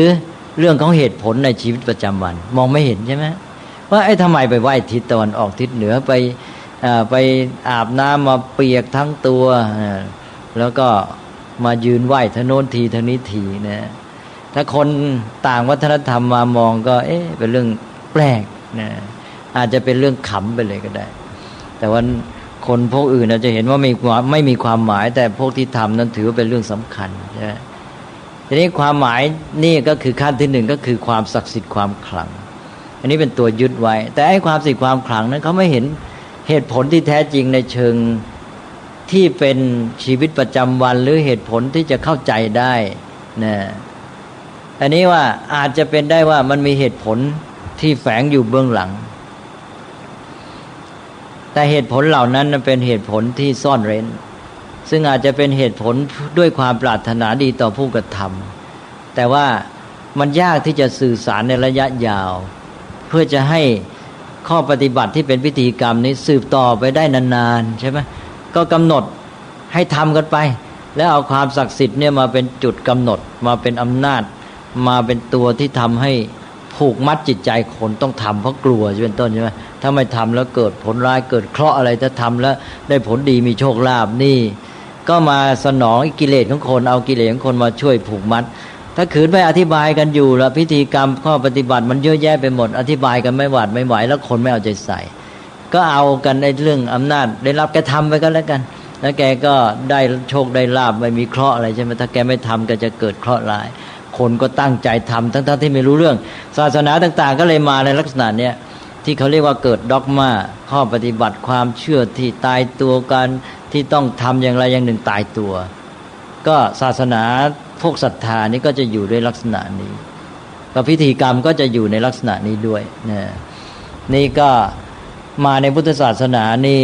เราไม่มีข้อกำหนดตายตัวแบบนั้นก็เลยฝรั่งเขาเรียกว่าพุทธศาสนาเป็นศาสนาที่ไม่มีด็อกมาแต่เมื่อไม่มีด็อกมาให้ปัญญาเป็นตัวกำหนดพุทธศาสนานี่มุ่งที่ปัญญาทีนี้ถ้าคนไม่ศึกษาไม่ใช้ปัญญาก็รักษาศาสนาไม่อยู่ส่วนศาสนาที่ใช้ศรัทธาเขาว่ามีข้อกำหนดตายตัวไม่ต้องถามทำไปก็แล้วกันเชื่อไปก็แล้วกันอย่างนี้กลับอยู่ได้ดีใช่ไหมอยู่ได้ง่ายเลยเพราะว่าลูกเกิดมาพ่อแม่ก็บอกทำอย่างนี้กันแล้วกันไปวัดทำอย่างนี้กันแล้วกันก็ไม่ต้องถามกันมันก็อยู่ได้ข้อปฏิบัติงั้นเชื่ออย่างนี้กันแล้วก็อยู่ไปเรื่อยนี่พุทธศาสนานั้นต้องอาศัยปัญญาถ้าไม่มีปัญญาไม่รู้ไม่เข้าใจต่อไปก็เพี้ยนหมดเพราะนั้นพุทธศาสนานี่จะอยู่ได้ต้องมีการศึกษาตลอดเวลาไม่เหมือนศาสนาทั่วไปที่เขาอยู่ด้วยศรัทธาที่เอาข้อกำหนดทางความเชื่อและการปฏิบัติมาบังคับตายตัวอันนั้นอยู่ได้เลยนะนี่เป็นจุดอ่อนอย่างหนึ่งจะว่าเป็นข้อดีหรือข้อเสียของพุทธศาสนาก็แล้วแต่ทำให้พุทธศาสนาเนี่ยรักษาได้ยากทีนี้ก็ย้อนกลับมาเรื่องพิธีกรรมอีกนะพูดไปเดี๋ยวก็คอยจะเลยนอกไปเรื่อยทีนี้ก็มาเรื่องพิธีกรรมเนี่ยก็ศาสนาต่างๆก็จะใช้กำหนดเป็นข้อปฏิบัติเช่นพราหมณ์ก็จะบอกว่าเนี่ยนะบูชาไฟไฟมีกี่ชนิดที่จะต้องจุดบูชาเขาก็จะกำหนดไว้เช่นไฟบางชนิดนี่ต้องบูชาตลอดจะให้ดับใช่ไหมรักษาไว้ชั่วลูกชั่วหลานจากพ่อแม่ก็ส่งต่อให้ลูกก็คอยดูแลไฟเนี่ยไม่ให้ดับแล้วอันนี้ก็เป็นไฟชนิดหนึ่ง หรือพิธีบูชายันก็จะมีข้อกำหนดเช่นเอาสัตว์ชนิดนี้แพะแกะแพะ500วัว500แกะ500อะไรอย่างนี้นะแล้วพิธีกรรมจะทำตัวคนที่จะมาทำนั่นเช่นสามีกับภรรยาสามีจะต้องแต่งตัวอย่างนั้นนะภรรยาจะต้องแต่งตัวอย่างนั้นจะต้องมาอยู่ในที่ที่กำหนดไว้แล้วก็นอนอย่างนั้นเป็นเวลาเท่านั้นอะไรต่างๆเหล่านี้นะเนี่ยข้อกำหนดเหล่านี้ก็เป็นพิธีกรรมซึ่งเรามองไม่เห็นเหตุผลชัดเจนออกมานะหรืออย่างที่ว่าเมื่อกี้ไปไหว้ทิศก็เหมือนกันก็เราก็ไม่เห็นเหตุผลอะไรออกมานะทีนี้เหตุผลอย่างหนึ่งก็บอกว่าอย่างที่พูดเมื่อกี้เนี่ยมันอาจจะเป็นความปรารถนาดีของผู้ที่ริเริ่มมาแต่ว่าไม่ต้องมาโมเสียเวลาอธิบายให้เขาได้ประโยชน์นั้นไปเลยโดยการปฏิบัติธรรมไม่ต้องเข้าใจเหตุผลโบราณก็เป็นอันว่าเป็นข้อปฏิบัติที่สืบกันมาไม่ต้องถามเหตุผลเรามองดูเราก็ไม่เห็นเหตุผลในเชิงปฏิบัติในชีวิตประจำวันหรือที่ผู้คนจะเข้าใจได้ก็เป็นเหตุผลพิเศษนะที่เร้นลับอย่างที่ว่าทีนี้อาจจะเกิดจากความปรารถนาดีของผู้ที่วางขึ้นมาก็ได้นะเช่นอย่างไหว้พระอาทิตย์เนี่ยอาจจะมีเหตุผลต่างๆแต่ว่าอย่างง่ายๆก็จะทำให้ต้องตื่นแต่เช้าอย่างนี้เป็นต้นนะทันพระอาทิตย์ขึ้นอย่างนี้เป็นต้นนะก็ไม่ต้องมาบอกกันเสียเวลาคุณปฏิบัติไปก็แล้วกันมาไหว้ทิศเนี่ยเพื่อจะไหว้ทิศให้ทันมันก็ต้องไหว้พระอาทิตย์ขึ้นนะไม่ใช่หมายถึงไหว้ตอนเที่ยงเอาไว้ให้ทันพระอาทิตย์ขึ้นแล้วก็ไหว้ก็ต้องรีบตื่นแต่เช้าอย่างนี้เป็นต้นนะหรืออาจจะเป็นเหตุผลที่เป็นความปรารถนาร้ายของผู้ที่วางก็ได้เช่นเห็นแก่ผลประโยชน์ของตัวเองพราหมณ์อาจจะวางข้อกำหนดนะเพื่อจะได้ลาภมากๆใช่ไหมก็ทำให้มีซับซ้อนอะไรขึ้นมาก็ได้นะก็ว่ากันไปแล้วก็ไม่ปลอดภัยถ้ามนุษย์จะพัฒนากันจริงๆก็ต้องรู้เหตุรู้ผลเหตุผลที่แท้จริงแต่คนจะต้องไม่ขี้เกียจไม่คร้านเกินไปต้องใช้ปัญญาพิจารณาและตั้งใจศึกษานะอันนี้อย่างเรื่องของมานพที่ว่ามาไหว้ทิศเนี่ยพระไตรปิฎกก็เล่าไว้แค่นั้นอัตถกถาคือคัมภีร์หรือหนังสือที่อธิบายพระไตรปิฎกก็เล่าเพิ่มเติมบอกว่าความจริงนั้นบิดาของมานพคนเนี้ยซึ่งเป็นพราหมณ์เนี่ยเป็นพุทธศาสนิกชนนะเป็นโสดาบันด้วยซ้ำนะทีนี้ตอนที่แกอยู่เนี่ยแกก็เอาใจใส่อยากจะให้ลูกเนี่ยได้รู้หลักธรรมคำสอนของพระพุทธเจ้าชักนำยังไงลูกคนนี้ก็ดื้อไม่เอาใจใส่นะบอกว่าเอาไปวัดกันบางสิเขาก็ไม่ยอมไปบอกไปแล้วไปต้องไปไหว้พระต้องไปนั่งหลังขดหลังแข็งเมื่อยว่างั้นนะแล้วก็เดี๋ยวไปรู้จักกับพระเขาอีกคุ้นเคยกันขึ้นมาเดี๋ยวก็จะต้องนิมนต์ไปบ้านจะต้องถวายอาหารสิ้นเปลืองยุ่งว่างั้นเลยไม่ยอมไปวัดสักทีไม่เข้าใกล้ชิดพระพุทธเจ้าพระสงฆ์นี้พราหมณ์ก็อยู่มาแก่จะถึงแก่กรรมจะทำยังไงเราจะได้ช่วยให้ลูกของเราเนี่ยได้รู้จักธรรมะได้รู้จักพระสงฆ์ไปวัดก็เลยทำเป็นอุบายสั่งลูกให้ไปใช้พิธีไหว้ทิศเนี่ยแล้วเสร็จแล้วเดี๋ยวก็ต้องเจอกับพระพุทธเจ้าพระพุทธเจ้าก็จะต้องตรัสถามแล้วก็จะเป็นอุบายที่จะนำลูกเนี่ยเข้าสู่พุทธศาสนาได้นี่อัตถกถาเล่านะฮะจะจริงไม่จริงก็แล้วแต่พระอัตถกถาจารย์ท่านว่าอย่างนั้นนะเอาละครับแต่ยังไงก็ตามไปอันว่าตัวเรื่องการไหว้ทิศเองเนี่ยเราจะเห็นว่ามันไม่มีเหตุผลชัดเจนในตัว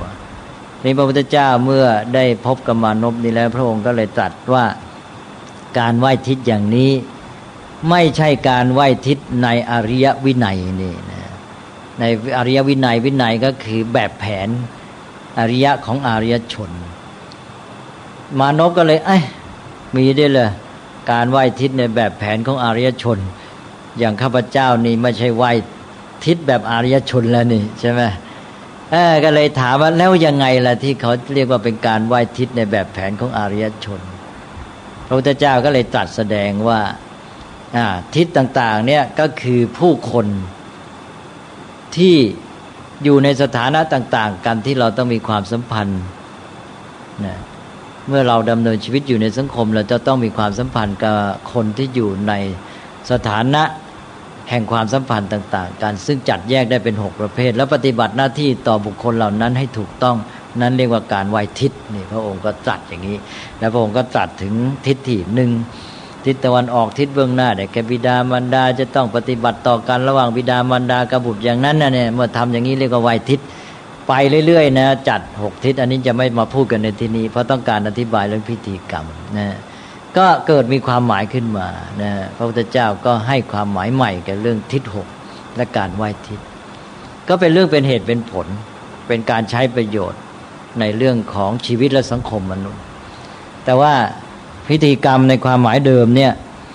ซึ่งเป็นเรื่องของความขลังความศักดิ์สิทธิ์เป็นสำคัญเหตุผลเร้นลับมองไม่เห็นอาจจะเป็นเหตุผลที่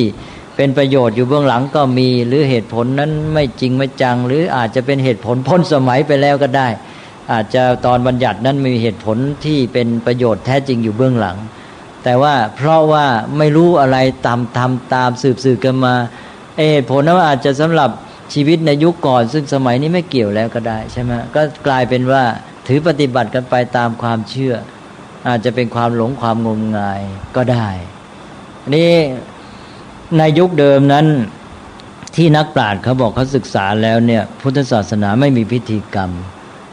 ก็เพราะว่าพระพุทธเจ้าเนี่ยจะทรงปฏิบัติในเรื่องประโยชน์ที่เห็นกันจริงๆจังเป็นเหตุเป็นผลกันไปเลยใช่ไหมฉะนั้นมาเทียบกับยุคนี้แล้วจะเห็นว่าในสมัยพุทธกาลไม่มีพิธีกรรมอย่างยุคนี้อย่างพระฉันข้าวก็จะมีพิธีใช่ไหมอย่างการรับศีลพิธีทำบุญเนี่ยจะมีจุดธูปจุดเทียนบูชาพระรัตนตรัยมีการไหว้การกราบวางเป็นแบบเป็นแผนมีการอาราธนาศีลรับศีลที่เรียกว่าสมาทานศีลแล้วก็มีเจริญพระพุทธมนต์อะไรต่างๆเหล่านี้นิมนต์พระไปฉันกว่าจะได้ฉันในว่ากันตั้งครึ่งค่อนชั่วโมงใช่ไหมแล้วฉันเสร็จแล้วก็มีการสวดอนุโมทนาสวดอนุโมทนาเสร็จก็กลับนะบางทีแทบไม่ได้พูดได้จากันเลยกับเจ้าภาพนะก็เป็นเรื่องของสิ่งที่เรียกว่าพิธีกรรมไปหมดแล้วก็ความหมายก็ไปอยู่ที่สองอย่างเนี่ยหนึ่งเรื่องของความขลังความศักดิ์สิทธิ์ที่เกี่ยวข้องไปถึงอำนาจเล่นลับอะไรบางอย่างที่จะบันดาลผลสำเร็จให้ปัดเป่าภัยอันตรายเคราะห์กรรมแล้วก็ให้โชคลาภเป็นต้นนะหรือไม่ก็มองเป็นเรื่องของศักดิ์แต่ว่าทำเป็นพิธีไปเลยเนี่ยมองเป็นอย่างใดอย่างหนึ่งทีนี้ความหมายที่แท้จริงอยู่ที่ไหนเราหันกลับไปดูว่าพระพุทธเจ้านี่เมื่อมีผู้นิมนต์ไปบ้านก็จะไม่มีพิธีกรรมเหล่านี้ใช่ไหมเสร็จแล้วเราจะเห็นได้ในพระไตรปิฎกจะเล่าไว้เมื่อพระพุทธเจ้าฉันเสร็จอย่างที่เขานิมนต์ไปฉันทรงได้ไปเสวยที่บ้านของเขาแล้วพระองค์เสวยเสร็จพระองค์ก็จะตรัสธรรมกถาก็จะมีลงท้ายบอกว่าพระผู้มีพระภาคได้ยังบุคคลนั้นให้เห็นแจ่มแจ้งสันทัสเสตวาให้มีจิตน้อมรับคำสอนของพระองค์สมาทเปตวาแล้วก็สมุตเตชนาสมุตเตเชตวาทำให้เขานี่มีจิตใจแกล้วกล้าเกิดกำลังใจคึกคักที่จะปฏิบัติตามคำสอนของพระองค์แล้วก็สัมปหังเสตวาทำให้ร่าเริงยินดีจิตใจเบิกบานสดชื่นเพราะว่าธรรมยากถายะด้วยกถาถ้อยคำที่ประกอบด้วยธรรมะว่างั้นนี่เวลาพระพุทธเจ้าฉันเสร็จนี่ก็จะมีอันเนี้ยลงท้ายแล้วจึงจะเสด็จกลับเพราะเนี่ยคือจุดท้ายก็ลงด้วยธรรมยากถายะสันทัสเสตวาสมาทเปตวาสมุตเตเชตวาสัมปหังเสตวาแล้วก็เสด็จกลับนี่เห็นไหมจะเห็นว่าสิ่งที่พระพุทธเจ้าทรงปฏิบัติเป็นเรื่องเนื้อหาสาระก็คือจบแล้วก็คงทรงแสดงธรรมสอนเขาแล้วให้เขาเกิดความเข้าใจชัดเจนแจ่มแจ้งมีกำลังใจที่จะประพฤติปฏิบัติจิตใจร่าเริงเบิกบานแล้วก็เสด็จกลับถ้าทีนี้เรามาดูว่าพระสมัยปัจจุบันนี้ไปประกอบพิธีไปสวดมนต์เสร็จกลับแล้วเราดูว่าสองอย่างนี้อันไหนมีคุณค่าในเชิงประโยชน์ค คุณค่าในเชิงจิตใจอะไรต่างๆต่างกันอย่างไรหรือว่ามันสื่อถึงกันอย่างไรอันนี้คือสิ่งที่อยากจะพูดต่อไปตอนนี้ก็มาเริ่มไว้นะให้เห็นว่าแล้วพิธีกรรมมันก็เข้ามาสู่พุทธศาสนาในปัจจุบันใช่ไหมถ้าพูดว่าในยุคพุทธกาลพระพุทธเจ้าไม่เห็นทรงมีพิธีกรรมอะไรเนี่ยก็ทรงเอาเรื่องการปฏิบัติกันจริงๆให้เห็นประโยชน์ชัดเจนไปเลยทีนี้มาในปัจจุบันในพุทธศาสนาก็ชักจะไปคล้ายๆศาสนาทั่วๆไปที่มีพิธีกรรมเป็นเรื่องเกี่ยวกับเรื่องความหมายทางขลังศักดิ์สิทธิ์อย่างที่ว่าทำให้คนไปนึกถึงอำนาจเล่นลับอะไรจะมาบันดาลผลให้เขาตามที่ต้องการทั้งในเชิงปัดเป่าภัยอันตรายทั้งในเชิงที่บันดาลผลสำเร็จเนี่ยทีนี้พิธีกรรมเหล่านี้เข้ามาสู่พุทธศาสนาอย่างเราจะทำอะไรเดี๋ยวนี้จะมีการที่งานมงคลก็ให้พระเจริญพุทธมนต์มีการทำน้ำมนต์มีสายศีลนะแล้วบางทียังจะต้องมีกำหนดอีกว่าจะต้องเอาใบเงินใบทองใบนาคมาใส่ด้วยอะไรอย่างนี้นะถ้าคนที่จะเคร่งครัดพิธีก็อาจจะมีเรื่องรายละเอียดยุ่มยิ้มอีกเยอะเลยนะแล้วก็อย่างวางศิลาฤกษ์พระก็อาจจะเดี๋ยวนี้เข้าไปเกี่ยวข้องที่จริงเป็นพิธีพราหมณ์นะก็จะมีเรียกว่าแผ่นทองแผ่นเงินแผ่นนาคอะไรอย่างนี้แล้วก็มีข้อกำหนดเกี่ยวกับเรื่องไม้อะไรต่างๆนะไม้ชนิดไหนที่จะมาใช้นะเอามาตอกคล้ายๆเป็นเสาหรือเป็นหลักอะไรเงี้ยนะแล้วมีก้อนอิฐอะไรพวกเนี้ยอิฐทองอิฐเงินอิฐนาคอะไรอย่างงี้เนี่ยอย่างนี้เป็นต้นเนี่ยเรื่องพิธีกรรมเราจะเห็นว่ามีข้อกำหนดซึ่งเรามองไม่เห็นเหตุผลชัดเจนนี้เรามาดูว่าตอนนี้พิธีกรรมก็เข้ามาเป็นส่วนสำคัญในพุทธศาสนาพิธีกรรมมีความหมายอย่างไรความหมายอะไรควรเป็นความหมายที่แท้จริงที่ต้องการในพุทธศาสนาเนี่ยนี่ผมขอฝากไว้เป็นเรื่องที่เราจะพูดกันต่อไปตอนนี้ก็พูดเกริ่นนำไว้ให้นะแล้วก็ความหมายที่เข้ามาในแบบของศาสนาโบราณกับความหมายที่แท้จริงที่ต้องการในพุทธศาสนาเนี่ยจะมาโยงกันได้ประสานเข้าด้วยกันอย่างไรนะจุดที่ต้องการก็คงจะเป็นความหมายที่แท้ที่เป็นของพุทธศาสนาถ้าเราไม่สามารถโยงถึงอันนี้ได้ก็พุทธศาสนาก็จะต้องคลาดเคลื่อนจะต้องเพี้ยนออกไปเพราะว่าไม่สามารถรักษาสาระไว้ได้ใช่ไหมนี่ตอนนี้ก็เป็นที่น่าเป็นห่วงพอสมควรว่าการกระทำพิธีกรรมนั้นก็เป็นการกระทำในความหมายแบบศาสนาโบราณไปซะมากก็ได้สองอย่างที่ว่าหนึ่งก็ความหมายเชิงขลังศักดิ์สิทธิ์หรือมิฉะนั้นก็เป็นเรื่องของการทำสืบกันมาพอให้เป็นธรรมเนียมประเพณีวัฒนธรรมเป็นเรื่องของวัฒนธรรมสักแต่ว่าธรรมไม่ได้มีความหมายเหตุผลอะไรพิเศษนะเรามาดูว่าสาระที่ต้องการคืออะไรนะก็วันนี้ก็คิดว่าเอาไว้แค่นี้ก่อนนะ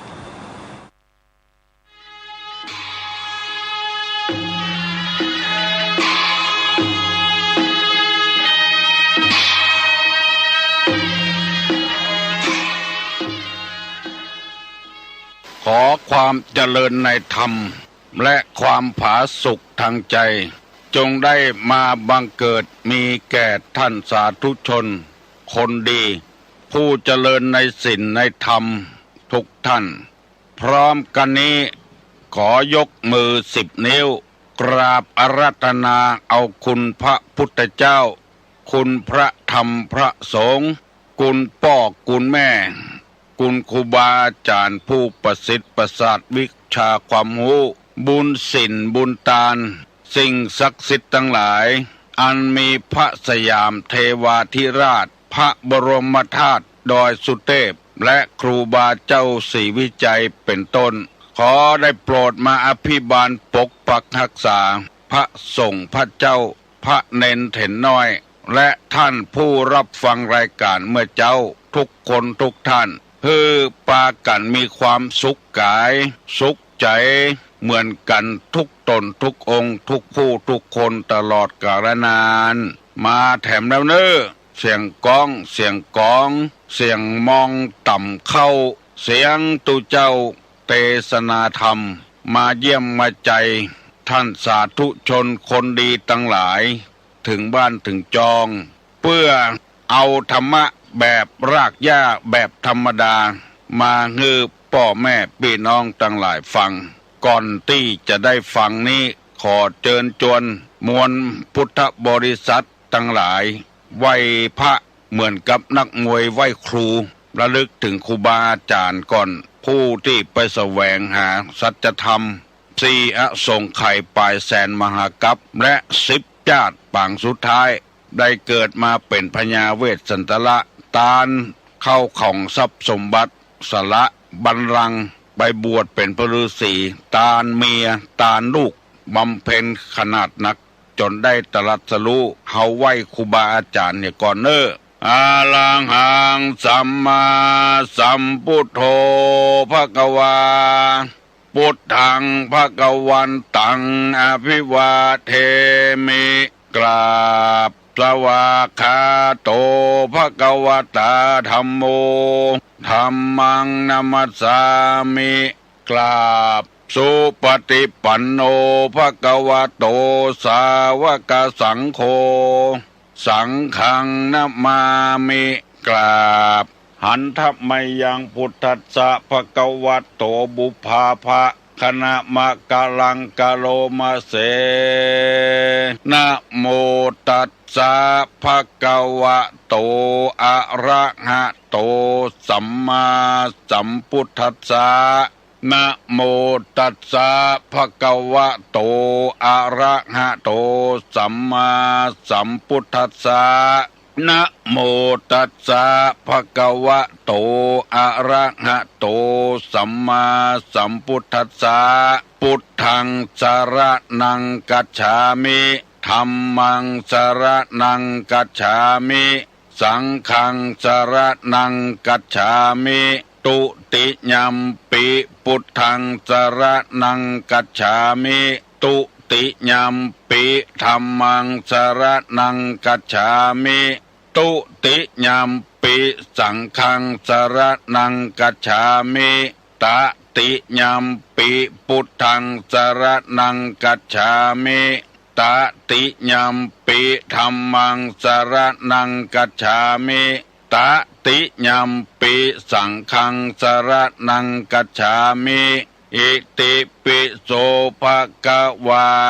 อะระหังสัมมาสัมพุทโธ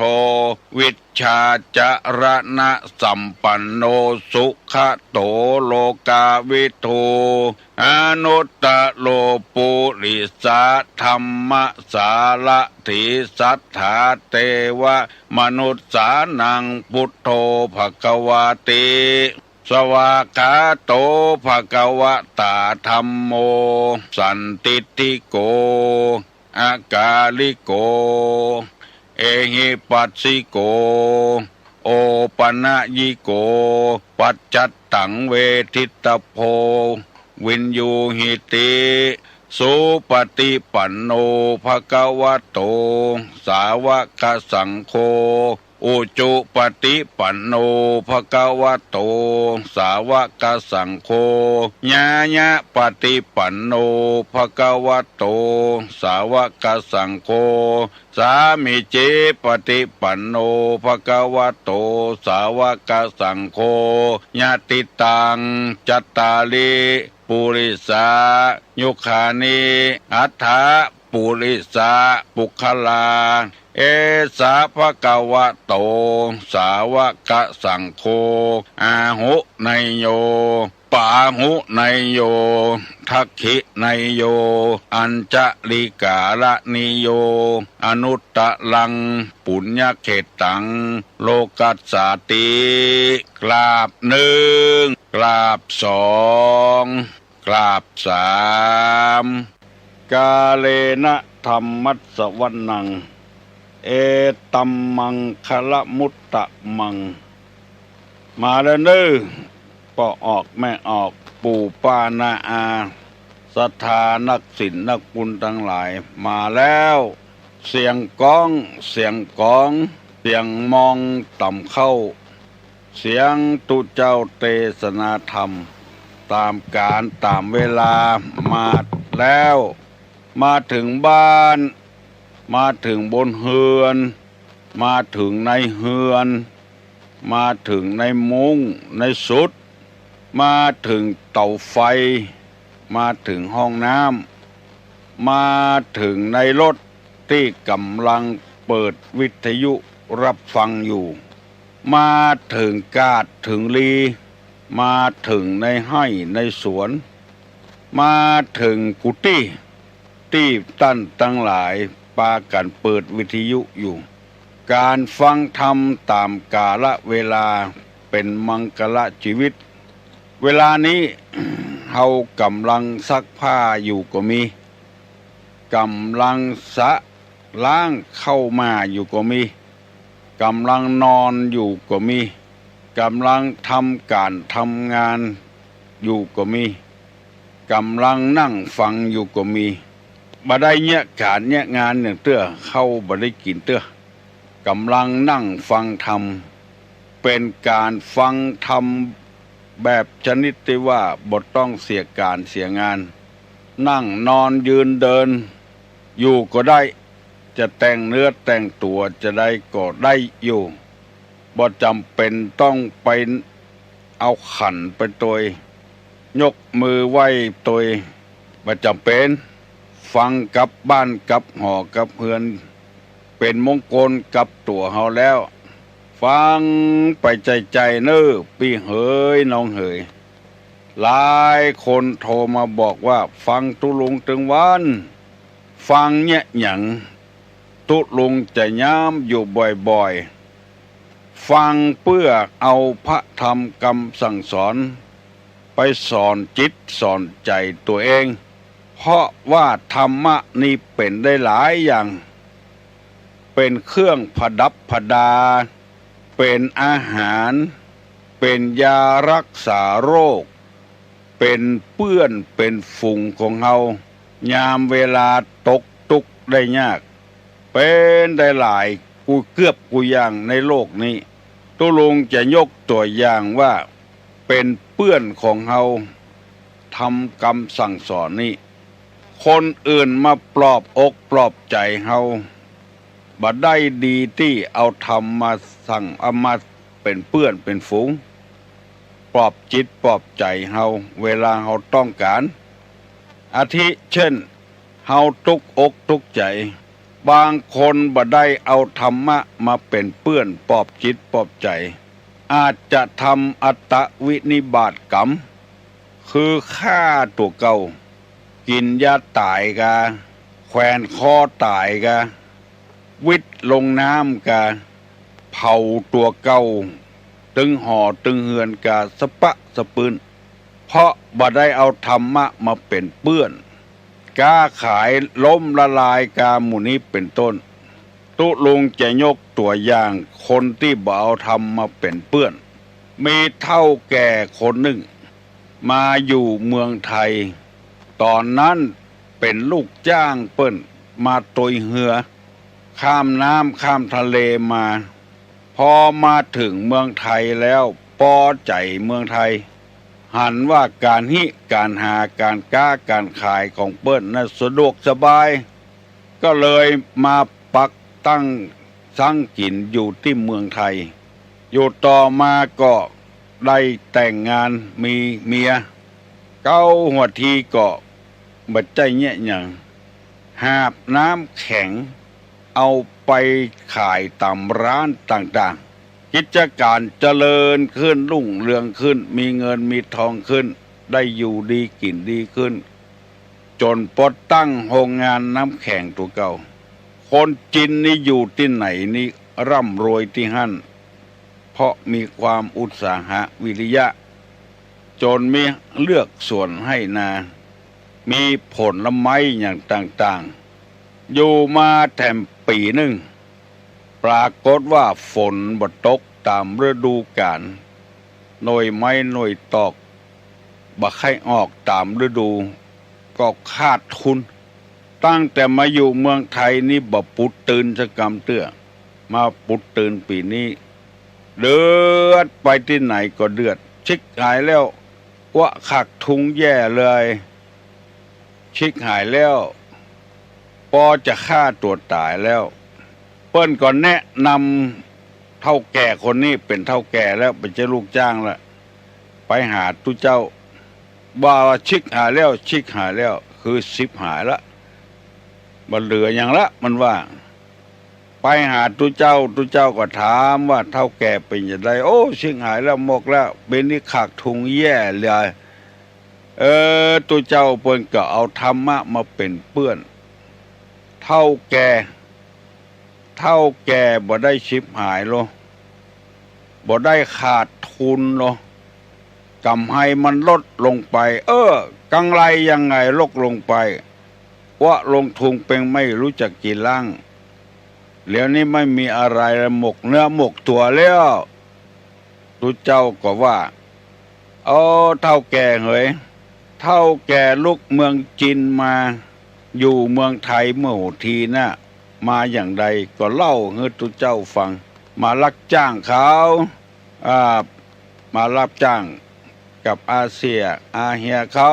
แล้วมาเห็นเมืองไทยนี่มันอุดมสมบูรณ์ว่าก็เลยมาอยู่ที่นี่จะถามเท่าแก่แถมว่าเท่าแก่บ่ได้เอาอย่างมาตัวแล้วมีให้กี่ให้มีสวนกี่สวนมีอันอย่างพ้องเล่าให้ตุเจ้าฟังเท่าแก่ปีนี้กำไรมันลดไปลงลดยังไงก็เล่าให้ฟังว่ามันบ่ได้ชิบหายหรอสวนของเท่าแก่ก็ยังมีอยู่ต้นไม้ก็ยังมีอยู่มีกุยางอยู่ยังมีเมียอยู่ที่บ้านก็ยังมีอยู่มีลูกด้วยแถมอำนาจมันเป็นกำไรของเท่าแก่ร้อนๆปีนี้มันกำไรมันลดลงไปแต่กำไรยังอื่นยังมีอยู่มีมีสวนมีให้มีนามีเมียมีลูกแล้วยังมีที่อยู่ที่อาศัยมีหอมีเฮือนอยู่เท่าแก่ว่าขาดทุนยังไงมันบ่ได้ขาดทุนบ่ได้ชิบหายโลกยังมีหอมีเฮือนอยู่ไม่เคยไล่ยิงเลยคำพูดแบบเนี้ยก็อันนั้นน่ะกะบ่ได้เอาธรรมะมาเป็นเปื้อนยังก็ขาดทุนจนเป็นโรคประสาทจะฆ่าตัวตายอันนี้เป็นต้นที่ตุลุงยกมาเป็นตัวอย่างป้องออกไม่ออกเฮายังมีทรัพย์สมบัติอยู่ที่จะกินหากินอยู่บ่ใช่ขาดทุนไปประตกประเสี่ยงเพราะว่าบ่ได้เอาธรรมะมาเป็นเปื้อนเป็นฝูงแน่ก็อย่างเดียวแน่ก็จะได้อย่างเดียวตอนเสียนี่เดือดร้อนหาว่าขาดทุนหมู่นี้เป็นต้นธรรมะจึงเป็นเปื้อนที่ดีสำหรับคนที่ฟังธรรมะหมู่นี้เป็นต้นตุลุงจึงนำมาเสนอให้พี่น้องพ้องหิ่งทั้งหลายเอาฟังกูเจ้าเถอะประโยชน์มันจึงได้ธรรมะเป็นกูอย่างของเฮาเป็นครูบาอาจารย์ของเฮาตัวธรรมะนี่เฮาจะละบ่ได้เฮาจะขว้างบ่ได้บ่ว่าคนนั้นจะเป็นไผก็ตามเป็นป้อเฮือนเป็นแม่เฮือนเป็นป้อคนเป็นแม่คน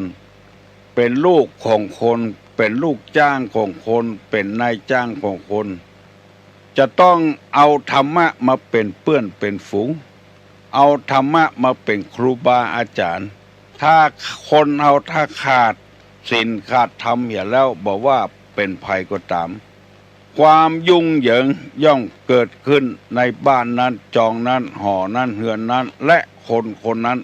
เป็นเครื่องประดับคนใดมีศีลมีธรรมนี่มันงามตั้งแต่ต้นจนอวสานจะเสาะอันยังก็เสาะคนที่มีศีลมีธรรมมันงามถึงเบื้องต้นอธิกัลยาณังมัชเชกัลยาณังปริโยสานะกัลยาณังงามถึงเบื้องต้นงามในท่ามกลางงามในที่สุดเพราะมีธรรมะเป็นเครื่องประดับมีคนเกรงกลัวมีคนเก่งขามเครื่องประดับประดาตั้งนอกยังมีอันตรายมีสายสร้อยสายคอมีเพชรพลอยมีเงินมีทองกับบ้านกับจองเขายังมาโลภมาเอาได้อยู่มาลักมาจกบางทีก็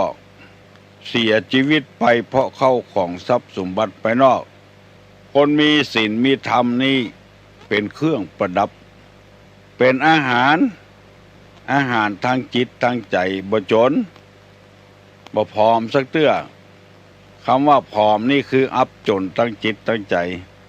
มีนักขอเงือพี่เงือน้องมีจิตใจลู่มาตั้งศีลตั้งธรรมนักเด้อแล้วเราจะหู้บ้านใดจองใดถ้าบ่มีศีลมีธรรมนี่บ่มีเครื่องประดับมีแต่คนจะดูแควนหัวพิษกันเถียงกันกินเหล้าเมายาอบายมุขกูข้ออยู่ในจิตในใจหมดยามกว่างเล่นกว่างยามไก่เล่นไก่ยามมีการมีงานอย่างกับบ้านกับจองเอาพายเอาไฮโลมาเล่นอันนี้เป็นต้นนำมาเสนอให้พี่น้องทั้งหลายได้ฟังในจำพวกบุคคล4จำพวกในยะที่3ที่ตุลุงนำมาเสนอในยะที่1ที่2แล้วในยะที่1ที่2บอกว่าปฏิบัติเพื่อประโยชน์ตนแต่บ่ปฏิบัติเพื่อคนอื่นปฏิบัติเพื่อประโยชน์คนอื่นแต่บ่ปฏิบัติเพื่อตัวเองบ่ปฏิบัติเพื่อประโยชน์ตนและประโยชน์คนอื่นทั้งนั้นเกิดมาเสียชาติและข้อที่4ว่าผู้ปฏิบัติทั้งประโยชน์ตนและประโยชน์คนอื่นด้วยอันนี้เป็นบุคคลที่นำมาเสนอพี่น้องทั้งหลายวันนี้จะนำเอาบุคคลแถม4จำพวกมาเสนอท่านทั้งหลายให้ฟังคือคนเฮาเนี้ยเอาธรรมะมาเป็นเพื่อนก็มีบ่เอาเป็นเพื่อนก็มีหมู่เนี้ยแล้วบุคคล4จำพวกในยะที่3วันนี้มีข้อความว่าผู้มืดมาแล้วมืดไป2มืดมาแล้วสว่างไป3ผู้สว่างมาแล้วมืดไป4ผู้สว่างมาแล้วสว่างไปอันนี้เป็นภาษาบาลีว่าโชติปลายโนตโมโชติปลายโนโชติตมะปลายโนโชติปลายโนคือมืดมาแล้วสว่างไปปะเลปิจัตตาโลปุคลาตะโมตมะปรายโนมืดมาแล้วมืดไปหมายความว่าเกิดมาในถ้ำกลางคนบดีแล้วบัดแสวงหาคุณงามความดีอย่างสักอย่างมืดมนอนทการในระหว่างคนบดีตอนไปก็บ่มีอย่างติดตัวมืดมาแล้วก็มืดไปเกิดมาเป็นคนจนตอนใกล้จะตายเป็นคนจนอย่างเก่าอย่างเดิมบ่แสวงหาความรู้บ่แสวงหาเงินหาคำอย่างก็มีถ้าเราจะสังเกตพออยู่ในท่ามกลางของนักเลงกูย่างนักเลงเจ้าชู้นักเลงเล่นการพนันนักเลงคบคนชั่วเป็นมิตรแล้วบ่พยายามปลีกตัวออกจากนักเลงพ่อเป็นนักเลงลูกก็เป็นนักเลงเช่นเดียวกันพอใกล้จะตายแล้วความมืดมนอนทการเข้ามาหาตัวเพราะบ่แสวงหาความสว่างมืดตึงมามืดตึงไปจะสังเกตว่าคนมืดมามืดไปนั้นจะใดบางทีพออยู่ที่ดีแล้วปะของดีแล้วได้ป่อเมียแม่เมียที่มีเงินมีคำแล้วบ่มีกำกึดอย่างเก่าอย่างเดิมบางทีเปิ้นแบ่งทรัพย์สินมรดกให้ฝ่ายของเมียเพราะฝ่ายของตนบ่มีหยังก็นึกว่าจะได้เอาทรัพย์สินมรดกนั้นให้เจริญรุ่งเรืองขึ้นเอาไปเนี่ยอย่างอื่นขึ้นเอาไปขึ้นไปขายให้หมดกินให้หมดตัวอยู่ในตระกูลที่ทุกข์ยากแล้วไปได้ทรัพย์สมบัติมา ก็เอาไปถลุงถลายเล่นการพนันเหี่ยมดอย่างอี้ก็มีบางทีผัวตายละทรัพย์สมบัติไว้เอาไปถลุงเหี่ยมดกำไปก็มืดไปกำมาก็มาด้วยความมืดมนอนตการจะสังเกตได้ง่ายๆเพราะคนบ่แสวงหาความรู้พอได้ดิบได้ดีแล้วกลับเป็นมืดไปแถมแล้วเอาง่ายๆอย่างตุเจ้าที่มาบวชเป็นตุเจ้าอยู่ในวัดในวาพ่อแม่ก็ทุกข์ยากอับจนบ่มีหยังได้มาบวชเปิ้นยกย่องสรรเสริญกะเดียวว่าจะดีไปลักพระพุทธรูปไปขายกินก็มีเล่นไม่ย่าไม่ยิงก็มีกินเหล้าเมายาเหี่ยเป็นคนเบลิบเติบตับไปเหี่ยก็มีหน้าที่จะได้รับยกย่องสรรเสริญจัดดีแล้วกลับไปลุงลังเนี่ยกลับไปวุ่นวายกลับไปเดือดร้อนเนี่ยเมื่อมาก็มืดอยู่แล้วกำไปก็มืดอย่างเก่าอย่างเดิมคนจำพวกนี้มีนักหนาปาป้าน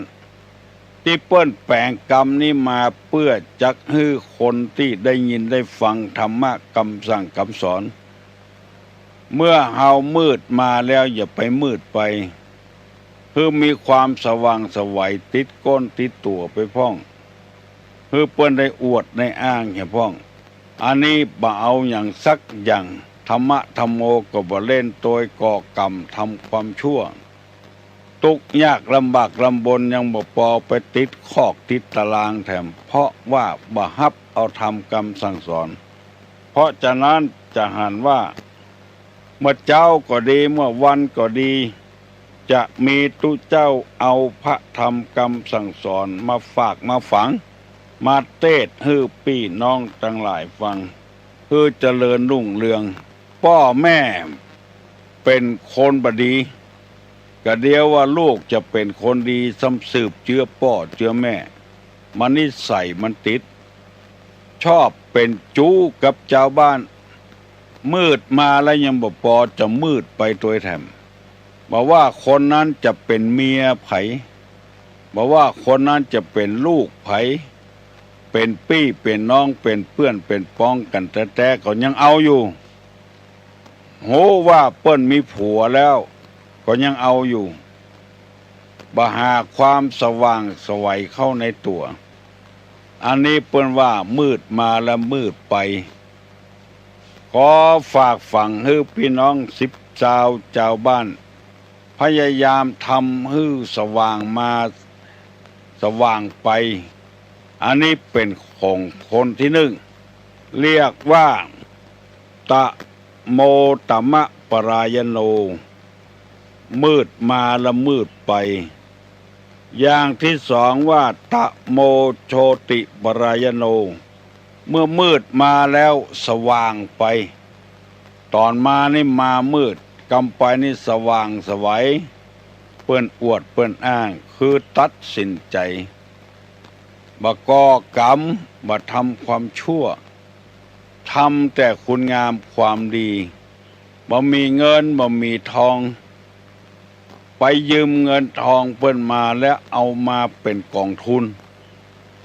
เอามาลงทุนทำอย่างอื่นเพื่อจะเอาตื่นมันไว้เอากำไรมากินเมินเข้ามันเข้าก็เจริญรุ่งเรืองขึ้นอันนี้มืดมาแล้วสว่างไปเป็นหนี้เป็นสินก็ฮื้อเปิ้นเนี่ยอันนี้บ่เนี่ยอย่างอันบ่มีแล้วยังบ่พอไปกู้ไปยืมเปิ้นแล้วเอามาบ่เอามาทำประโยชน์เอามาซื้อรถเครื่องเหีย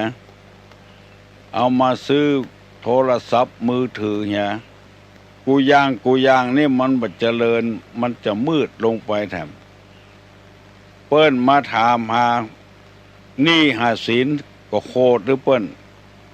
อันนี้เป็นว่ามืดมาแล้วมืดไปมืดมาแล้วสว่างไปนั้นจะต้องเอาเงินเปิ้นมาเป็นทุนเป็นฮอนไปก้าไปขายพยายามประหยัดในการใช้การจ่ายหิหอมรอมริบไว้บ่ฮื้อได้ตกเบี้ยเสียของอะไร เมินเข้านิสัยก็จะติดขึ้นมาก็จะเป็นคนเจริญรุ่งเรืองขึ้นถ้าเฮามืดมาแล้วเฮาสว่างไปอันนี้เป็นบุคคลจำพวกที่สองอันนี้ดีเพิ่นยกย่องสรรเสริญเฮาเป็นคนทุกข์คนยากแต่เก่าแต่เงามาแล้วเจนพ่อเจนแม่มาแล้วได้ศึกษาเล่าเรียนเพราะมีคนทรงหรือมาอยู่วัดอยู่วาได้อาบน้ำฟังธรรมเหมือนเข้าเปิ้นยกย่องสรรเสริญตอนไปนี่ก็สว่างไปเลยมีคนเคารพนับถือครูบาเจ้าศรีวิจัยตามประวัติแล้วเป็นลูกของเจ้านาไปเลี้ยงงัวเลี้ยงควายช่วยพ่อช่วยแม่แล้วตอนไปนี่เปิ้นสว่างไปเลยเพราะมีคนเคารพนับถือปฏิบัติอยู่ในศีลกินอยู่ในธรรมพอออกแม่ออกเฮาคิดหาถึงอดีตว่าเฮาเป็นเชื้อใดเฮาเป็นคนทุกข์คนยากเป็นลูกของเจ้าส่วนเจ้านาเจ้าบ้านเจ้าจองเลี้ยงงัวเลี้ยงควายถ้าเฮามาได้บวชได้เป๊กเห็นแล้วศึกษาเล่าเรียนดีๆปฏิบัติตัวดีๆก็ชื่อว่ามืดมาและสว่างไปเกาวาสาวาสังเปิ้นจวนไปวัดไปวาอาบน้ำฟังธรรมถ้าเฮามีการก็ไปแถมยังอันนี้บ่มีการมีงานยังอยู่กับวัดกับวาบ่ฮู้เรื่องฮู้ราวไปอยู่กับบ้านกับจองบ่ไปวัดไปวาบ่ฮู้เรื่องฮู้ราวอย่างสี่อย่างมันจะมืดมาแล้วก็มืดไปพยายามให้สว่างไปให้แจ้งไปมาเมื่อคืนให้ไปเมื่อวันอันนี้ฮ้องกันว่าผู้มืดมาแล้วสว่างไปแล้วแถมข้อหนึ่งข้อที่สามว่าผู้สว่างมาละมืดไปโชติปรายโนโชติตมะปรายโนกรรมมานี่สว่างแต่กรรมไปนี่มืดมนอนทการเพราะไปคบหาสมาคมกับคนบดีกับพลอยบดีไปตัวพ่อแม่ดีมันหาเข้าวัดเข้าวาลูกบ่เอาอย่างซักอย่างที่เปิ้นว่าบ่เอาทานนี่ใส่ไฟฉายทานนี้เอาดังไฟบ่แจ้งสกรรมสว่างมาแต่ก็มืดไปแฮะที่เขาว่าบ่เอาทานลูกมันบ่เอาทานไฟฉายก็บ่เอาทานดังไฟนึ่งข้าวหุงแกงโชดช่วงชวานก็บ่เอาอย่างสักอย่างบอกว่าทานน้อยทานใหญ่อันนี้เป็นที่น่าอินดูสงสารสว่างมาละมืดไปเหรอตกที่ดีๆแต่เป็นตุเป็นเจ้าก็ดีๆสว่างมาสดใสกำไปมืดไปเหรอหลักพระเจ้าเล่นไม่ยิงเล่นพายกินเหล้าคนบ่เคารพนับถือไปเห็นแล้วมืดมนอนทการไปเห็นแล้วมกมุ่นอยู่ในอบายมุขต่างๆถ้าเป็นคนบ้านกับพ่อแม่ร่ำรวยมีชื่อมีเสียงลูกไปทำลายตระกูลของพ่อของแม่ไปอันนี้จัดอยู่จำพวกที่สามฮ้องกันว่ามืดมาแล้วผู้ที่สว่างมาแล้วก็มืดไปเหรอน่าเสียดายโอกาสและเวลาน่าเสียดายหลายอย่างหลายประการต่างๆความรู้คุณธรรมต่างๆเกิดขึ้นแล้วก็ปากันมืดไปเพิ่นบอกว่าถ้าเป็นข้อที่สามข้อที่สองกับข้อที่สี่นี่ดีโชติปรายโนผู้สว่างมาแล้วสว่างไปสว่างมาแล้วสว่างไปกรรมมาก็มาดีกรรมไปก็ไปดีมีคนอะไรอาวรณ์หามีคนเคารพนับถือสักการะบูชา ตุลงได้นำเอากรรมนี้มาเสนอเพื่อให้คนเฮาได้ปรับปรุงตัวเก่าเมื่อมืดมาก็คือพยายามสว่างไปสว่างมาแล้วก็คือสว่างไปอย่าไปมืดมาแล้วมืดไปสว่างมาแล้วมืดไปอันนี้พอดี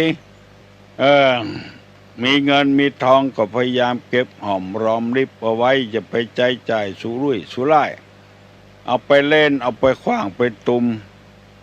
โดนเขาจุหัวซุยหัวจ้างหายจ้างโตยอย่างนี้พ่องเขาก็เล่นมาเมื่อใดเมื่อเบาแล้วมันถึงมารวยแล้วขายของพ่อของแม่มากินมาเอามาเล่นแล้วมันก็บ่รวยแล้วควรจะย่างได้แล้วเขาก็บ่เอาพ่อแม่ทิ้งมรดกไว้สว่างสวัยแต่เอาไปขายเล่นก็เรียกว่าสว่างมาแต่มืดไปเหรออันนี้ตุลุงบ่ได้นำมาว่าให้ไผเน้อเป็นธรรมะเป็นส่วนกลางสุดแล้วแต่ไผจะฟังเข้าใจก็ตามบ่เข้าใจก็ตามเพราะว่าคนเฮานี้ต้องการคุณงามความดีทั้งนั้นขอจะไปคิดใจว่าตุลุงนำเอากรรมอย่างมื้อนี้มาช้ำมาเติมกันเพราะว่าน้ำธรรมคำสอนนี้เป็นคำสอนในทางพระพุทธศาสนาเฮาในฐานะที่อยู่กินอยู่ในองค์มือของพระพุทธศาสนาก็จำเป็นที่จะต้องเอาคำสอนในพระศาสนามาใจมาง่ายของที่มันคว่ำอยู่เพื่อพี่น้องทั้งหลายได้หูได้หันอันไผ่จะปฏิบัติได้บัปฏิบัติได้เป็นเรื่องของไผ่ของมันเรื่องจิตเรื่องใจอยู่ดีมีสุขอายุมั่นขวัญยืนเหมือนกันกูคนอายุวัฏโกธนะวัฏโกสิริวัฏโกยัสสะวัฏโกปะละวัฏโกวันนะวัฏโกสุขวัฏโกโหตุสัพพตาทุกขโลกาพญาเวลาโสกาจันตุจุปัตตวาอเนกาอันตระญาปิวินาสันตุจติจสาอุทาปจายโนจตตารโลธรรมาวัฏันติอายุวันโนสุขังปลา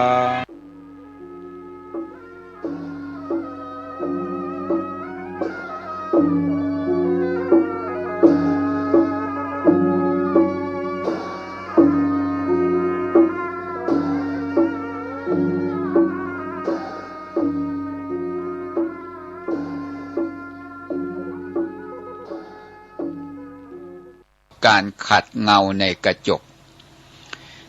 เงาบานนี้ถ้าเราขัดเราสีทุกวันกระจกด้านนอกถ้ามันใสมันเป็นเงามันก็ทำให้มองเห็นตัวเราชัดขึ้นฉันใดการศึกษาธรรมะการฟังธรรมะนี้ก็เหมือนกันยิ่งศึกษามากฟังมากเท่าไหร่เข้าใจตัวเองมากขึ้นอะไรเป็นรูปอะไรเป็นนามอะไรที่ควรยึดอะไรไม่ควรยึดเนี่ยปัญญามันเกิดมันเป็นลักษณะอย่างนี้สิ่งหนึ่งที่เราจะต้องคำนึงอยู่เสมอว่าวันเวลาผ่านไปแต่ละขณะเราจะประมาทไม่ได้หรอกนะเพราะว่าวันเวลาที่ผ่านไปเรากลับเอาคืนไม่ได้ถ้าเราไปประมาทมัวพักผ่อนนอนหลับในการเที่ยวประมาทในการกินประมาทในการดื่มปล่อยให้การเวลาผ่านไปแต่ละวันชีวิตของเรามันเป็นหมันจากความดีคนปล่อยการเวลาให้เป็นหมันไปจากความดีเนี่ยพระพุทธเจ้าตรัสคนประเภทนี้เหมือนคนตายแล้วแม้ร่างกายสังขารเขาจะมียืนเดินได้ก็ตามกินเที่ยวดื่ม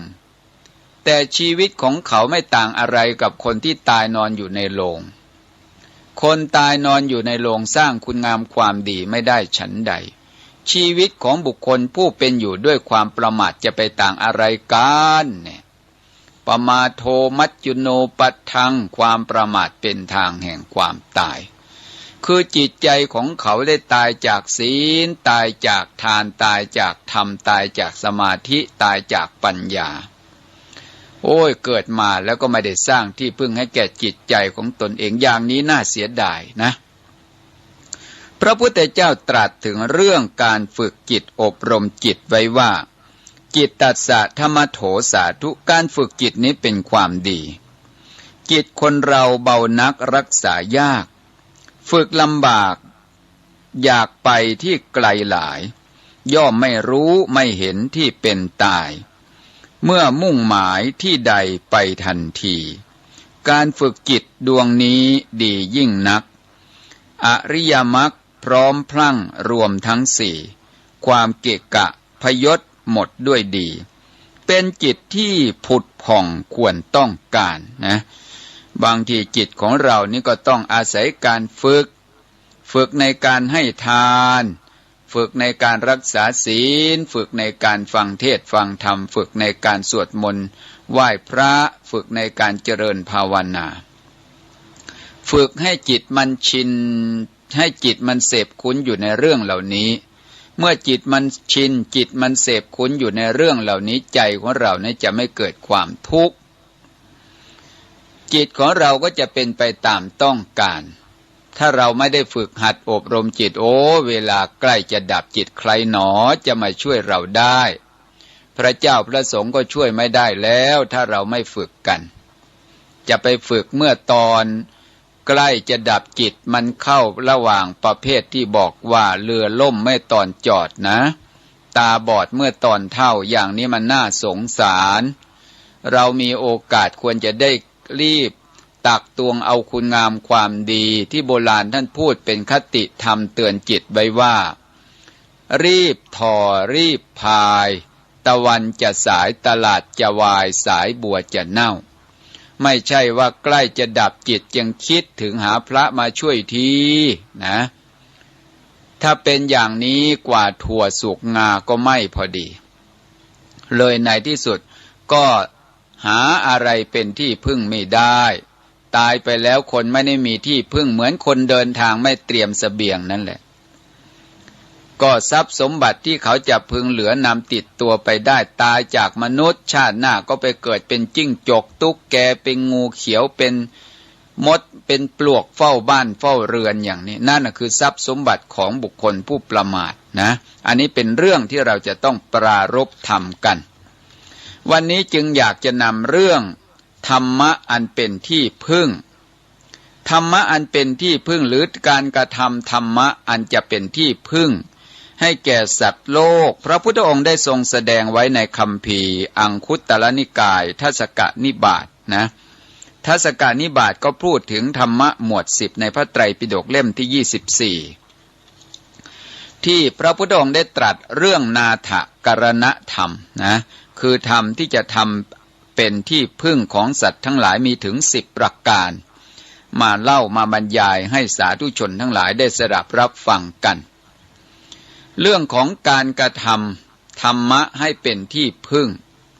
อันที่จริงว่าเราจะพึ่งของสิ่งใดพึ่งบ้านพึ่งเรือนเราจะเอาอาศัยสิ่งใดเป็นที่พึ่งเราก็ต้องรู้จักสิ่งนั้นอันนี้เป็นธรรมดานะเราจะเอาบ้านเป็นที่พึ่งเราก็ต้องรู้จักบ้านจะเป็นที่พึ่งต้องรู้จักว่าประตูอยู่ตรงไหนหน้าต่างอยู่ตรงไหนบันไดขึ้นตรงไหนขึ้นไปแล้วหลังคามันจะป้องกันลมแดดได้อย่างไรเนี่ยเราต้องรู้ทั้งหมดนั่นแหละคนจะเอาอาศัยต้นไม้เป็นที่พึ่งก็ต้องรู้จักต้นไม้จะเอาศาลาเป็นที่พึ่งก็ต้องรู้จักศาลาจะเอากุฏิเป็นที่พึ่งก็ต้องรู้จักกุฏิวิหารเป็นต้นฉันใดคนจะเอาธรรมะเป็นที่พึ่งก็ต้องรู้จักตัวธรรมะถ้าเราไม่รู้จักตัวธรรมะก็เหมือนคติธรรมที่โบราณท่านกล่าวว่าเที่ยวหาหนวดเต่าเขากระต่ายนะ ถ้าเป็นอย่างนี้ก็ไม่รู้จะหาธรรมะที่ไหนเนาะจะมาเป็นที่พึ่งของเราธรรมะอันจะมาเป็นที่พึ่งที่พระพุทธองค์ตรัสไว้มีอยู่ถึง10ประการนะที่เรียกว่านาถกรณธรรมโยมถ้ามีปากกาก็จดไว้นะข้อ1ศีลก็คือการรักษากายวาจาให้เรียบร้อยเนี่ยชื่อว่าเป็นนาถกรณธรรมศีลทำให้บุคคลเนี่ยทำให้จิตใจเยือกเย็น ในบทศีลที่ท่านสรุปว่าสีเลนะสุขติงยันติคนจะไปสู่สุขติได้นะต้องมีศีลสุขติก็คือไปดีคนจะเข้าสู่สมาคมในที่ชุมชนสมาคมต่างๆเนี่ยคนมีศีลองค์อาจเขาเรียกว่าวิสารโธเป็นผู้แกล้วกล้าสีเลนะโภคสัมปทาศีลเป็นบ่อกเกิดแห่งโภคทรัพย์สมบัติมากมายคนมีศีลมีธรรมโทษเถอะเราจะไปสมัครงานทำงานที่ไหนเนี่ยต้องอาศัยเขาจะต้องถามว่าท่านเป็นคนมีศีลมีธรรมหรือไม่ถ้าเขาทราบข่าวคนบ้านนั้นเป็นคนมีศีลมีธรรมเขาก็จะต้องต้อนรับบุคคลผู้มีศีลมีธรรมฉะนั้นศีลจึงชื่อว่าเป็นบ่อเกิดแห่งโภคทรัพย์สมบัติทั้งหลายอย่างศีลบางข้อในศีลห้าอย่างสุราเนี่ยพระพุทธเจ้าตรัสไว้ว่าถ้าบุคคลใดรักษาแล้วย่อมจะมีผลมีอานิสงส์เราจะรู้ว่าผลอานิสงส์เป็นเช่นใดเราจะต้องรู้โทษของสุราเนี่ยอย่างพระองค์ตรัสว่าธนชานินี่โทษของมันนะเกิดการเสื่อมทรัพย์สมบัติย่อมวอดวายเพราะการเสพดื่มของมึนเมาสองกระหับปวัตตนีคนกินเหล้าเมายาเนี่ยพูดไม่รู้เรื่องเพราะมันเมาก่อการทะเลาะวิวาทพูดหาเรื่องเนี่ยโยมคนขี้เหล้าคนเมาคนบ้าเนี่ยมันหาเรื่องอยู่ตลอดเวลาสามอกิติสัญชนีไม่มีความละอายใจไม่มีความละอายใจนะโรคานังอายตนังโรคานังอายตนังก็เป็นรังของโรคขาผอมหน้าอ้วนชุนั่นเห็นไหมญาติโยมชัดเลยนะแล้วก็ทุพพัญญกัลนิโยทอนกำลังปัญญาคนกินเหล้าเมายาเลยเห็นชัดเลยแล้วก็ไม่มีใครปรารถนาอยากจะแต่งงานคนขี้เหล้าเมายาด้วยแต่บางคนก็ยังว่านะขี้เหล้าดีกว่าเจ้าชู้มันไม่ดีทั้งคู่นะยังจะเอาอยู่นะอันนี้ลูกศิษย์อาตมาเคยมาถามบอกว่าอาจารย์ครับถ้าผมสึกไปนะเหล้ากับบุหรี่อันไหนดีเนี่ยมันมาถามอย่างเนี้ยถ้าญาติโยมจะตอบว่ายังไงเหล้ากับบุหรี่เนี่ยเอาอะไรดีเพราะเข้าสังคมต้องมีสองอย่างนี้อาตมาก็อุปมาให้ฟังบอกว่ามันเหมือนทางมันมีสองเส้นนะเส้นหนึ่งเต็มไปด้วยขวากด้วยหนามแหลมอีกทางเส้นหนึ่งเต็มไปด้วยถ่านเพลิงกำลังร้อนระอุแดงฉานถามว่าเธอจะเดินทางเส้นไหนแกก็ยังจะเดินเอาเส้นหนามดีกว่าไม่ร้อนวังอ้าวอุปมาให้ฟังทั้งไฟเส้นทางร้อนมันก็ไม่ดีหนามขวากหนามมันก็ทิ่มตำทำให้เกิดบาดแผลเกิดบาดเจ็บเหมือนกับเหล้ากับบุหรี่เนี่ยมันไม่ดีทั้งสองทางเราจะไปเอาทำไมนะเราก็ละก็วางมันเสียจบเท่านั้นเองโอ้นะนี่คนมีศีลมีธรรมฉะนั้นศีลจึงชื่อว่าเป็นที่พึ่งทางด้านจิตใจคนมีศีลเนี่ยไปที่ไหนเวลาปฏิบัติธรรมใจสงบไวนะท่านกล่าวไว้บาลีในนิเทศว่าอาทิศีลังปฏิฏฐาจะศีลเป็นที่พึ่งเบื้องต้นนะกัลยาณัญจะมาตุกังศีลเป็นแม่บทของความดีทั้งหลายสมาธิปัญญาเกิดขึ้นก็เพราะอาศัยศีลศีลมันอบรมสมาธิสมาธิมันอบรมปัญญาเนี่ยในไตรสิกขาปมุขขังสัพพธรรมานังศีลเป็นประมุขของธรรมทั้งหลายตัดสมาสีรังวิโสทะเยเพราะฉะนั้นท่านทั้งหลายพึงชำระศีลของตนเองในเทศกาลเข้าพรรษาออกพรรษาอาตมาจึงชักชวนมวลญาติมิตรอันเป็นที่รักบอกว่าพรรษานี้นะเราควรจะได้อธิษฐานจิตอธิษฐานใจอย่างน้อยที่สุดจะให้ได้สักข้อก็ยังดีกว่าไม่ได้อะไรเลยจะไม่กินเหล้าอย่างเนี้ยหรือจะไม่ประพฤติผิดศีลข้อกาเมโทษที่เรามองเห็นชัดๆอยู่ก็คือโรคเอดส์โรคน่ารังเกียจผิดศีลน่ะมันโทษเป็นโรคเอดส์โรครักษาไม่หายนี่คือโทษของการไม่รักษาศีลไม่ต้องไปรณรงค์ใส่ถุงยางอนามัยหรอกนะถ้าคนมีศีลแล้วก็ โรคเอดส์ก็ไม่มีนี่ก็คือเรื่องของศีลแล้วก็ศีลเนี่ยทำเป็นปัจจัยเพื่อความพ้นทุกข์เข้าถึงความสงบเย็นเรียกว่าสีเลนะนิพพุติงยันติเข้าถึงความระงับดับกองทุกข์สังขารได้ก็เพราะอาศัยศีลเป็นบาตรฉะนั้นศีลจึงชื่อว่าเป็นนาถกรณธรรมทำให้บุคคลผู้มีศีลเนี่ยมีความแกล้วกล้าไม่หวาดกลัวภัยจะไปที่ไหนก็องอาจกล้าหาญ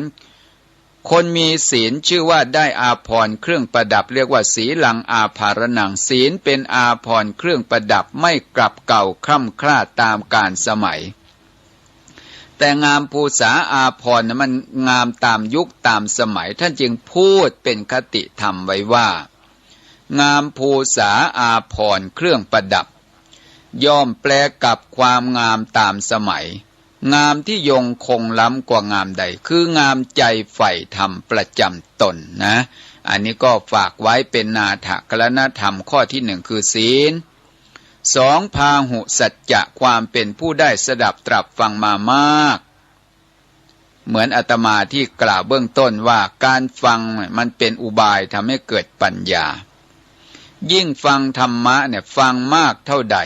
เหมือนกับการขัดกระจกเงากระจกเงาถ้าเราขัดเราเช็ดเราถูอยู่ทุกวี่ทุกวันกระจกเงามันก็เกิดความใสผลที่ได้ก็เห็นเงาชัดขึ้นเงาตัวเองนั่นแหละมันเป็นภาพสะท้อนให้มองเห็นเราชัดเจนยิ่งขึ้นการศึกษาธรรมะการฟังธรรมะจะนั่งฟังนอนฟังหลับฟังก็ตามเถิดมันเหมือนเป็นแว่นธรรมมันส่องดูตัวเราโอ้คนเรานะมันมีอยู่สองส่วนเท่านั้นแหละร่างกายก็เรียกว่ารูปความรู้สึกนึกคิดทางด้านจิตใจก็เรียกว่านามกายเป็นส่วนสภาวะของรูปจิตใจเป็นส่วนสภาวะของนามเราศึกษาเข้าใจแล้วเราจะได้วางใจถูกเนี่ยในพรรษาพระเถระร้ายรูปตายกันทยอยตายกันไปนะเป็นเจ้าคุณเป็นพระราชาคณะความตายมันไม่เลือกชั้นนะจะเป็นยาจกวณิพกขอทานตายด้วยกันเหมือนกันแต่ว่าการตายแบบผู้มีสติตายนะมันเป็นสิ่งสำคัญกว่าและความเป็นผู้มีพาหุสัจจะสดับตรับฟังมากนี้ย่อมจะเป็นปัจจัยเพื่อความพ้นทุกข์ได้เป็นธรรมะเป็นที่พึ่งได้หมายความว่าเหมือนเราเดินทางเนี่ยคนมีสติมีปัญญาเพราะได้ศึกษามาเนี่ยย่อมรู้ทิศทางที่จะเดินทางอาศัยการสดับตรับฟังเนี่ยเป็นปัจจัยนะอันนี้ข้อที่สองพหุสัจจะข้อที่สามกัลยาณมิตรตาคบเพื่อนแต่คนดีคนประพฤติดีปฏิบัติชอบคนขี้เหล้าเมายาพวกเที่ยวเตร่เทิดเทิงที่ไหนไปที่นั้นเราก็พยายามไม่ข้องแวะเราไปคบแต่บัณฑิตครูบาอาจารย์เพื่อนมีศีลมีธรรมนี่ก็เรียกว่ากัลยาณมิตรตาเพราะคบเพื่อนดีงามเพื่อนย่อมป้องกันเพื่อนผู้ประมาทหรือเพื่อนผู้ประมาทเราก็สามารถป้องกันเพื่อนผู้ประมาทได้เนี่ยคบคนดีมันเป็นอย่างนี้แหละยังเวเสวติตาทิโสคบคนเช่นใดก็ย่อมเป็นที่นั้นโบราณท่านกล่าวว่าคบคนพาลไปหาผิดคบบัณฑิตพาไปหาผลคบคนชั่วพาตัวให้อับจนคบคนดีอย่างกัลยาณมิตรเนี่ยให้ผลจนวันตายนะคือหมายความว่าไปดีนั่นเองข้อที่สี่โสวจัสสตาความเป็นผู้ว่านอนสอนง่ายอันนี้เป็นเรื่องที่ดียศฐานะตำแหน่งย่อมเจริญแก่บุคคลผู้ว่านอนสอนง่ายแม้บทให้พรพระว่ายศตำแหน่งอายุวรรณะสุขะพละจะเจริญย่อมเจริญแก่บุคคลผู้มีปกติอ่อนน้อมมีปกติไหว้กราบต่อผู้ใหญ่เป็นนิดโสวจัสสตาว่านอนสอนง่ายสุวโจที่บอกว่าว่านอนสอนง่ายแล้วถ้าเป็นผู้ใหญ่เขาก็จะให้ความรักคนแข็งกระด้างหรือก็เปล่าเลยคนไหนว่านอนสอนง่ายพ่อแม่ก็รักคนนั้นแหละลูกศิษย์ว่านอนสอนง่ายอาจารย์ก็รัก ฉะนั้นถ้าเราเป็นผู้ใหญ่ยิ่งว่านอนสอนง่ายอ่อนน้อมถ่อมตนจะเป็นที่รักของหมู่ข้าราชการผู้ปกครองใต้อำนาจบังคับบัญชาครูบาอาจารย์บางคนนี้เ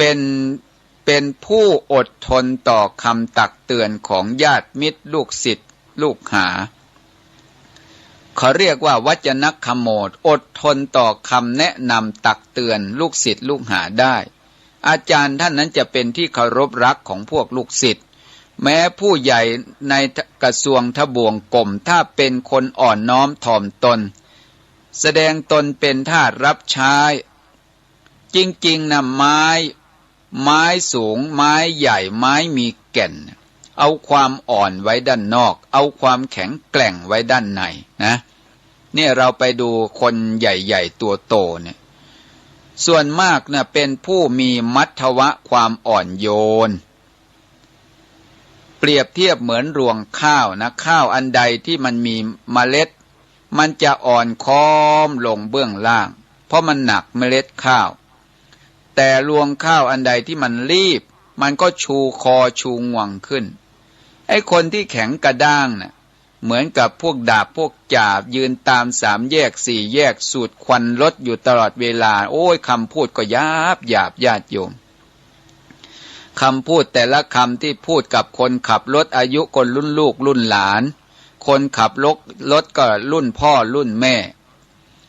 คำพูดแต่ละคำที่พูดกับคนขับรถเหมือนเขาเป็นโจรมาจากไหนหยาบเหมือนพังผืดของวัวของควายนะไม่น่าฟังไม่น่ารักไอ้คนประเภทนี้ก็ไปไม่ได้ไกลเช่นเดียวกันฉะนั้นคนที่จะกระเถิบหรือกระโดดให้สูงต้องย่อตัวให้ต่ำที่สุดฉันใดจึงกระโดดได้ไกลคนที่ว่านอนสอนง่ายในส่วนมากยศตำแหน่งก็ย่อมเจริญนี่เป็นที่พึ่งได้นะฮะเราเข้าสมาคมไหนใจของเราก็เบิกบานนี่ข้อที่4โสวัจจัสตาว่านอนสอนง่ายข้อที่5กิงกรณีเยสุทักขตาความขยันช่วยเอาใจใส่ในธุระหน้าที่ของเพื่อนสหธรรมิกภิกษุสามเณรเมื่อมีกิจภาระเกิดขึ้นไม่ดูดายไม่วางเปล่านะช่วยเหลือกิจการงานทั้งปวงนะของเพื่อนภิกษุสามเณรด้วยกันนี่ข้อที่5เขาเรียกว่าไม่นิ่งดูดายที่โบราณกล่าวว่าอยู่บ้านท่านอย่านิ่งดูดายปั้นวัวปั้นควายให้ลูกท่านเล่นหมายความว่าเราไปเห็นงานของเพื่อนฝูงมีกิจการงานเกิดขึ้นต้องช่วยเหลือนี่เป็นธรรมะข้อที่5ข้อที่6ธรรมกามตาหรือสัทธรรมโสตุกามตาเป็นผู้ใคร่ในการสดับธรรมหรือในการใคร่ในธรรมที่ชอบยินดีในการประพฤติศีลประพฤติธรรมนี่เรียกว่าเป็นผู้ตั้งอยู่ในธรรมนั่นเองอย่างอุบาสกอุบาสิกาในสมัยพุทธกาลอย่างท่านอนาถบิณฑิกะเศรษฐีก็ดีนางวิสาขาก็ดีท่านเหล่านี้เป็นผู้ใคร่ในธรรมผู้ใคร่ในธรรมธรรมกาโมภวังโหติเป็นผู้เจริญโดยส่วนเดียวจิตใจบันเทิงเบิกบานอยู่ที่ไหนก็ใจมีความสุขนี่ข้อที่6นะส่วนข้อที่7วิริยะปรารภความเพียรเพื่อละความชั่วประพฤติความดีเพียรเพื่อละความชั่วเอาละวันนี้เราล่วงละเมิดศีลข้อนั้นข้อนี้ไปตั้งแต่วันนี้เป็นต้นไปข้าพเจ้าจะไม่ล่วงละเมิดอีกเนี่ยเขาเรียกว่าเพียรเพื่อละความชั่วในขณะที่ตั้งใจว่าจะไม่ให้ความชั่วเกิดขึ้นอีกนั่นชื่อว่าประพฤติตนในการทำความดีแล้วก็ตั้งใจว่าจะไม่ทำชั่วอีกนั้นชื่อว่าเจริญความดีให้สูงยิ่งขึ้นนี่ก็เรียกว่าปรารภความเพียรข้อที่8สันโดษยินดีด้วยผ้านุ่งผ้าห่มอาหารที่นอนและยาตามมีตามได้นะบางทีก็ไม่สันโดษเรียกว่าสันตุถีนะสันตุถีปรมังทนังความสันโดษนะเป็นทรัพย์อันประเสริฐเราจะบอกว่าจะเอาทรัพย์ที่ไหนจะประเสริฐเท่ากับความสันโดษเหมือนกับท่านเศรษฐีเห็นคนขอทานไปนอนข้างฟุตบาทข้างถนน โอ้เหลียวลงมาเห็นมันนอนหลับปุ้ยเลยวันหนึ่งก็เลยเอาเงินให้ไปบอกว่าตั้งแต่วันนี้เป็นต้นไปก็อย่ามานอนขอทานตรงนี้เอาเงินนี้ไปใช้ไปกินพอแกได้เงินไปเท่านั้นเองกินไม่ได้นอนไม่หลับเก็บไว้ในกระเป๋าก็ควรจะกลัวว่าคนจะมาลักมาขโมยเอานอนไม่ได้กินไม่ได้แกเป็นทุกข์ตอนที่ไม่มีก็ไม่รู้จะไปทุกข์กับอะไรตอนมีแล้วมันเลยทุกข์วันหลังเลยมาบอกเสร็จเดี๋ยวเอาคืนไปเถอะนะผมนอนไม่ได้เลยว่างั้นโอ้ยญาติโยมทำไมน้อไม่เอามาให้เราบ้างนะเป็นลักษณะอย่างนี้เนี่ยต้องสันโดษนะโยมนะคำว่าสันโดษไม่ใช่ขี้เกียจขี้คร้านนะหมายความว่าต้องขยันหมั่นเพียรคำว่าสันโดษนี้หมายความว่าต้องขยันตามกำลังสันโดษแบบยะถาลาภสันโดษยะถาภรสันโดษคือสันโดษตามมีตามกำลังแล้วก็ตามสมควรความสันโดษนี้เป็นทรัพย์อันประเสริฐไม่ใช่ว่าเราจะได้เงินได้ทองใจของเราจะมีความสุขไม่ใช่ว่าเรามีรถแล้วเราจะมีความสุขไม่ใช่ว่าเรามีบ้านมีลูกมีหลานแล้วเราจะมีความสุขการมีเนี่ยถ้าเรามีให้เป็นมันจะมีความสุขแต่ถ้าเรามีไม่เป็นมันใจของเรามันก็จะเป็นทุกข์อยู่ร่ำไปหาความสุขไม่ได้ท่านจึงพูดเป็นคติธรรมว่าความไม่รู้จักพอใจจนเป็นคนเข็ญพอแล้วเป็นเศรษฐีมหาศาลจนข้างในจนข้างนอกไม่ได้การจงคิดอ่านแก้จนเป็นคนพอเนี่ยก็คือความสันโดษนี่แหละโอ้ถ้าเราพอระวางใจได้ใจของเราจะไม่เป็นทุกข์จะไปเปรียบเทียบว่าเศรษฐีจนกับคนยากจนมันคนละมุมโลกกันเศรษฐีจนมันก็เขามีเงินมีทองมากกินอยู่สบายแต่คนจนมันไม่มีอะไรจะกินจะใช้เลยอุปมาเหมือนกับแมวผอมนะแมวผอมเนี่ยเป็นแมวแล้วยังไม่พอยังผอมอีกโอ้ยไม่ต้องไปพูดเนื้อหนังมันหรอกช้างผอมเนื้อมันก็ยังมากกว่าแมวอ้วนแต่คนจนเนี่ยมันไม่มีอะไรจะอยู่จะกินเลยนะจนของคนจนของคนรวยมันฉะนั้นมันอยู่ที่ความพอดีต่างหากส่วนข้อที่9คือสติจำการที่ได้ทำและคำที่ได้พูดแล้วแม้แต่นานได้นะตัวสตินี่ตัวสำคัญสติมัตโตสัทธาพัทโธคนมีสติเป็นผู้เจริญทุกเมื่อคนเจริญสติชื่อว่าเป็นผู้ทำอะไรไม่ผิดพลาดจะทำธุรกิจการค้าการขายแม้จะประพฤติปฏิบัติธรรมก็เจริญก้าวหน้านี่ข้อที่9นะข้อที่10คือปัญญารอบรู้ในกองสังขารตามความเป็นจริงนี้เป็นสิ่งสำคัญถามว่ารอบรู้ในกองสังขารตามความเป็นจริงอย่างไรก็คือการเจริญวิปัสสนานั่นแหละวิปัสสนาก็มารู้อะไรมารู้รูปรู้นามตามความเป็นจริงโอ้พอพูดเรื่องรูปเรื่องนามญาติโยมไม่เข้าใจอะไรเป็นรูปอะไรเป็นนามคือพูดง่ายๆว่าวิปัสสนาเป็นชื่อของปัญญาเป็นปัญญาที่เกิดขึ้นมานะมันไปถอนทุกข์ถามว่าความทุกข์มันอยู่ตรงไหนความทุกข์มันอยู่ที่อุปาทานคือตัวกิเลสตัณหาตัวนี้มันเข้าไปยึดกายว่าเป็นเราไปยึดถือจิตใจว่าเป็นเราอันที่จริงว่าคนเรามี2 ส่วนกายร่างกายที่เรานั่งตั้งแต่หัวถึงปลายเท้าเนี่ยเขาเรียกว่ารูปความรู้สึกนึกคิดทางด้านจิตใจเขาเรียกว่านามเมื่อเราเห็นกายเป็นรูปเห็นจิตเป็นนามแล้วมันไม่มีคำว่าเรามันถอนคำว่าเราออกไปกายเป็นรูปจิตเป็นนามเวลาเรานั่งกายนั่งไม่ใช่เรานั่งเวลานั่งเป็นทุกข์เขาเรียกว่ากายเป็นทุกข์รูปเป็นทุกข์ถูกเราไหมไม่ถูกเวลาจิตใจไม่สบายนี่เป็นนามโอ้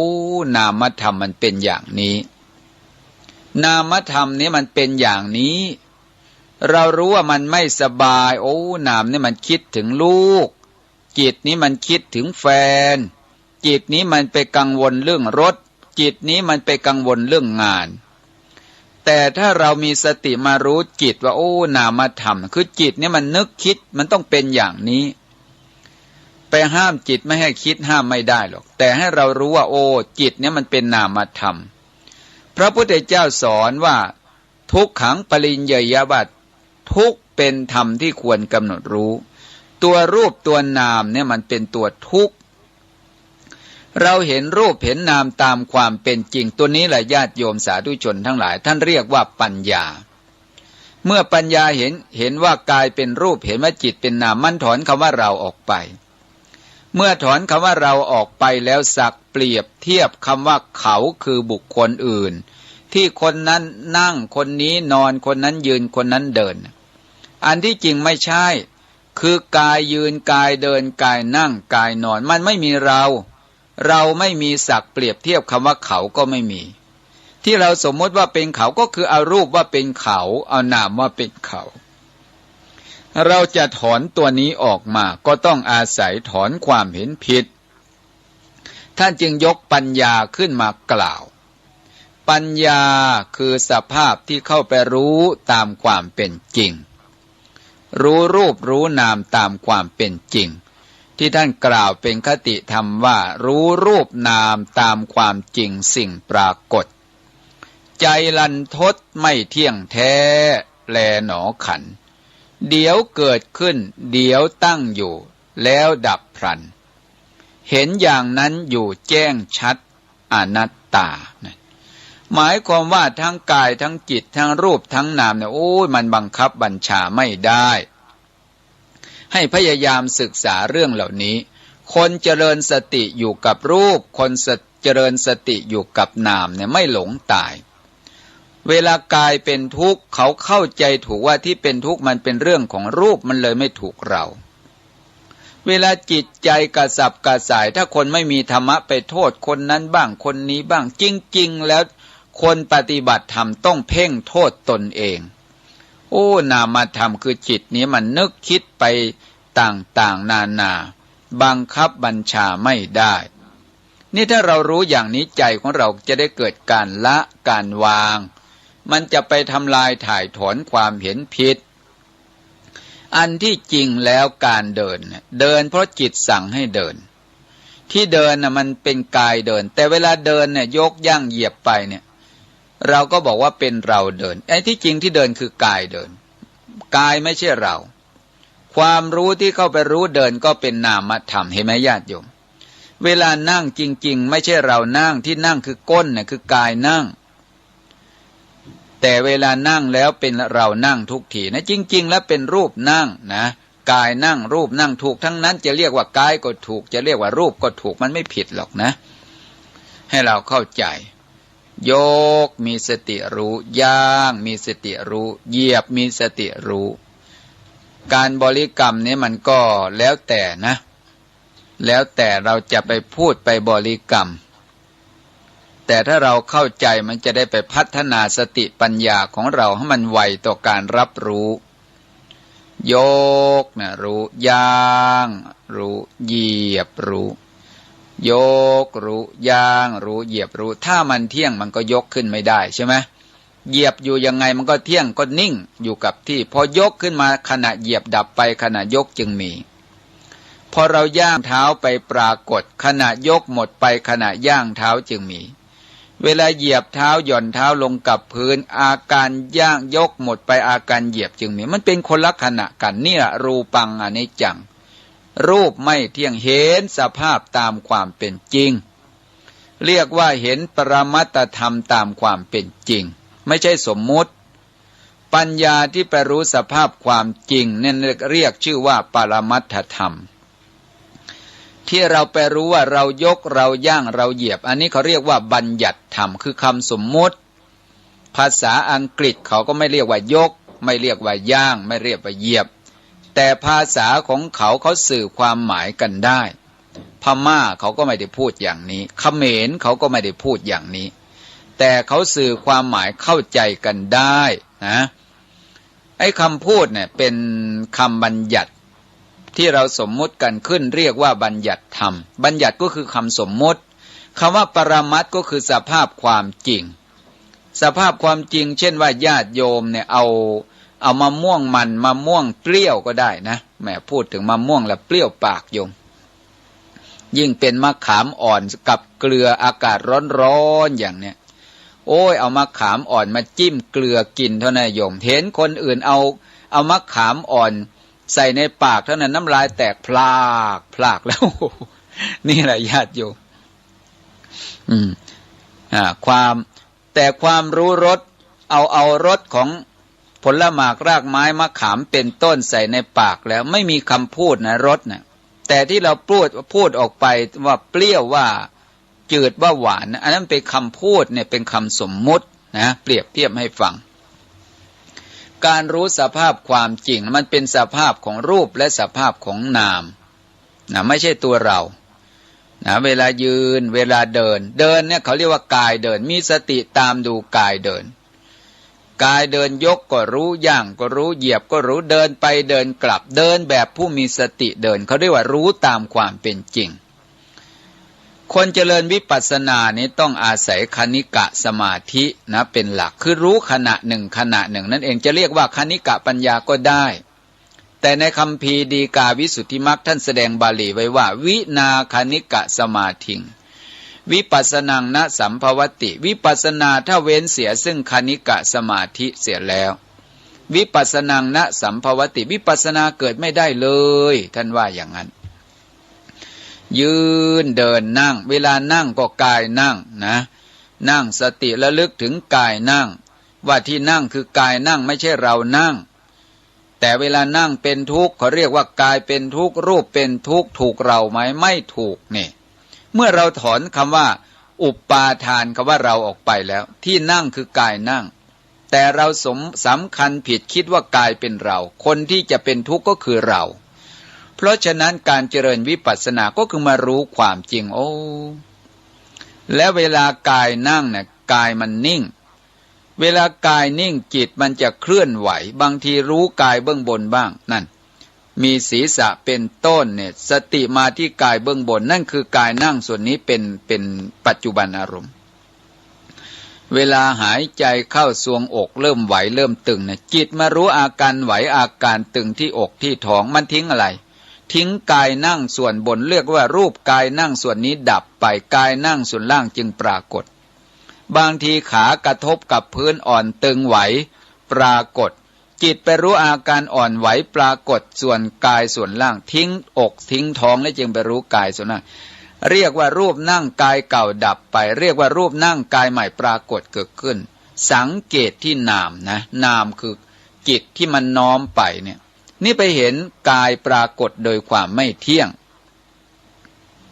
พูดภาษาผู้เจริญวิปัสสนาเรียกว่าเห็นรูปกายนั่งเก่าดับไปเห็นรูปกายนั่งส่วนใหม่ปรากฏเกิดขึ้นอันนี้นั่งนะยืนก็เหมือนกันยืนนั่งนอนสามอิริยาบถเนี่ยเป็นอิริยาบถที่นิ่งกำหนดยากต้องสังเกตที่นามคือความรู้สึกว่านามนี้มันน้อมไปถึงกายส่วนใดตัวปัญญาที่เข้าไปรู้ตามความเป็นจริงเนี่ยเรียกว่ารู้สภาพความจริงหรือมารู้สภาวะธรรมเอาเถอะใครจะปฏิบัติอย่างไรขอให้มีปัญญาก็แล้วกันนะถ้ามีปัญญาไม่หลงผิดหรอกญาติโยมคนฟังเข้าใจและไปปฏิบัติไม่เป็นบ้า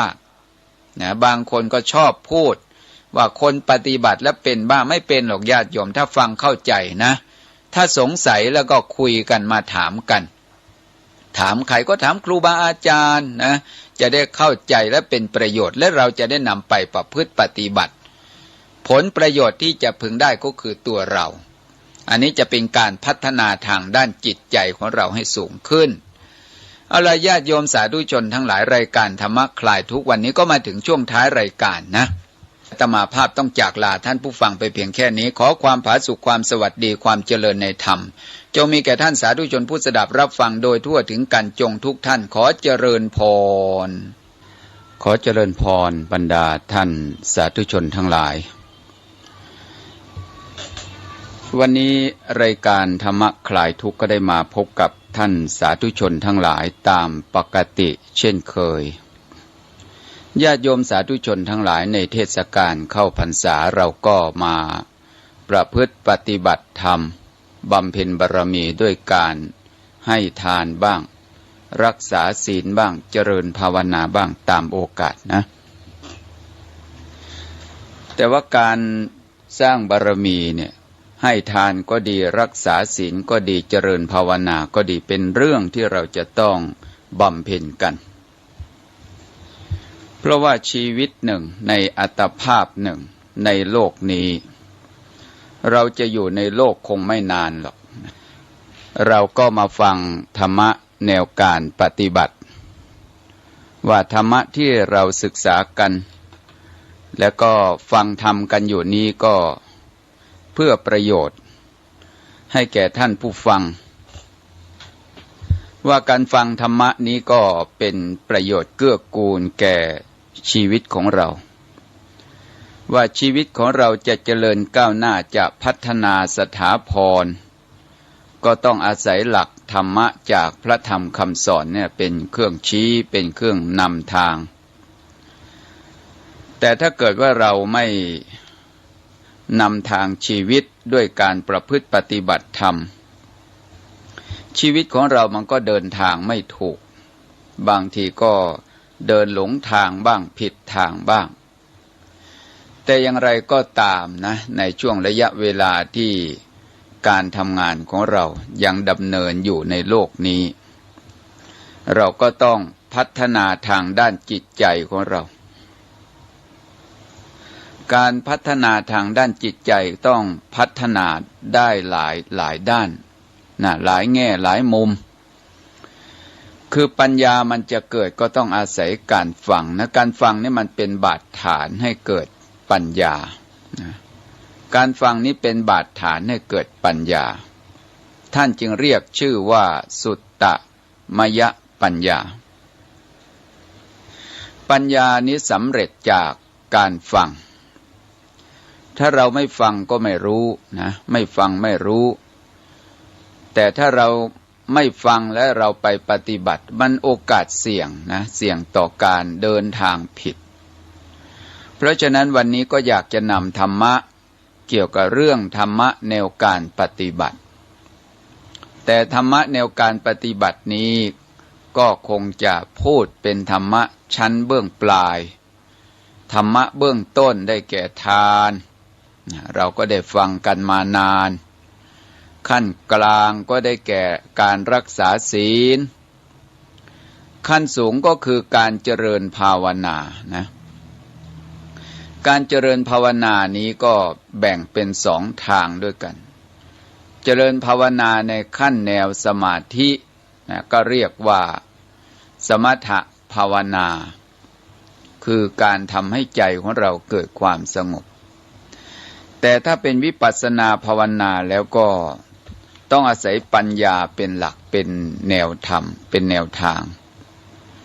แต่ว่าวิปัสสนานี้จะเกิดขึ้นมาได้เนี่ยอันนี้พระพุทธองค์ตรัสไว้ในคัมภีร์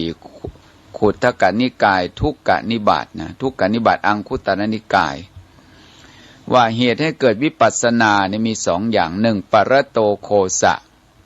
ปรโตโคสะก็คือฟังให้เข้าใจสองโยนิโสมนสิการกำหนดให้ถูกปรโตโคสะฟังให้เข้าใจฟังให้เข้าใจแล้วเราจะได้นำไปปฏิบัติถูกและโยนิโสมนสิการคือข้อสองเนี่ยอันนี้โดยตรงคือการกำหนดถูกคือฟังถูกก่อนแล้วจึงกำหนดถูกแต่ถ้าเรากำหนดไม่ถูกมันก็ไม่ได้ผลนะอย่าเอาการเวลามาวัดว่าปฏิบัติมานานบางทีปฏิบัติมาหลายสิบปีไม่ได้ผลก็ได้อย่างพระพุทธเจ้าดูสิในสมัยที่พระองค์ทรงบำเพ็ญบารมีไปนั่งทรมานสังขารร่างกายอยู่ที่ภูเขาดงคัสลิอยู่ถึง6 ปีมันยังไม่ได้ตรัสรู้เลยนะเพราะอะไรเพราะว่าเดินทางผิดหลงทางนั่นเอง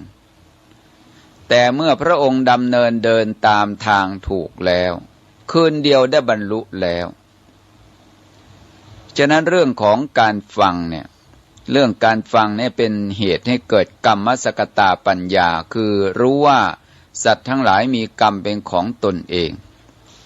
และโดยเฉพาะอย่างยิ่งการฟังแนวทางการเจริญวิปัสสนานี้ท่านบอกว่าต้องฟังถูกด้วยนะเรียกว่าปรโตโคสะฟังเข้าใจฟังอย่างไรรูปังอนิจจังรูปไม่เที่ยงต้องฟังให้เข้าใจว่ารูปไม่เที่ยงมันไม่เที่ยงอย่างไรเวทนาอนิจจาเวทนาไม่เที่ยงว่าเวทนามันไม่เที่ยงมันไม่เที่ยงอย่างไรสัญญาอนิจจาสัญญาไม่เที่ยงว่าสัญญามันไม่เที่ยงอย่างไรสังขาราอนิจจาสังขารทั้งหลายไม่เที่ยงคือมันไม่เที่ยงอย่างไรวิญญาณังอนิจจังวิญญาณมันไม่เที่ยงอย่างไรไม่ใช่สวดสักแต่ว่าสวดแต่ถ้าเราไม่เข้าใจมันก็ไม่เป็นปัจจัยนะเหมือนเราก็รู้ว่าคนมาเกิดแล้วก็ต้องแก่แล้วก็ต้องเจ็บแล้วก็ตายเรารู้ไหมรู้การรู้แบบนี้เขาเรียกว่ารู้แบบปัญญารู้หรือรู้แบบสัญญารู้การรู้แบบนี้เขาไม่เรียกว่าแบบผู้มีปัญญารู้เขารู้แบบสัญญารู้จำได้ว่าคนเกิดมาแล้วไม่นานจะต้องแก่คนนี้แก่แล้วไม่นานจะต้องเจ็บไข้ได้ป่วยเมื่อเจ็บไข้ได้ป่วยแล้วคนนี้ไม่นานจะต้องถึงแก่ความตายเนี่ยเขาก็รู้แต่รู้อย่างนี้ท่านเรียกว่ารู้แบบสัญญารู้ไม่ใช่รู้แบบผู้มีปัญญารู้คือเราต้องเข้าใจว่าวิปัสสนาไม่ใช่คิดใช่นึกแต่ว่าเป็นเรื่องที่เราจะต้องเห็นชัดแจ้งประจักษ์ด้วยญาณปัญญาของเราจริง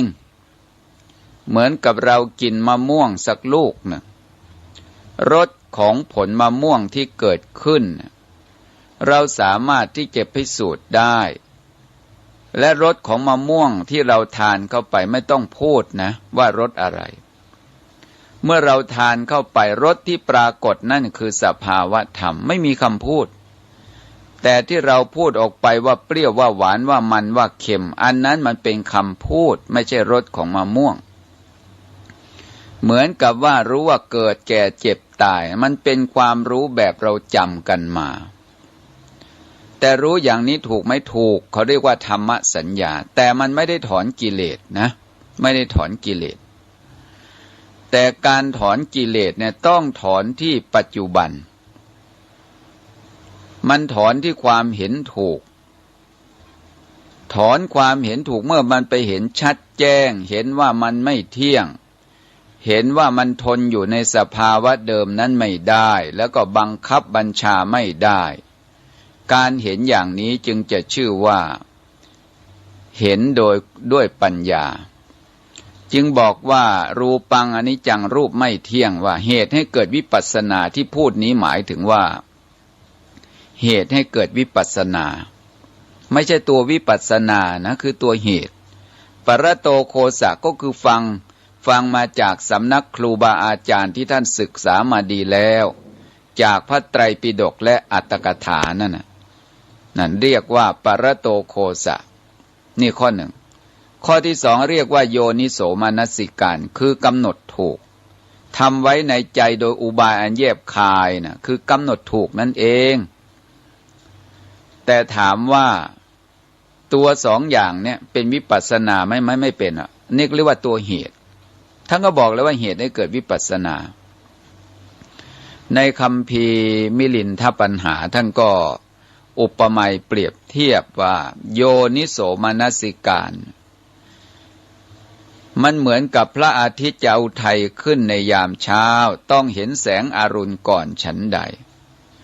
เมื่อเห็นแสงอรุณปรากฏเกิดขึ้นก็บ่งบอกหมายถึงว่าพระอาทิตย์จะขึ้นแล้วฉันใดตัวโยนิโสมนสิการเหมือนกับแสงอรุณตัววิปัสสนาเนี่ยเหมือนดวงอาทิตย์ฉะนั้นเรื่องเหล่านี้เป็นเรื่องจำเป็นนะที่เราจะต้องฟังกันไม่ใช่ว่าไปนั่งสงบนั่งหลับตาเรียกว่าไปนั่งวิปัสสนาจริงๆแล้ววิปัสสนาไม่ได้หมายถึงการนั่งวิปัสสนานี้ไม่ได้หมายถึงการเดินวิปัสสนาไม่ได้หมายถึงการยืนหรือการนอน วิปัสสนาเป็นชื่อของปัญญาปัญญาไปรู้สภาพความจริงของรูปและนามที่ปรากฏตามความเป็นจริงนะอย่างที่กล่าวเบื้องต้นบอกว่าปรโตโคสะศึกษาให้เข้าใจว่ารูปังอนิจจังรูปไม่เที่ยงมันไม่เที่ยงอย่างไรอย่างร่างกายที่เรานั่งนิ่งนี่แหละเดี๋ยวจะตอบว่านั่งใหม่ๆก็ไปได้นั่งนานๆก็เป็นทุกข์ถ้าตอบอย่างนี้คนไม่ปฏิบัติเขาก็รู้กันนะ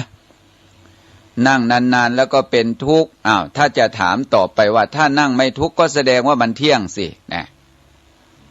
คือของจริงเนี่ยมันไม่วิปริต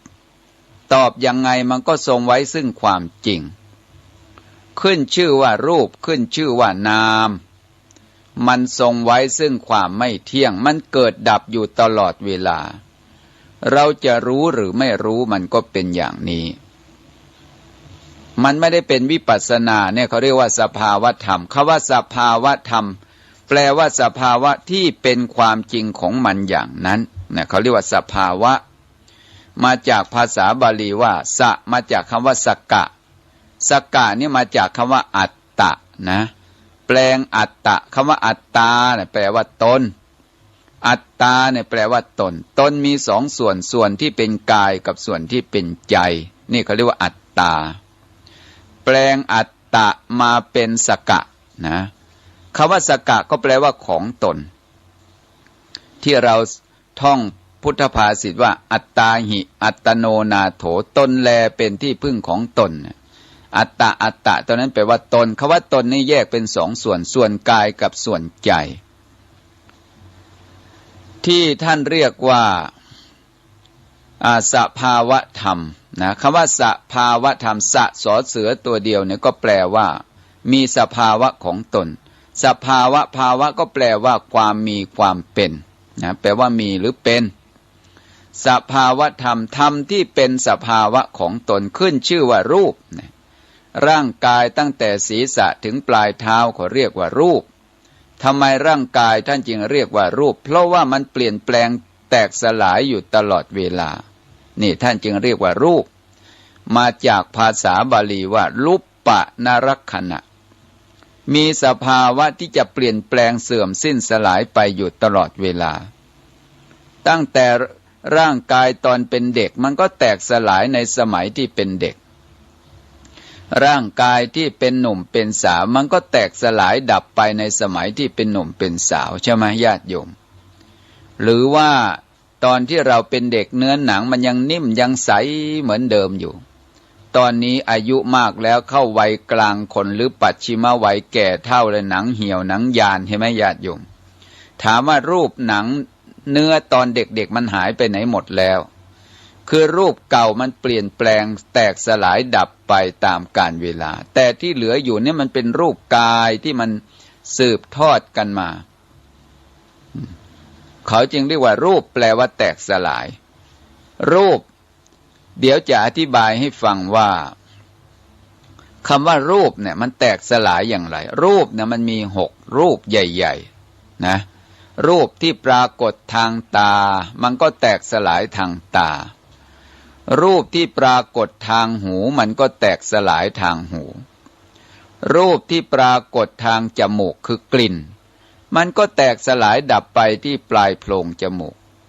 รสที่ปรากฏทางลิ้นมันก็ดับที่ปลายลิ้นนั่นแหละรูปที่ปรากฏกระทบสัมผัสทางกายเย็นร้อนอ่อนแข็งหย่อนตึงมันก็ดับไปที่เวลากระทบนั่นแหละอิริยาบถยืนเดินนั่งนอนอิริยาบถย่อยมันก็แตกสลายในอิริยาบถที่กำลังเคลื่อนไหวไปมานี่เขาเรียกว่าธรรมารมณ์มันมีทั้งรูปทั้งนามคำว่ารูปทางตาอย่างที่เรามองเห็นสิ่งนั้นสิ่งนี้ที่เรามองเห็นน่ะถ้าเราเอาจิตไปสำคัญสิ่งที่เห็นมันก็เป็นบัญญัติไปมองเห็นคนมันก็เป็นคนทุกทีหรือว่าใครมองเห็นคนไม่เป็นคนมองเห็นสัตว์มันก็เป็นสัตว์เห็นแมวมันก็เป็นแมวเห็นสุนัขมันก็เป็นสุนัขถ้าเราเอาจิตน้อมไปหารูปารมณ์รูปารมณ์นั้นเป็นรูปภายนอก เมื่อรูปารมณ์มันเป็นรูปภายนอกสิ่งที่เรามองเห็นนะสิ่งที่เรามองเห็นรูปารมณ์นั้นท่านเรียกว่ารูปมันเป็นรูปภายนอกมันก็เป็นบัญญัติไปนี่ถ้าเอาใจไปมองเห็นรูปไปเพ่งที่รูปมันก็เป็นบัญญัติมองเห็นคนเป็นคนมองเห็นบ้านเป็นบ้านมองเห็นรถเป็นรถเนี่ยอย่างนี้เรียกว่าไม่รู้สภาพความจริงไปรู้บัญญัติบัญญัติก็คือสมมุติว่าเขาเรียกว่าอันนี้คือมีดอันนี้เขาเรียกว่าจอบอันนี้เรียกว่าเสียม